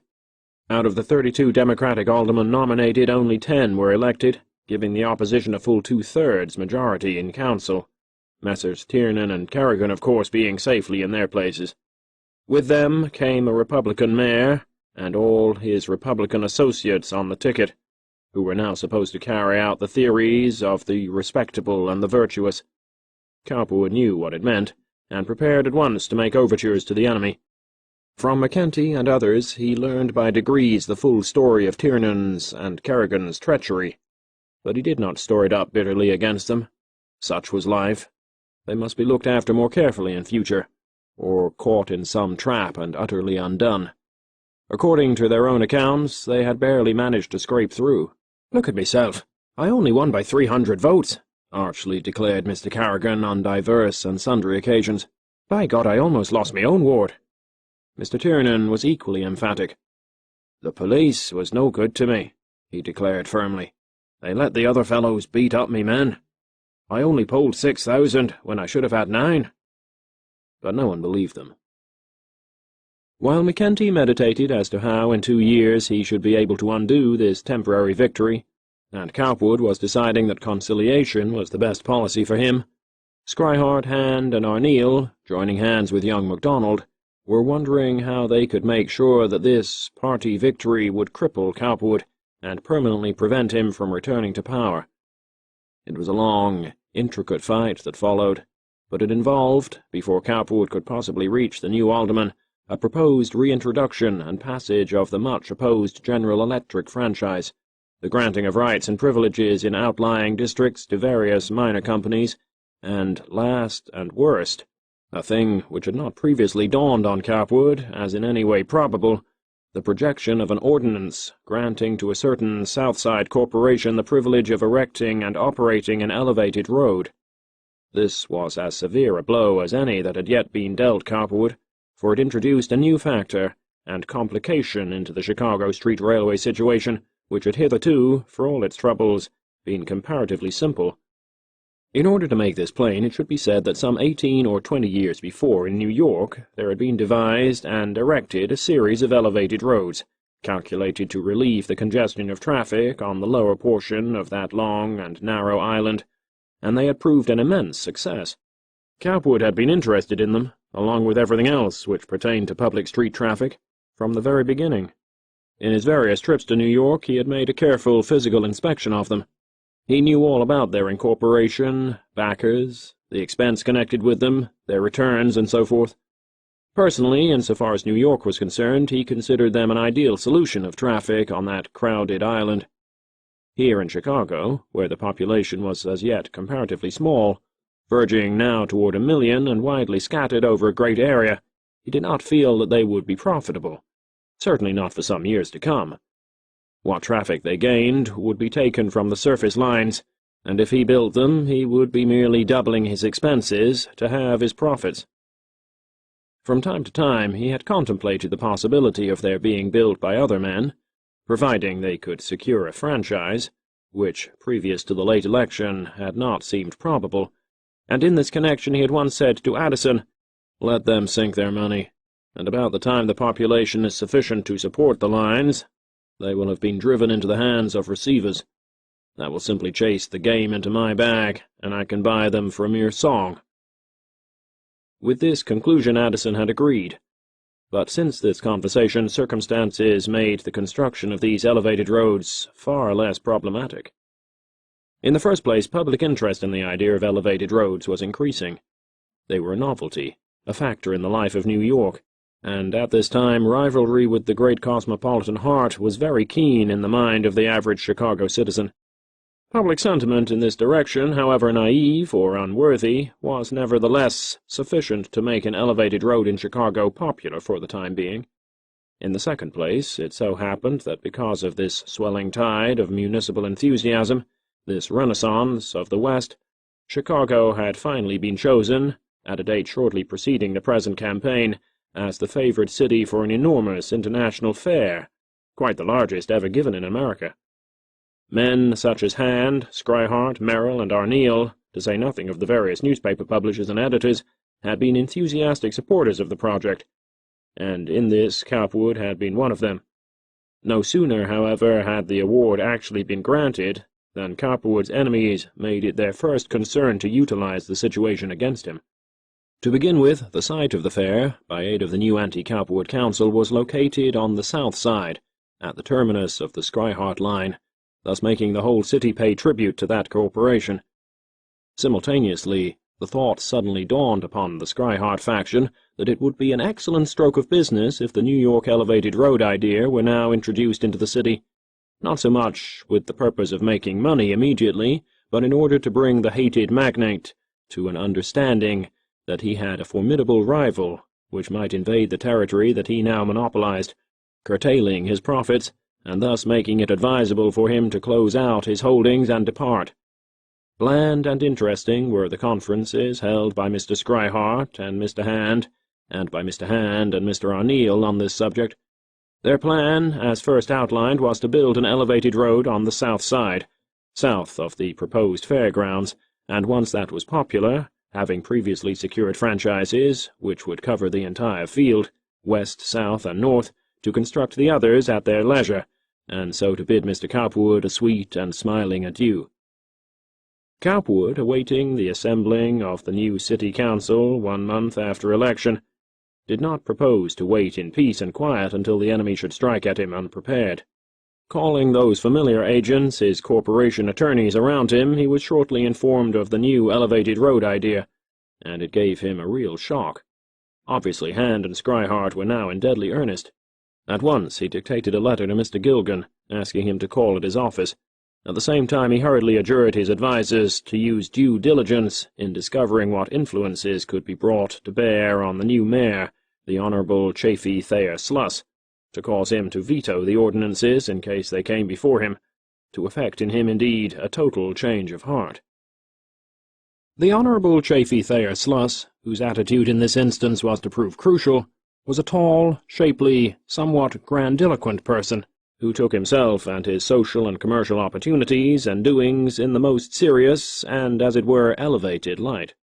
You know, perhaps, the type of man or woman who, raised in an atmosphere of comparative comfort and some small social pretension, and being short of those grey convolutions in the human brain-pan which permit an individual to see life in all its fortuitousness and uncertainty, proceed, because of an absence of necessity and the consequent lack of human experience, to take themselves, and all that they do, in the most reverential and providence-protected spirit. The Honourable Chafee Thayer Sluss reasoned that, because of the splendid ancestry on which he prided himself, he was an essentially honest man. His father had amassed a small fortune in the wholesale harness business. The wife, whom at the age of 28 he had married, a pretty but inconsequential type of woman, was the daughter of a pickle manufacturer, whose wares were in some demand, and whose children had been considered good catches in the neighbourhood, from which the Honourable Chafee Sluss emanated. There had been a highly conservative wedding feast, and a honeymoon trip to the Garden of the Gods and the Grand Canyon.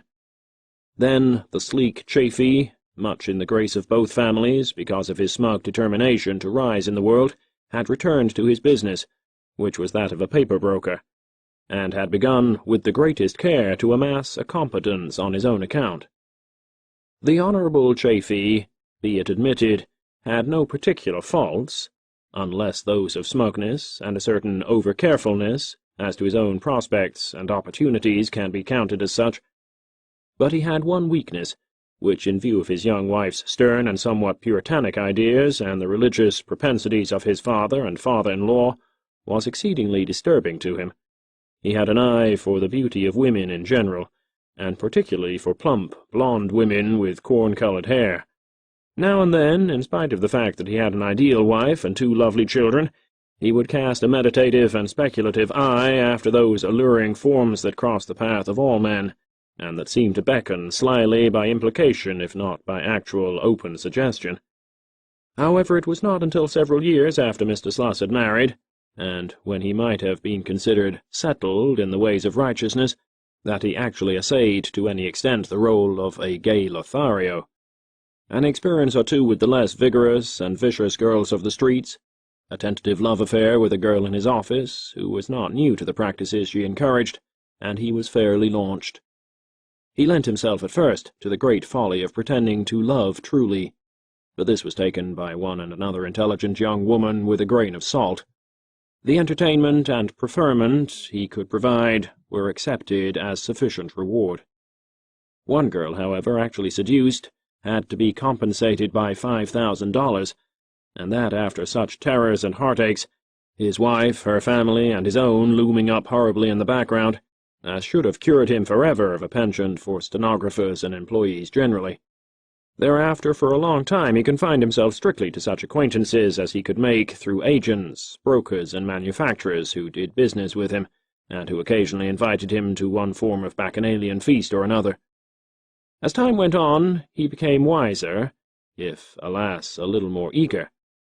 By association with merchants and some superior politicians whom he chanced to encounter, and because the ward in which he lived happened to be a pivotal one, he began to speak publicly on occasion, and to gather dimly the import of that logic which sees life as a pagan wild, and religion and convention as the forms man puts on or off to suit his fancy, mood, and whims during the onward drift of the ages.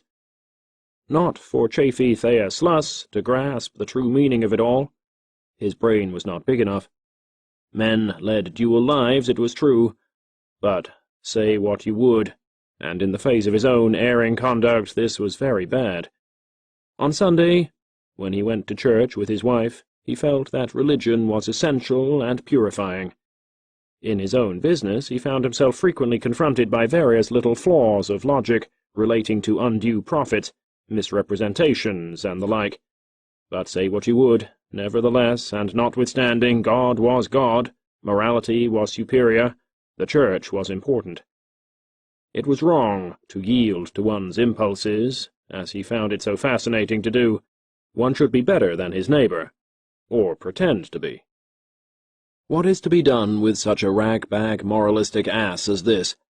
In spite of all his philanderings, and the resultant qualms due to his fear of being found out, he prospered in business, and rose to some eminence in his own community. As he had grown more lax, he had become somewhat more genial and tolerant, more generally acceptable. He was a good Republican, a follower in the wake of Norrie Sims and young Truman Leslie MacDonald. His father-in-law was both rich and moderately influential. Having lent himself to some campaign speaking, and to party work in general, he proved quite an adept. Because of all these things, his ability, such as it was, his pliability, and his thoroughly respectable savour, he had been slated as candidate for mayor on the Republican ticket, which had subsequently been elected. Cowperwood was well aware, from remarks made in the previous campaign, of the derogatory attitude of Mayor Sluss. Already he had discussed it in a conversation with the Honourable Joel Avery, ex-state senator, who was in his employ at the time. Avery had recently been in all sorts of corporation work, and knew the ins and outs of the courts, lawyers, judges, politicians, as he knew his revised statutes. He was a very little man, not more than 5 feet 1 inch tall, with a wide forehead, saffron hair and brows, brown, cat-like eyes, and a mushy under lip that occasionally covered the upper one as he thought. After years and years, Mr. Avery had learned to smile, but it was in a strange, exotic way. Mostly he gazed steadily, folded his lower lip over his upper one, and expressed his almost unchangeable conclusions in slow, Addisonian phrases. In the present crisis, it was Mr. Avery who had a suggestion to make. "One thing that I think could be done," he said to Cowperwood one day in a very confidential conference, "would be to have a look into the shall I say the heart affairs of the Honourable Chafee Thayer Sluss." Mr. Avery's cat-like eyes gleamed sardonically. "Unless I am greatly mistaken, judging the man by his personal presence merely, he is the sort of person who probably has had, or if not might readily be induced to have, some compromising affair with a woman which would require considerable sacrifice on his part to smooth over. We are all human and vulnerable." Up went Mr. Avery's lower lip, covering the upper one, and then down again. and it does not behoove any of us to be too severely ethical and self-righteous. Mr. Sluss is a well-meaning man, but a trifle sentimental, as I take it." As Mr. Avery paused, Cowperwood merely contemplated him, amused no less by his personal appearance than by his suggestion. "Not a bad idea," he said, "though I don't like to mix hard affairs with politics." "Yes," said Mr. Avery soulfully, "there may be something in it. I don't know. You can never tell." The upshot of this was that the task of obtaining an account of Mr. Sluss's habits, tastes, and proclivities was assigned to that now rather dignified legal personage, Mr. Burton Stimson, who in turn assigned it to an assistant, a Mr. Marchbanks. It was an amazing situation in some respects, but those who know anything concerning the intricacies of politics, finance, and corporate control, as they were practiced in those palmy days, would never marvel at the wells of subtlety, sinks of misery, and morasses of disaster which they represented. From another quarter, the Honourable Patrick Gilgan was not slow in responding to Cowperwood's message.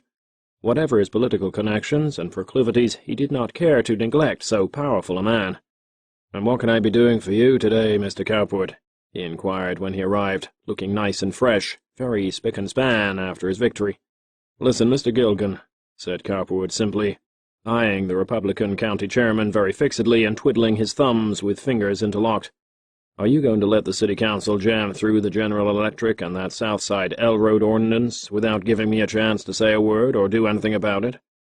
Mr. Gilgan, so Cowperwood knew, was only one of a new quadrumvirate, setting out to rule the city, but he pretended to believe that he was the last word, and all power and authority, after the fashion of McKenty. "Me good man," replied Gilgan archly, "you flatter me. I haven't the city council in me vest pocket.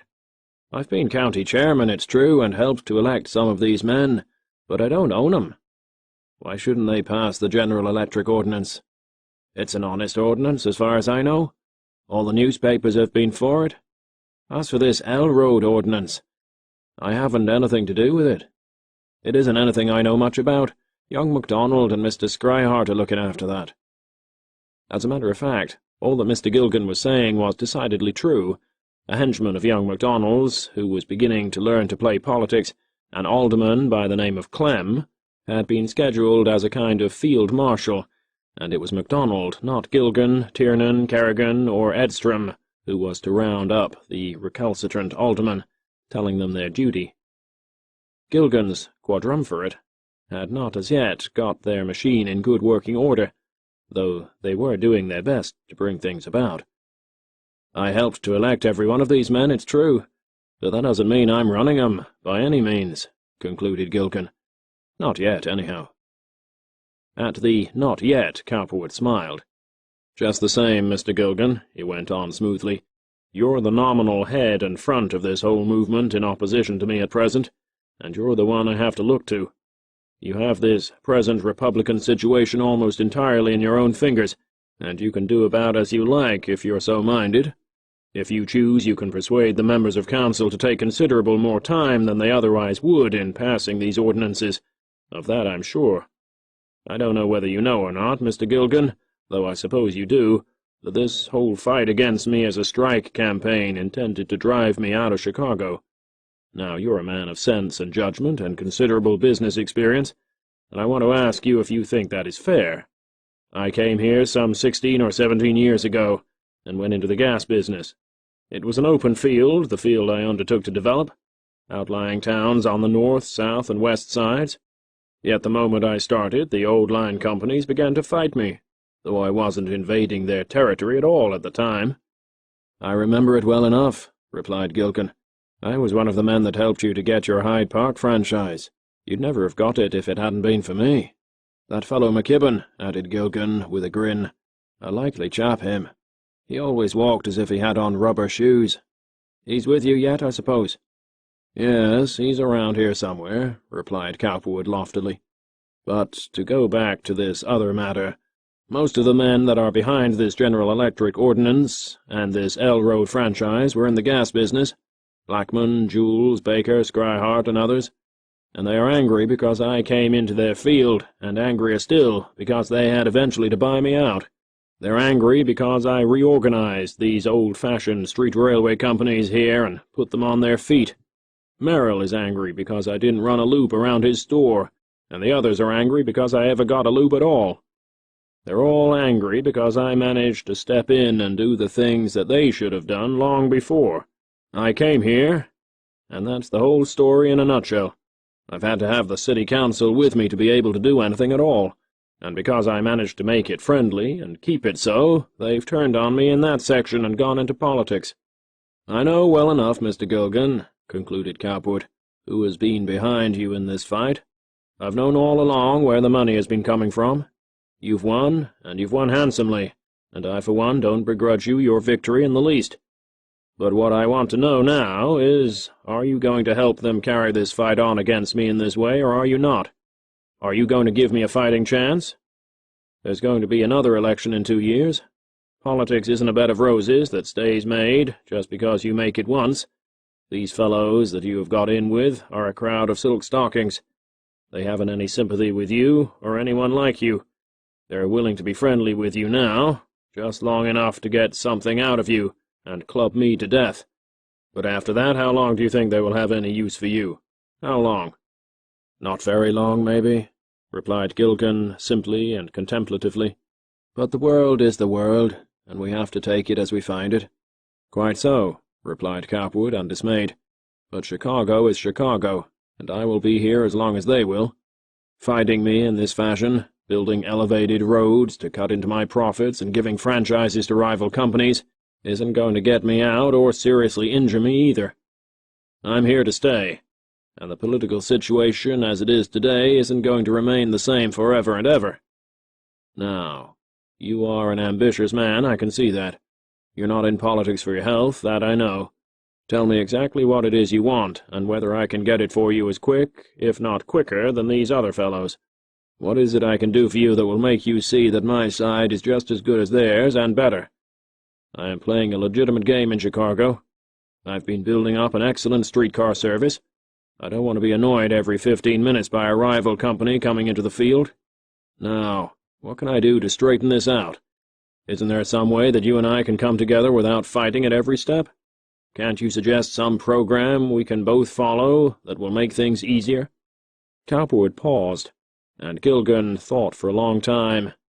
It was true, as Cowperwood said, that he was not in politics for his health. The situation as at present conditioned was not inherently favorable for the brilliant program he had originally mapped out for himself.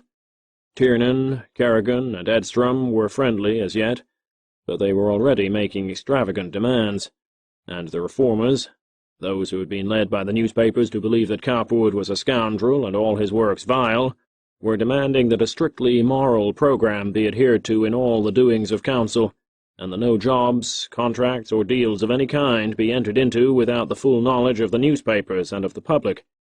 Gilgan, even after the first post-election conference with his colleagues, had begun to feel that he was between the devil and the deep sea, but he was feeling his way, and not inclined to be in too much of a hurry.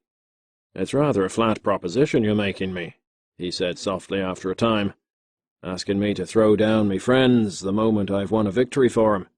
It's not the way I've been used to playing politics. There may be a lot of truth in what you say. Still, a man can't be jumping around like a cat in a bag. He has to be faithful to somebody sometime." Mr. Gilgan paused, considerably nonplussed by his own position. "Well," replied Cowperwood sympathetically, "think it over. It's difficult business, this business of politics. I'm in it for one only because I have to be. If you see any way you can help me, or I can help you, let me know. In the meantime, don't take in bad part what I've just said. I'm in the position of a man with his back to the wall. I'm fighting for my life. Naturally, I'm going to fight. But you and I needn't be the worst friends for that. We may become the best of friends yet." "It's well I know that," said Gilgan, "and it's the best of friends I'd like to be with you. But even if I could take care of the alderman, which I couldn't alone as yet, there's the mayor. I don't know him at all, except to say how do you do now and then. But he's very much opposed to you, as I understand it. He'll be running around most likely and talking in the papers. A man like that can do a good deal." "I may be able to arrange for that," replied Cowperwood. "Perhaps Mr. Sluss can be reached. It may be that he isn't as opposed to me as he thinks he is. You never can tell."